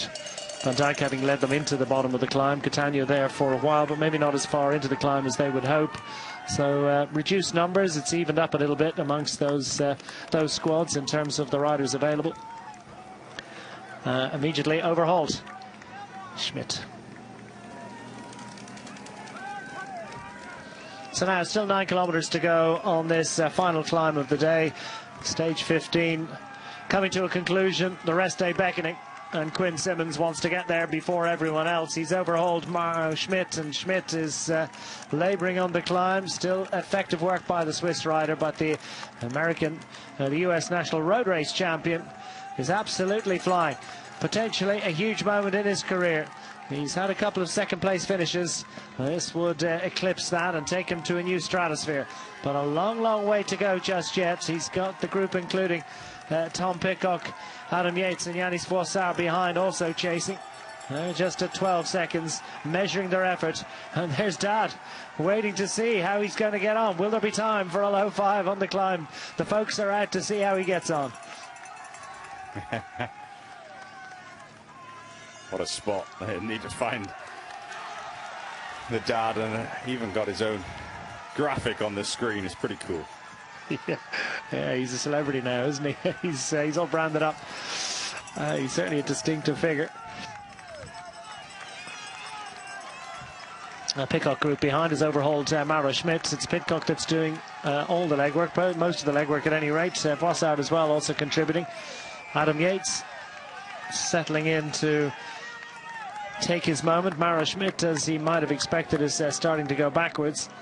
And now it's the Red Bull squads that are setting the tempo, setting the agenda. Van Giels has gone backwards. It's Shai Hindley now to take up the tempo. The former Giro d'Italia winner, indeed recent Giro d'Italia podium finisher. Now is a super domestic. What a rider. What a classy rider to have available to you to support the interests of Florian Lipovic, second in line, and Remco Evenepoel third in line. So now they are the target. They are the riders and the team that are facing up to the challenge of the UAE Team Emirates XRG squad, and the yellow jersey now has to focus his attention on that squad. What a change, what a radical shift in our thinking and the tactical play on this 15th stage of Tour de France, with the departure of Jonas Vingegaard. Jordan Jagat hanging on in here. Tiberi as well, just about there. Tiberi's teammate, Lenny Martinez. Good ride too by Richard Carapaz. Didn't go on the break today, not for the want of trying. Finds himself in that favourites group and still in the fray, but in real terms, there's a long, long way to go to the top of the mountain. Yeah, still a long way to go. The one thing now is how far can Hindley go in that peloton behind? As soon as he stops riding, who's going to ride? We know Lipovic and Evenepoel share the lead responsibility. But are they teammates? Yeah, I think they are. They're 100%. They're definitely teammates. But will they ride as teammates? First? Yeah, but who's going to ride? Exactly. Who rides? They're both the leaders. So who rides after that? Del Toro for Pogačar, or is it Scalmoza for Ayuso? So there's a bit of hesitation to come. I don't see UAE riding. Del Toro or Pogačar, they're not after the stage victory. They've got that opportunity out front with Adam Yates. So that if Hindley needs to go as far as he can to give Red Bull Bora Hansgrohe a chance of winning the stage. And would that be a signal actually for an attack from Paul Sexas or perhaps Prudhomme from the decathlon squad? We have heard that he doesn't like when the pace drops. He likes a constant effort, particularly on the really steep sections. Yeah, the question mark really is, how far can Hindley go? And then what happens? What team goes to the front? What team takes over? It's only, I think it's actually Riccatello with Sexas there. No Prudhomme. So no Prudhomme. And then, of course, Tiberi in support of Martinez, but we haven't really seen the Tiberi, the best Tiberi that we have seen in the past. So I think, in a way, this is going the way of that breakaway. Maybe Simmons, but it's going to be between Simmons, Yates, Pidcock. And, of course, you can't forget, for Tudor Pro Cycling, Boissard, strong climber, and we've hardly mentioned him today. So as we get closer and closer to the finale, who's going to take it? It's Tadej Pogacar's going to take it. And there's your answer, as the pace wilts slightly from the Red Bull Bora Hansgrohe squad.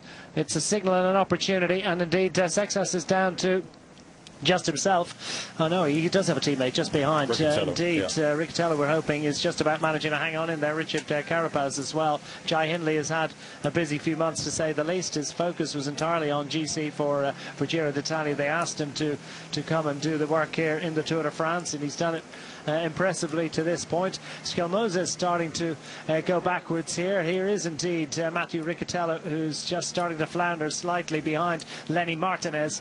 Meanwhile, up front, Riccatello's fellow countryman and rival, the Lidl Trek stage leader at the moment, is Captain America Quinn Simmons, settling into the fight. He seems to be winning the battle, the arm wrestle against the Pidcock group at the moment, at any rate.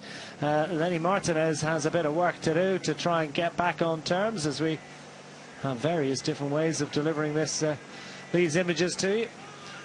And the gap down to 1 minute and 19 seconds. 7 and a bit kilometres to go. Still, the issue very much in the balance. It's 1:17 with 7k on this hill enough for Quinn Simmons.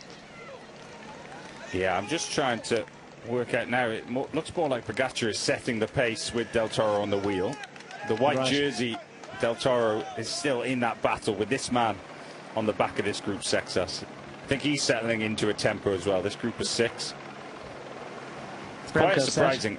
Yeah, I thought they'd actually just leave things as it is and trust that Adam Yates could go for victory, but surely they must be looking for Del Toro. Of course, has previous on this climb. He won earlier on this climb at Tour de Ron Alps. So, yeah, Del Toro is looking very good.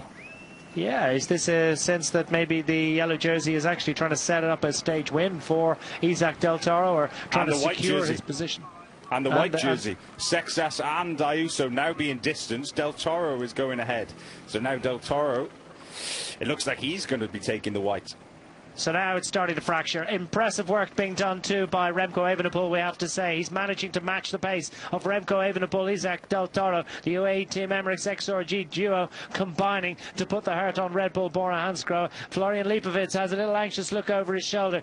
Paul Sexas at 19 years of age leading Juan Ayuso, but they are becoming detached. They've been cut adrift by the yellow jersey, who's setting a relentless pace on this climb. The gap is down to just about a minute to Quinn Simmons, who has still fully 6.8 kilometres on this climb to endure, and he's still only 23 seconds ahead of the Pidcock group as well. So Adam Yates, Boissard as well, also with something to say about the destination of stage honours. It really is finally poised, and this is a fascinating development here, and huge potential, huge opportunities.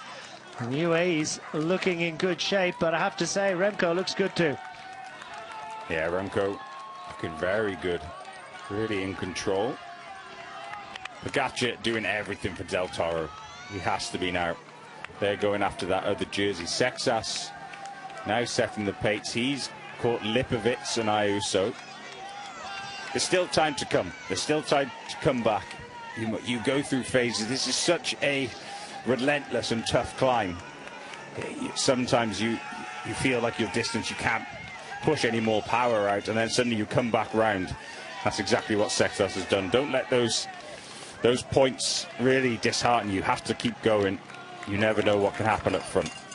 Yeah, it was on this stage of the Tour of Erin Rhône-Alpes that he was forced to abandon, having crashed the day before, so he doesn't have great memories of this. Well, he does have great memories of this part of the world, of course. His grandparents from around here, we all remember that fantastic social video announcing that he would be taking part of the Tour de France at the early age of 19. What a joyous moment that was for him. This is a moment not of panic. It's a challenging moment for him in his Tour de France odyssey, and he's leaking a bit of time here. No disgrace in that to Tadej Pogacar. Pogacar setting an agenda and setting a tempo that's one that Isaac Del Toro, remember, was off his bike in the same crash that claimed Jonas Vingegaard earlier on today. Del Toro looking focused, looking in control of his effort. The crowd starts to swell in size, but we're not even halfway up this climb. The crowds are going to be absolutely sensational and huge as we get further up, and Tom Pidcock it is that has the job of trying to hound down the stage leader Quinn Simmons as Tadej Pogacar takes up the role of Super Domestique, not attacking here. He wants to bring Isaac Del Toro with him. He really does, and to go through it, so Del Toro is at 31 seconds behind Sexas in that white jersey competition, the young rider competition. So that's Sexas, number 51 in the white. And then, of course, Ayuso. He is only 3 seconds down on Paul Sexas. Of course, white jersey, young rider, under 25 years old. But Sexas at 19, now riding to maintain that, and that gap now getting closer and closer to 30 seconds. Well, it's looking good for Isaac Del Toro to claim the white jersey, to move up into potentially, well, we'll not entirely rule it out, but Isaac Del Toro starting the day 5 minutes and 50 seconds down on his teammate Tadej Pogacar. We started the day, I can tell you, Isaac Del Toro 46 seconds down on Remco Evenepoel. That's the target. Remco Evenepoel, of course, is joining with them and staying with them at the moment, but they're the riders. Now Adam Yates. I can tell you Brian Smith has texted and suggested that he's not ruling out the possibility that we could have a UAE Team Emirates XRG 1-2-3 on the day. At the moment, they are 1-2-3 in pursuit of the race leader up front, and indeed the Pidcock group just behind. Pidcock group of 3. So Adam Yates has dropped back and is available now for as long as he possibly can to assist Tadej Pogacar and Isaac Del Toro to put as much time as they possibly can into Paul Sexas, Florian Lipovic and Juan Ayuso. Remco Evenepoel as well. They'll go and try and put a little bit of pressure on the Belgian.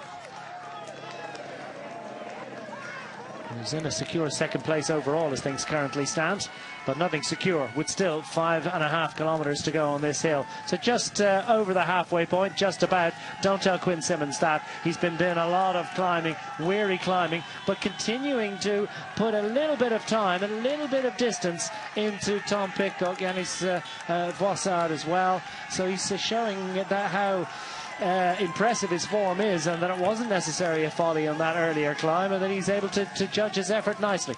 Yeah, he's done a really good effort here. He's given everything, but now he knows, unfortunately, UAE Team Emirates set by the pacing of Tadej Pogacar, now joined by Adam Yates, who was in that original breakaway. His time is up. He's been looking around. 5 kilometres to go, and now only 14 seconds to the chasing group. So the Maillot group has hoovered up and spat the Pidcock group out the back. Adam Yates, though, just available. That's pretty good. And a little bit of a shake of the thighs. He knows what's coming. He'll be informed by the team car behind. Indeed, might usefully be able to save a bit of energy, perhaps, to assist Juan Ayuso. Will they shift him into Super Domestique role? At any rate, it's a massive rate of capture here, and this one is going to be fought out amongst the yellow jersey group. Seems increasingly likely, with the gap out now to 40-odd seconds to Paul Sexas. Yeah, they just need to keep doing what they're doing. Sexas rides Yeah, you give everything. On this climb, there's no hiding. It's all about your legs and whatever he can do. Still, this isn't over for Sexas. Again, he has 31 seconds ahead of Del Toro at the start of the day. Let's say it stays the same. They're near enough on equal time, depending on the time bonuses available at the finish. But he's still in the mix. And I think that's exactly what Sexas and Ayuso need to remember. Everyone now, you're riding full gas. You go all the way to the line, and then you have a look at what the GC really looks like afterwards. And I think that's Adam Yates done now. He swings off.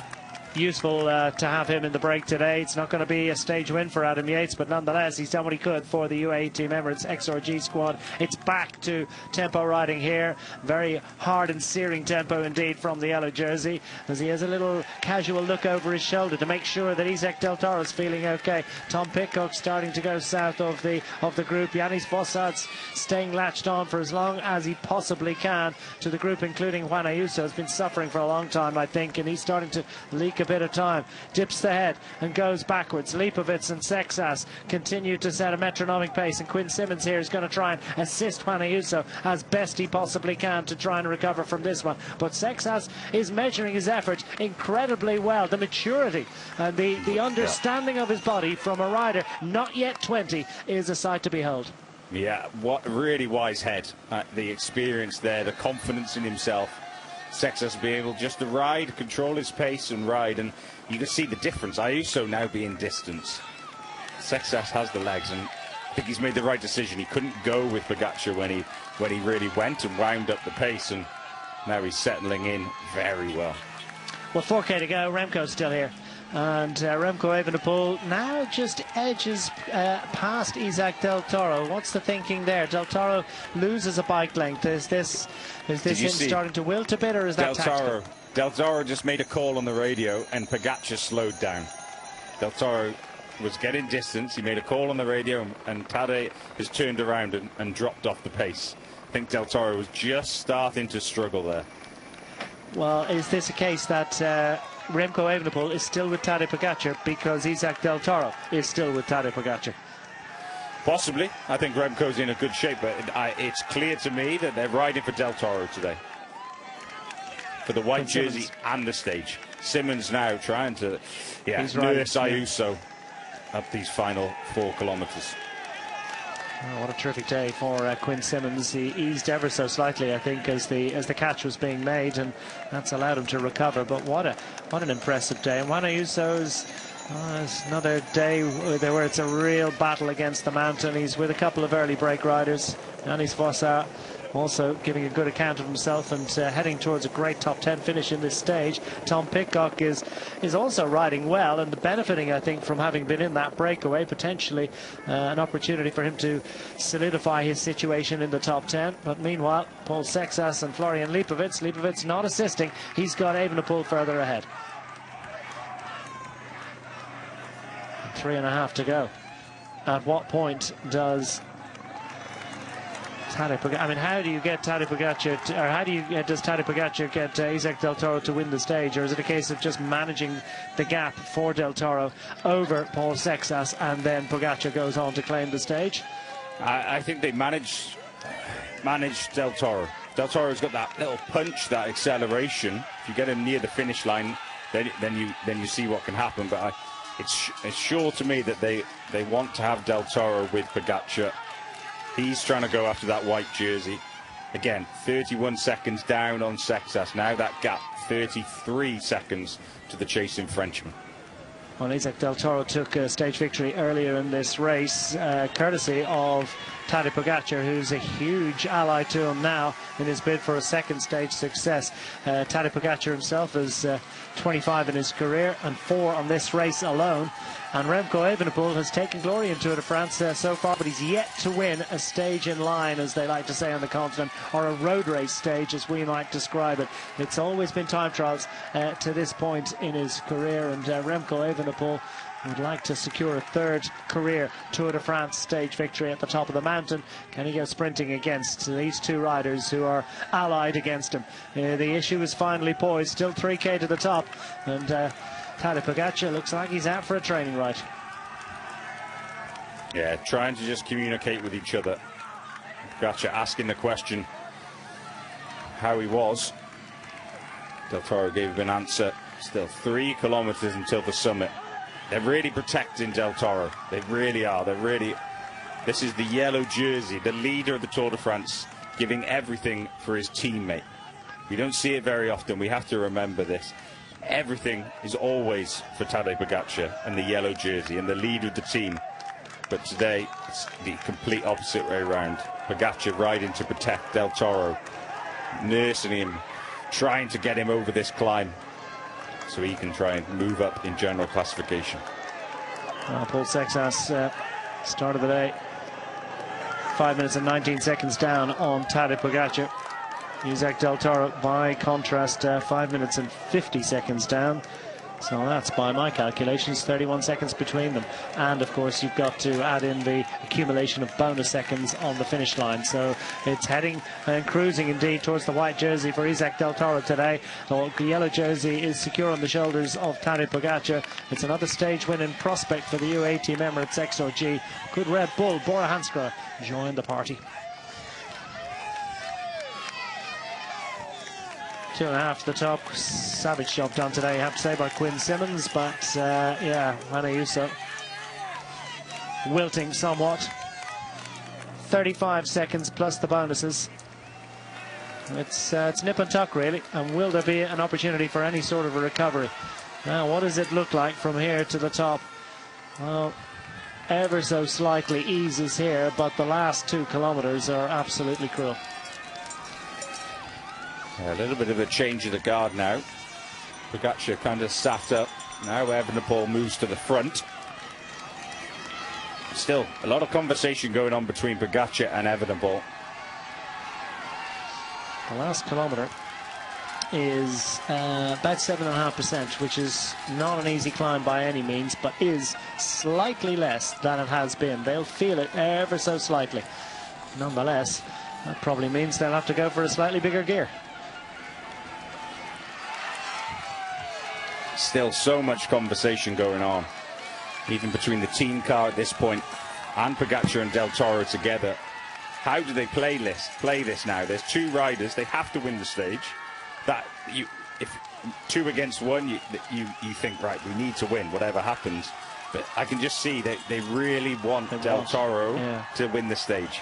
But there's a little Belgian man who's tried to steal the party, and that's Remco Evenepoel. He's a clever guy. How does he play it? He knows the scenarios. He understands the dynamics of what's happening around him right now. He can read a race, and he exactly can read this exact situation. He's thinking, okay, I know you're all ready for Del Toro. You probably would have even gone and asked the question. But Evenepoel just needs to sit and wait, and then try and hit them and take the stage victory. Terrific resistance here by Paul Sexas, who, the way things are going, he's going to keep himself in touch, keep himself probably 4th overall on the run to the line. And so Izak Del Toro, without the bonus seconds indeed, or without the maximum bonus seconds, is likely to take over that 3rd place and that white jersey. Del Toro's going to move up to 2nd overall, assuming that there's not a radical shift in the final 1,600 metres for these riders. Yeah, Del Toro looks like he's struggling a bit now. As you come closer to the end of this race, what are they going to do? Do they then just throw the stage victory away for Del Toro and Pogačar goes and needs to win it? But Remco Evenepoel sitting in a good position to try and take stage victory. And the team's classification, voracious appetite, but I'm also reminded as well that the team's classification is up for grabs here. UAE have led it, the Lidl Trek squad have led it since the 4th stage. But potentially they're going to be pushed out of it by the UAEs because they've got Adam Yates as a 3rd counting rider here who's going to be well up on the classification today. So we could see a shift as well in the team's classification. First order of business, stage win. Second is to move Izak Del Toro into that white jersey. That seems assured now, but they want to put as much daylight as they possibly can between themselves and the Frenchman ahead of the time trial to come in 2 days' time after the rest day. Time trial to come, Remco, and things going pretty well in GC as well, so he'll be feeling good about himself. himself, but he really, really wants that first road race stage. And Tadej Pogačar really, really wants another road race stage success for the UAE Team Emirates squad. Today, though, it looks as if he wants it for the Mexican champion, his teammate, sitting third wheel at the moment. Weary, exhausted, his legs must be on fire right now, but he's hanging on in there. And you've got to say that Tadej Pogačar has an unerring ability to set a tempo that is just about as cruel and horrible as Isaac Del Toro can handle, but enough that he's not dropping him. Yeah, constantly talking to each other. Pogačar checking on behind. How are you, Isaac? The Remco Evenepoel is sitting pretty, though, in my opinion now. 1 kilometre to go. Del Toro goes, and he's going to launch, and it's Remco Evenepoel who's going to have to cover it. Tadej Pogačar's here to launch the old 1-2, or is he going to? If they don't play it that way, then things could get very interesting through to the top. But Del Toro doesn't want to make this easy for Remco Evenepoel, who immediately responds. Del Toro slumps back in the saddle, and Remco Evenepoel stays out and ready to react to anything that's coming over the top. It doesn't come just yet. No, Evenepoel in complete control. Saw that a bit of acceleration. The actual difference on the faces, Del Toro pulling faces, Pogačar also pulling faces, but it's Remco Evenepoel looking He's the good. machine. He really is. Almost robot-like demeanour from the Belgian, former world road race champion. And Remco Evenepoel's looking good here. Can anyone respond? We've seen Tadej Pogačar. We've seen the sort of snap that he's got in an acceleration at the top of this climb. This is the easiest gradient they've had on the climb. It's by no means easy. It's over 7% through the final kilometre of this climb. Just the final couple of 100 metres, it eases to about 6%. Again, it's uphill all the way to the line here. And the speed, as you can see, is approaching 20 kilometres an hour. It's going to go above that any second now. Is there another attack in Isaac Del Toro? He goes again. Remco Evenepoel available immediately. Tadej Pogačar follows with interest, happy enough to leak a few seconds here to his nearest challengers on general classification. And Remco Evenepoel has stayed welded, waiting for his moment. They're into the closing stages. They're picking up the distance to go barriers, but still on an uphill. It's a long, long way to go. 350 metres remaining as Isaac Del Toro tries to ease Remco Evenepoel across towards the rope, and now they're in the barriers. So Remco Evenepoel out of the saddle. Where's the attack coming from? Here comes Evenepoel, and Tadej Pogačar is going to have to respond if the UAE squad are going to get the stage win. Evenepoel's going, and Del Toro's out of it. It's one-on-one between Remco Evenepoel and Tadej Pogačar for the stage victory. Who's going to get it? Over 4 hours and 23 minutes, and Tadej Pogačar, I don't think, is going to take the stage victory. Finally, it's a road race success for Remco Evenepoel. That is going to mean a lot to him. Isaac Del Toro takes the third place, the time bonus to go with it, and will, we believe, move into the white jersey, but not if this man has anything to say about it. Paul Sexas continues to resist. He's towing Florian Lipovic to the line. It's been a fabulous day on the Plateau de Solaizon-Brison today, and Paul Sexas has announced that he is capable of riding 2 consecutive days of GC at an exalted level. Potentially moving out of white here, but staying in the hunt for a final podium finish in Paris next week. We have got had a dramatic day. Jonas Vingegaard out of the bike race, but still plenty of riders in here trying to put it up to Tadej Pogačar and the UAE Team Emirates XRG squad. We've got another team taking the victory and adding to the wins as Paul Sexas arrives at the line. 4th on the day. Pretty much exactly a minute down on the stage winner, Remco Evenepoel. Meanwhile, how is Juan Ayuso getting on? Well, a little bit of a reset as Skelmoza has joined up to assist. To Quinn Simmons, your work is done. Chapeau, congratulations. He'll leave it up to Skelmoza to tow Ayuso to the line to limit his losses as best he can. Adam Yates also latching on, and Lenny Martinez here, another man who was animated. A memorable stage 15 of the Tour de France. These riders head to the rest day, and they'll be looking forward to it. Skelmoza putting the hurt on Ayuso as they limit the difference. And Martinez just wants to scoop potentially a few mountains points and a slightly better finishing position. Skelmoza tries to defend that situation. but almost 2 minutes down ultimately. Wow, that's a lot to absorb from that finale. It was a terrific final climb, John, and ultimately Remco has finally got his road race stage success. Yeah, winner on a road stage of the Tour de France, obviously. He's won time trials, but to lift his hands up at the top of this climb, what a feeling. Remco Evenepoel in from the very beginning of this final climb. We heard Red Bull Bora Hansgrohe come on the team radio, and they said, let's go with our plan. And it was Del Toro who led it out. So this is now 250 meters to go. Evenepoel goes first, and he just goes from this point, 200 meters to go. Tadej Pogačar trying to follow. The gap really opened up. Then he got back into the wheel, and all the Pogačar Any question that he said, you know what? He just couldn't give any more. He couldn't give any more. He's just in the saddle, just trying to hold on. And Evenepoel, the strongest sprinter in the day. Pogačar closed that gap, just got onto the wheel, and he couldn't give anything. A great win for Red Bull Bora Hansgrohe and Remco Evenepoel.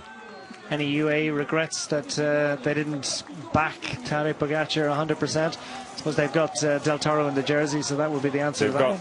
They've got Del Toro in the jersey, so going off the quick maths I'm trying to do, so Del Toro finished 52 seconds ahead of Paul Sexas, plus the 4 seconds he gets as a bonus, so he should lead the white jersey now by about 21 seconds. Yeah.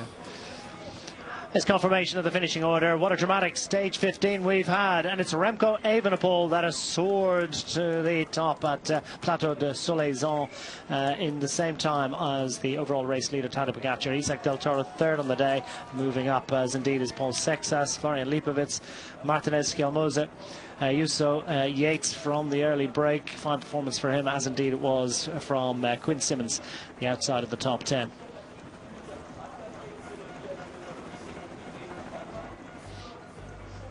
We wait for confirmation of the order on general classification and indeed of the minor classifications, but what is assured is heading to the rest day and heading to the time trial, the sole solo race against the watch coming up on stage 16.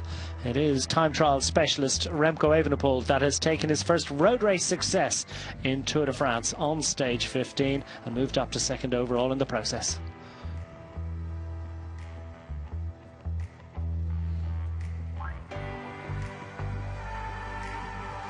First up to congratulate the overall race leader.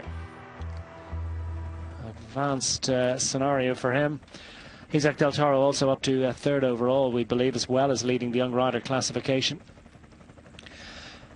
Mauro Gianetti has to be feeling pretty good about things. A 1-3 finish on the day, 1-3 on overall. He'll be tempering that a little bit, but with the news of Vingegaard. But let's hear from Mauro Gianetti. Mauro Gianetti, allora, Pogačar versione diciamo generosa più del solito oggi per questa vittoria di tappa di Remco, che comunque ha dato molto forte.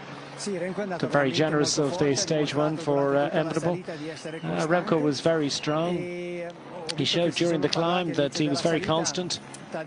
We've seen that they were talking at the start of the climb, Tadej and Isaac, to understand how they were doing. Isaac was doing well, because he was going to make a big difference compared to the others. So it's good for us, it's good for Isaac, and congratulations to Remco for this amazing victory. A word about Vingegaard, because we've seen him very friendly with him.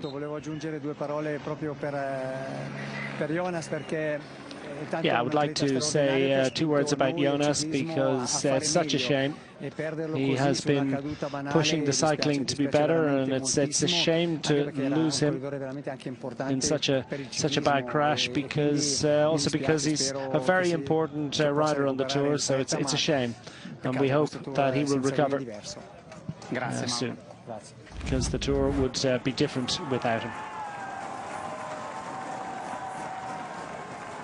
Well, slow-mo images for Remco Evenepoel. Delight for the Belgian and for the Red Bull Bora Hansgrohe squad. Good day out for the UAE Team XRG squad. Disappointment for Visma Lease a Bike, but great drama on on this stage, this 15th stage of the Tour de France, and to take you through the jersey presentations and the ceremonies that will unfold from now on. We've got a few interviews as well. Jonathan Harris-Bass.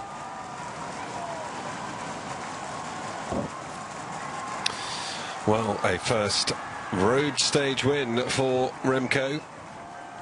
Let's hear from the man himself. This is Remco, you have it. You've been wanting to win that normal stage, not a time trial for quite some time now. You've done it. It must feel great.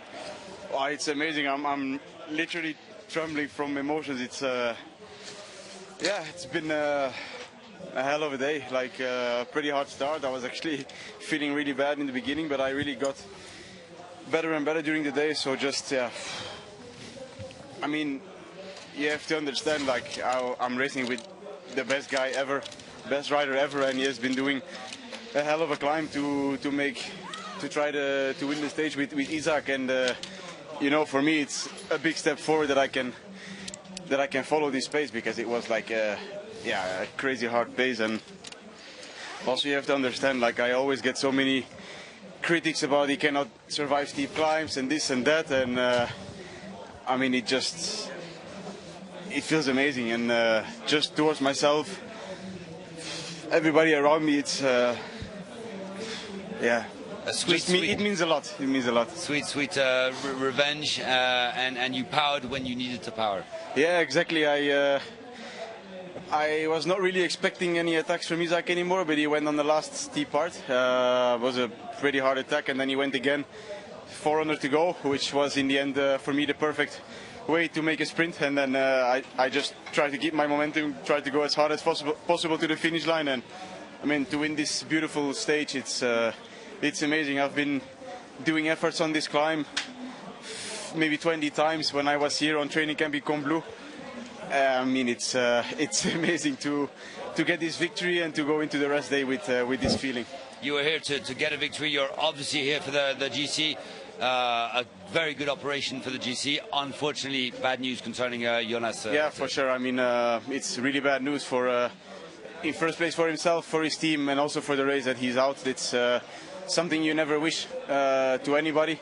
But yeah, then after that you have to refocus and try to go for the maximum. And then now taking the stage, arriving with Tadej and Isaac, putting the others on quite a big gap is amazing. And then now we have a good rest day, and then a beautiful day on Tuesday where I will try to go again for a stage. So I mean, it's amazing that I find my best legs during this tour. So I hope I can recover well from this one, and then and then go into the last week. You've won many races. You've won World Championship titles. You've won Liège. Sounds like this stage really means a lot for you. Yeah, for sure. I mean, it's really hard to win a race, at least, and I'm one of the lucky ones that can still win quite a few. But I mean, in the tour on hard mountains like this, it's really difficult to beat guys like Tadej and Jonas, especially Tadej, of course.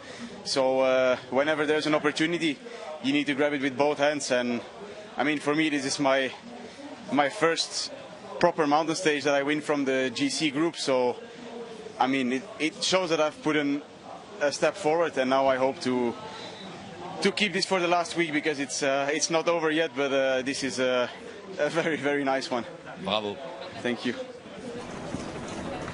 Really was an outstanding performance from Remco, and it shows how many steps forward he's made as well. It gives Red Bull Bora Hansgrohe their first Tour stage win of this year's Tour de France. Isaac Del Toro, full of respect for Remco when he came across the line.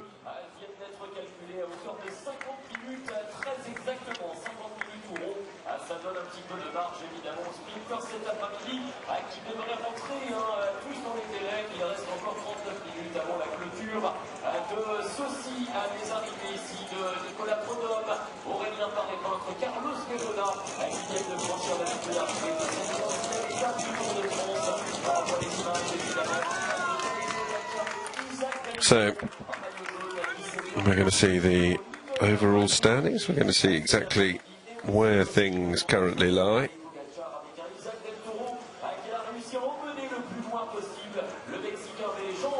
Adam Yates with his team leader.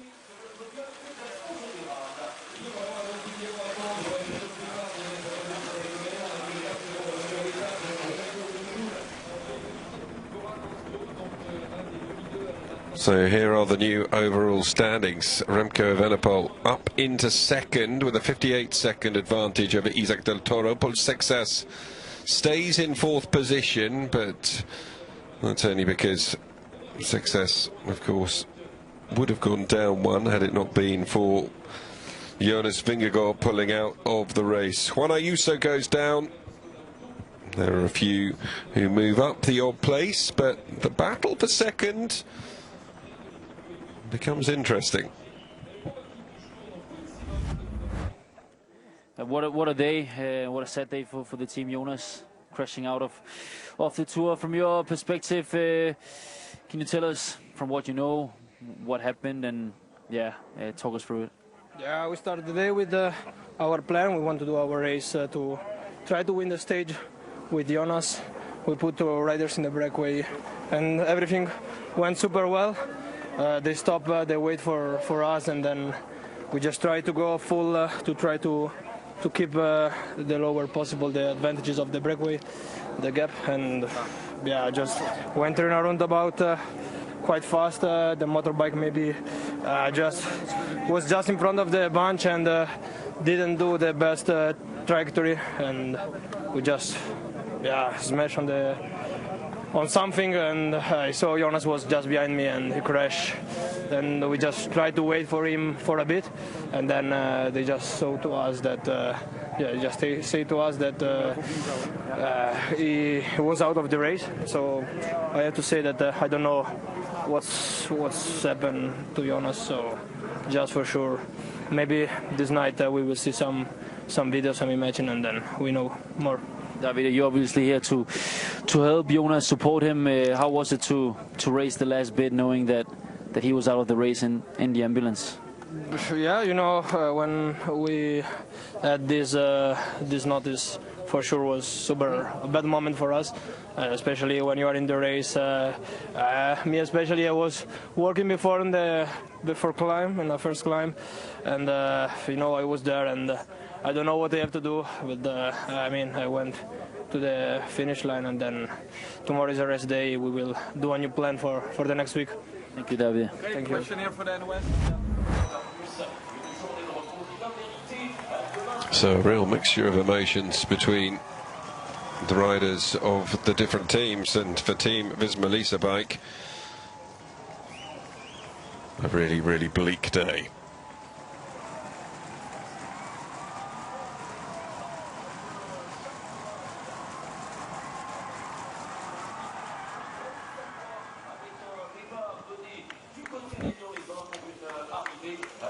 Well, Pol Sexas, he's lost the white jersey, but at the same time put together a really decent ride today, and you'd be proud, very proud of his performance.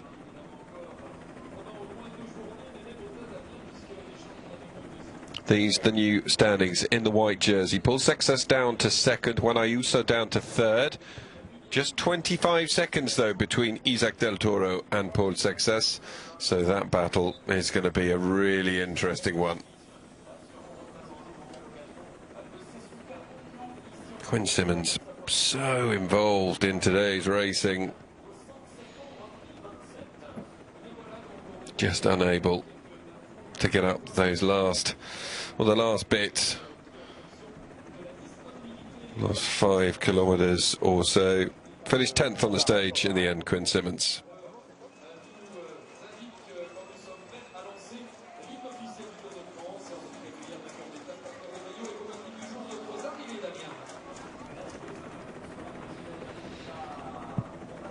A desperate day for Team Visma Lease Bike, a very happy day for Red Bull Bora Hansgrohe. Let's go and hear from one of their DS's, Pachi Villa. Pachi Villa, what a stage, What a victory for Remco Evenepoel and Red Bull Bora Hansgrohe. I can see the emotion in your eyes, what it means to you, to the team. Can you try and summarise this feeling here? It's a first road stage win in the Tour de France for Remco. Yeah, well, I think it's amazing, no? Well, amazing ride from the boys, I think, and the whole team, having team up the road just to have an idea for today. And then we just tried to execute it. The boys did amazing, and yeah, finally Remco was just incredible, you know, with with El Toro, and today beat them here in the line. Everything, it's just impressive. The way he rode today, I feel like we've seen a new Remco Evenepoel in this Tour de France. He looked at ease, he rode within himself. The way that he managed his effort there and was so calculated and smart. What's changed, perhaps, or was he just so confident? Well, after yesterday, I think we did a good analysis with all the team and all the engineering and all the trainers, coaches in general. So, yeah, we wanted just the first part of the race, of the climb, one way. We took the responsibility of it. Again, chapeau to Jai, to Max, to Catania, to Nico, to Jan, to everybody. And then, yeah, I think he found the right legs in the right moment. And yeah, this mountain is pretty special for us also in Dauphiné. We had a nice performance here from the team. So happy. I think, we should ask this question to Remco, but I think it's so far one of the best versions we have seen of Remco Evenepoel. This is the first time that Tadej Pogačar has been beaten this Tour de France on mountain stages. This is a huge statement from Remco Evenepoel. Yeah, I mean, it's nice to win, and when you do it in one of probably the best ever cyclists and in a mountaintop finish, with him wearing the yellow jersey, I think the picture should be pretty cool. A huge shame on today's stage that Jonas Vingegaard has crashed and sadly had to abandon. It's a huge blow for the race, for the rivalry. It's just a big shame. Yeah, it's never good, you know. Whenever. I mean, I think it's a great champion. I think the Tour de France loses one of the biggest riders it has, and we'll miss him. Wish him the best, and good recovery, and yeah, a big hug to the whole team. It's simply sad, you know, when you see a rider crashing like that and just losing all the effort he has put into this race, and it's just sad. It's part of cycling also, so yeah, sorry for him. Thanks, Patchy, and enjoy the celebrations and the rest day. Thank you very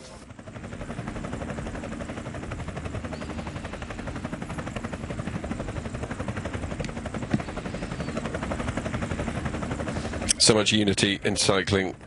Celebrating the wins, yes, but at the same time offering condolence to Team Visma Leasebike.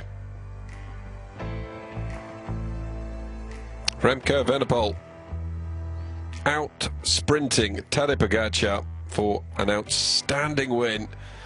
His third Tour de France stage win, but his first that isn't an individual time trial. Remco really turning up. And showing his evolution as a rider as well.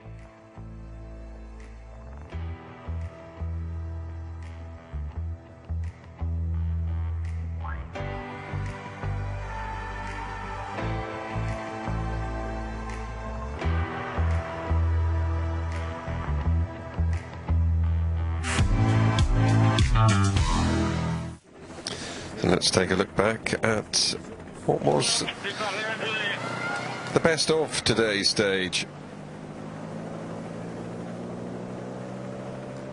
Stage 15, Champagnole to Plateau de Solaison, 183.9 kilometres. Early sprint of the day took place in Saint-Laurent-en-Grandvaux, and that was won by Jasper Philipsen. Over the first climb of the day, just a category 3, so just 2 and 1 points respectively available there, and it was a good opportunity for Valentin Perret-Peintre to get some points along with Richard Carapaz. Big battle for the break then took place. 24 riders managing to get up the road, but Quinn Simmons, who was the man who crested the brutal Salaire Col de la Croisette out in front. But then a moment that will be the most talked about moment of the day. Jonas Vingegaard coming down heavily and then not able to continue. We are unsure of the exact injuries he has sustained, but it will have had to be extremely bad for Jonas Vingegaard to take no further part in today's race, and those Danish fans will be bitterly disappointed as they watched Quinn Simmons and Mauro Schmidt come through first. Headed on to the last climb of the day, and with just 5 kilometres left to go, it was time for the yellow jersey group to move past Quinn Simmons, Adam Yates, Tadej Pogačar, Isaac Del Toro and Remco Evenepoel. 5 became 3, and Del Toro had a couple of really good digs inside the last kilometre, had won here in the Tour Rhône-Alpes and was looking to make it back-to-back wins, but just unable to shake off the Belgian. And in the end, Remco Evenepoel had enough to accelerate towards the finish, having stuck with Pogačar and Del Toro all the way up the final climb. He had that little bit extra to sprint home to victory and to give Bora Hansgrohe their first win of this year's Tour de France. His first road stage win as well. And Paul Sexas coming across the line with a valiant effort, although not good enough to keep him in white. Juan Ayuso came across the line. Let's first of all hear from Tadej Pogačar. Tadej, first of all, a word on something that no one likes to see. It's the crash of Jonas Vingegaard today, and the fact he's out of the Tour. Yeah, yeah, it's really sad to see that Jonas is out. Since 21, we were always battling out for the victory. Maybe at the beginning we didn't have the best relationship, but in the last 2 years, we became good rivals, good like respected rivals, competitors, but I also think kind of friends. And it's really, the Tour will not be the same without him. And it got me thinking just before in interview for France TV. Today we had doping control. He had it at 2 in the morning, and got me thinking maybe this is also a reason that one night that your sleep is ruined, maybe a little bit less concentrated in the descent, and his tour is ruined. Maybe this, I don't blame that, but could be also a little bit connected.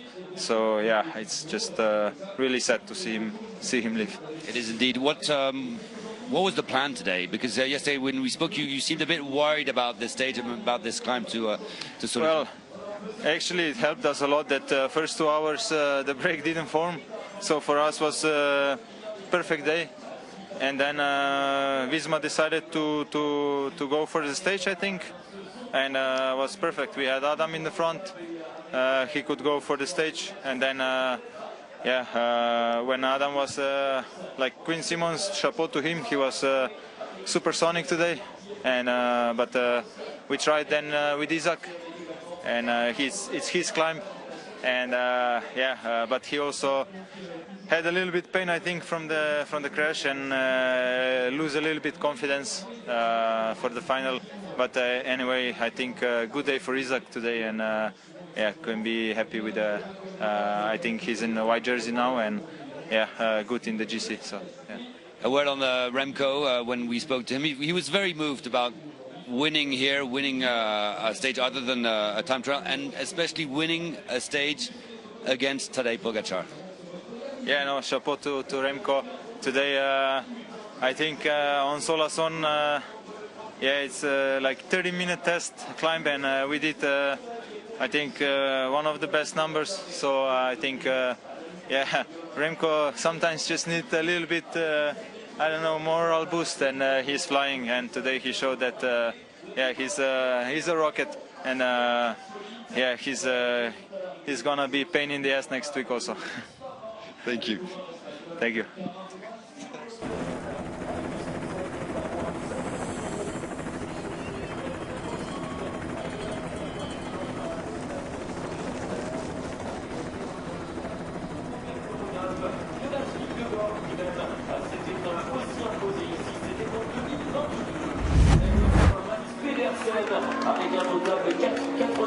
17 points, soit une trentaine de points d'avance, 31 exactement.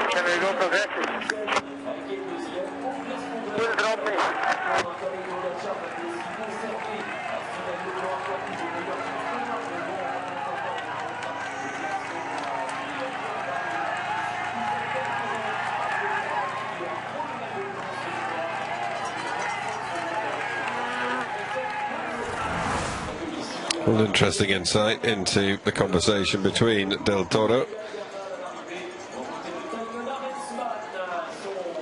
and his team leader.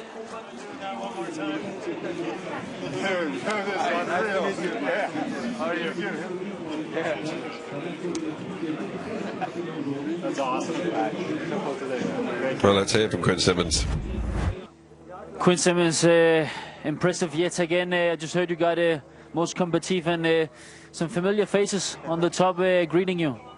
Yeah, combative. It's nice, but I think, I mean, the biggest objective was we don't lose time in GC, and I'd be there in case something happens. And I think we lost some time, but how we managed well as a team. And I mean, for me, I got to be in the front on a mountain stage of the tour. That's pretty cool. Was there any point where you thought that you could take the stage today? No, I'd probably need 4 minutes or something on Poggy. I think, I mean, I know if it's a hard day like this, I can do a last climb. Not even a climb, just the last 40 minutes. I know I can push good power, but at the end of the day, I'm still in the 70+ kilo category. So, yeah, you need quite some minutes to stay ahead of these guys. Well done, Quinn. Thank you. Okay, thank you. Well, he certainly lit the stage up today, Quinn Simmons. It's good to hear that he's been rewarded with the most combative rider, because his effort really did pique interest in the stage, has to be said.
Well, 24 hours ago, Paul Success was the rider who moved into the white jersey, the youngest man to have the white jersey, but now he's not going to be in the white jersey at the end of today. He said, well, it was a hard day, really hard day. Had a puncture at the start of the day, which was far from ideal as a start to the day, but in the end, I wasn't following as I would have perhaps liked to do, but I managed to get across the line in a decent time, so I'm quite okay.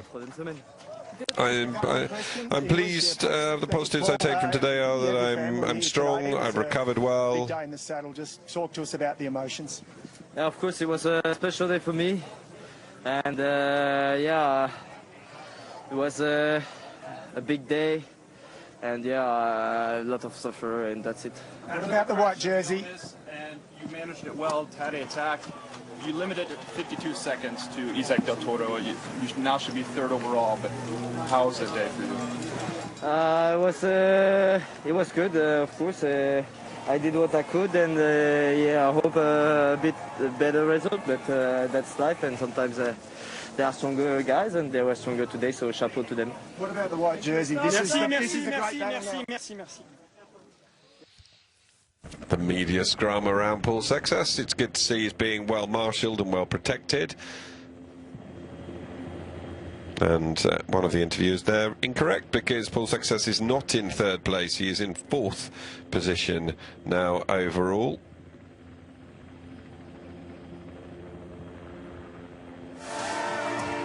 A huge day for this man and for his team. Remco Evenepoel with his third Tour de France stage victory, but his first in a road stage. Previous two had been in individual time trials, so a big win for Remco Evenepoel. And he is delighted, and he's up to second. Not that he would have wanted to get into second in the manner that he has done, with Jonas Vingegaard crashing out of the Tour today. But Remco Evenepoel is into second place, 5 minutes behind Tadej Pogačar, and managed to get up to 42.8 kilometers an hour in that last 500 meters. And when you think about the gradient involved there, that is no mean feat.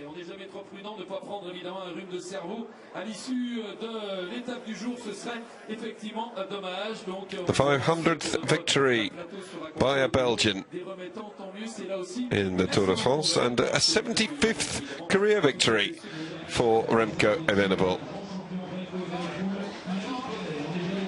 Isaac Del Toro prepares to go up onto the stage with a white jersey. Tadej Pogačar is in yellow, he's in the polka dots as well. Mads Pedersen hasn't finished yet, he's in the green jersey. And there is today's stage. Remco Evenepoel winning, Tadej Pogačar in second, Isaac Del Toro in third, Paul Success coming home fourth, just ahead of Florian Lipovitz. And then another Frenchman, Lenny Martinez.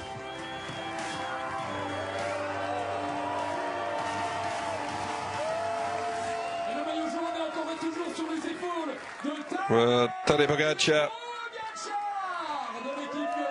sees his lead increase.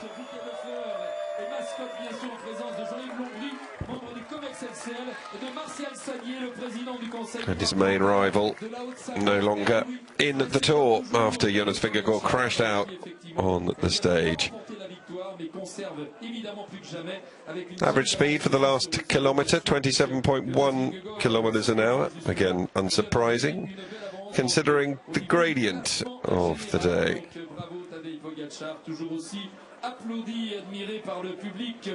Let's go and get some reaction from down at the finish from our experts.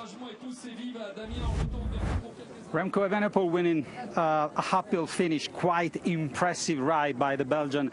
But the big news of the day is, of course, Jonas Vingegaard forced to abandon the Tour de France. The reaction of Visma, I mean, losing the captain, the leader of the team, the most important rider, who was second in the GC, I mean, blown everything away for that team. I think it's a big blow for the whole Tour de France. I was driving up, Solasson got the news that Jonas Vingegaard crashed out. We didn't have reception, but everyone on the mountain were quiet for a few minutes. Everyone was standing on their phone, seeing what was going on. Visma, of course, very gutted. We could see how they were riding today. It was a Visma day. It was a Vingegaard day. They wanted to try something. They wanted to honor the words of Jonas Vingegaard today, that he's never giving up. And crash took him out of this tour, and he is currently on his way to the official X-ray of the Tour de France to get a scan. So that's a big blow, but we got a race, Andrea, with Remco Evenepoel beating the UAE duo. Yeah, that's quite impressive. I saw Remco and today talk a little bit a few kilometers before the finish, and I don't know what happened there. It looked like Tadej was in a generous mode today. I don't know. We cannot say that, because Remco deserved the win the way he rode today, absolutely. For sure, probably wanted Del Toro to take another stage. It didn't happen, but congratulations to Remco. Great win today.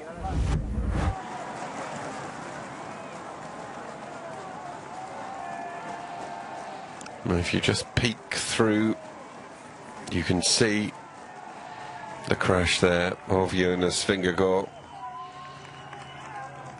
And, well, with the news that he was woken up at 2 AM by anti-doping control, you just wonder whether that had an impact on his concentration. Just loses the wheel, and shoulder slam really hard into the pavement,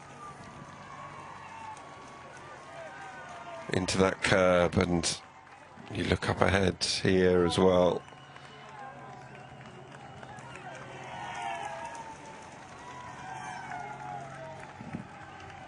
Well, we won't know until we get a reaction from Melissa Bike, and maybe we won't know until tomorrow. Isaac Del Toro was another of the riders who went down, but no one went down as hard as Jonas Vingegaard, and he knew. You could tell by the look on his face. Nasty laceration on the neck as well.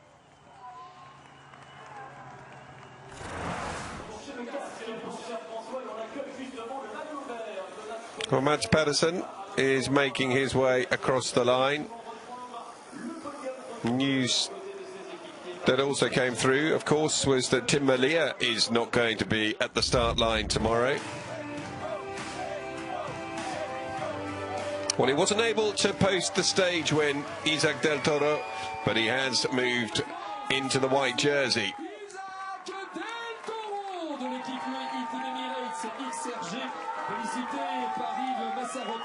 Maire de Vougy, et par Mathieu Olivier, vice-président de Chris Group, et bien sûr l'hôtesse des opticiens Chris, de bleu vêtu pour un bouquet blanc et un trophée bleu. Et bien voilà, bleu et blanc, les couleurs de Chris, Isaac Del Toro. Il voudrait encore quelques applaudissements, chers amis, du plateau de Solaison, Haute-Savoie.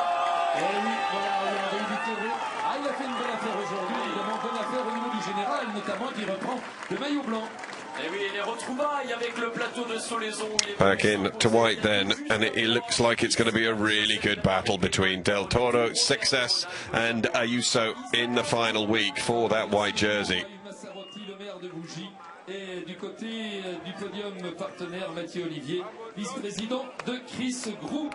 Et bien voilà, mon cher Damien, on a fait le plus gros du boulot. Il nous reste évidemment deux tableaux d'honneur à vous proposer. Il y aura le combatif du jour avec Century 21. Il y aura ensuite le maillot vert du classement par points des sprinters. Et ensuite, on pourra clore avec une remise de... So there are the white jersey standings. Looking very interesting indeed. Paul Success 25 seconds behind Isaac Del Toro. Juan Ayuso in third position. Lenny Martinez in fourth, and Pignazzoli in fifth at present. There's the Voiture Ballet making its way across the line. A couple of riders just out in front.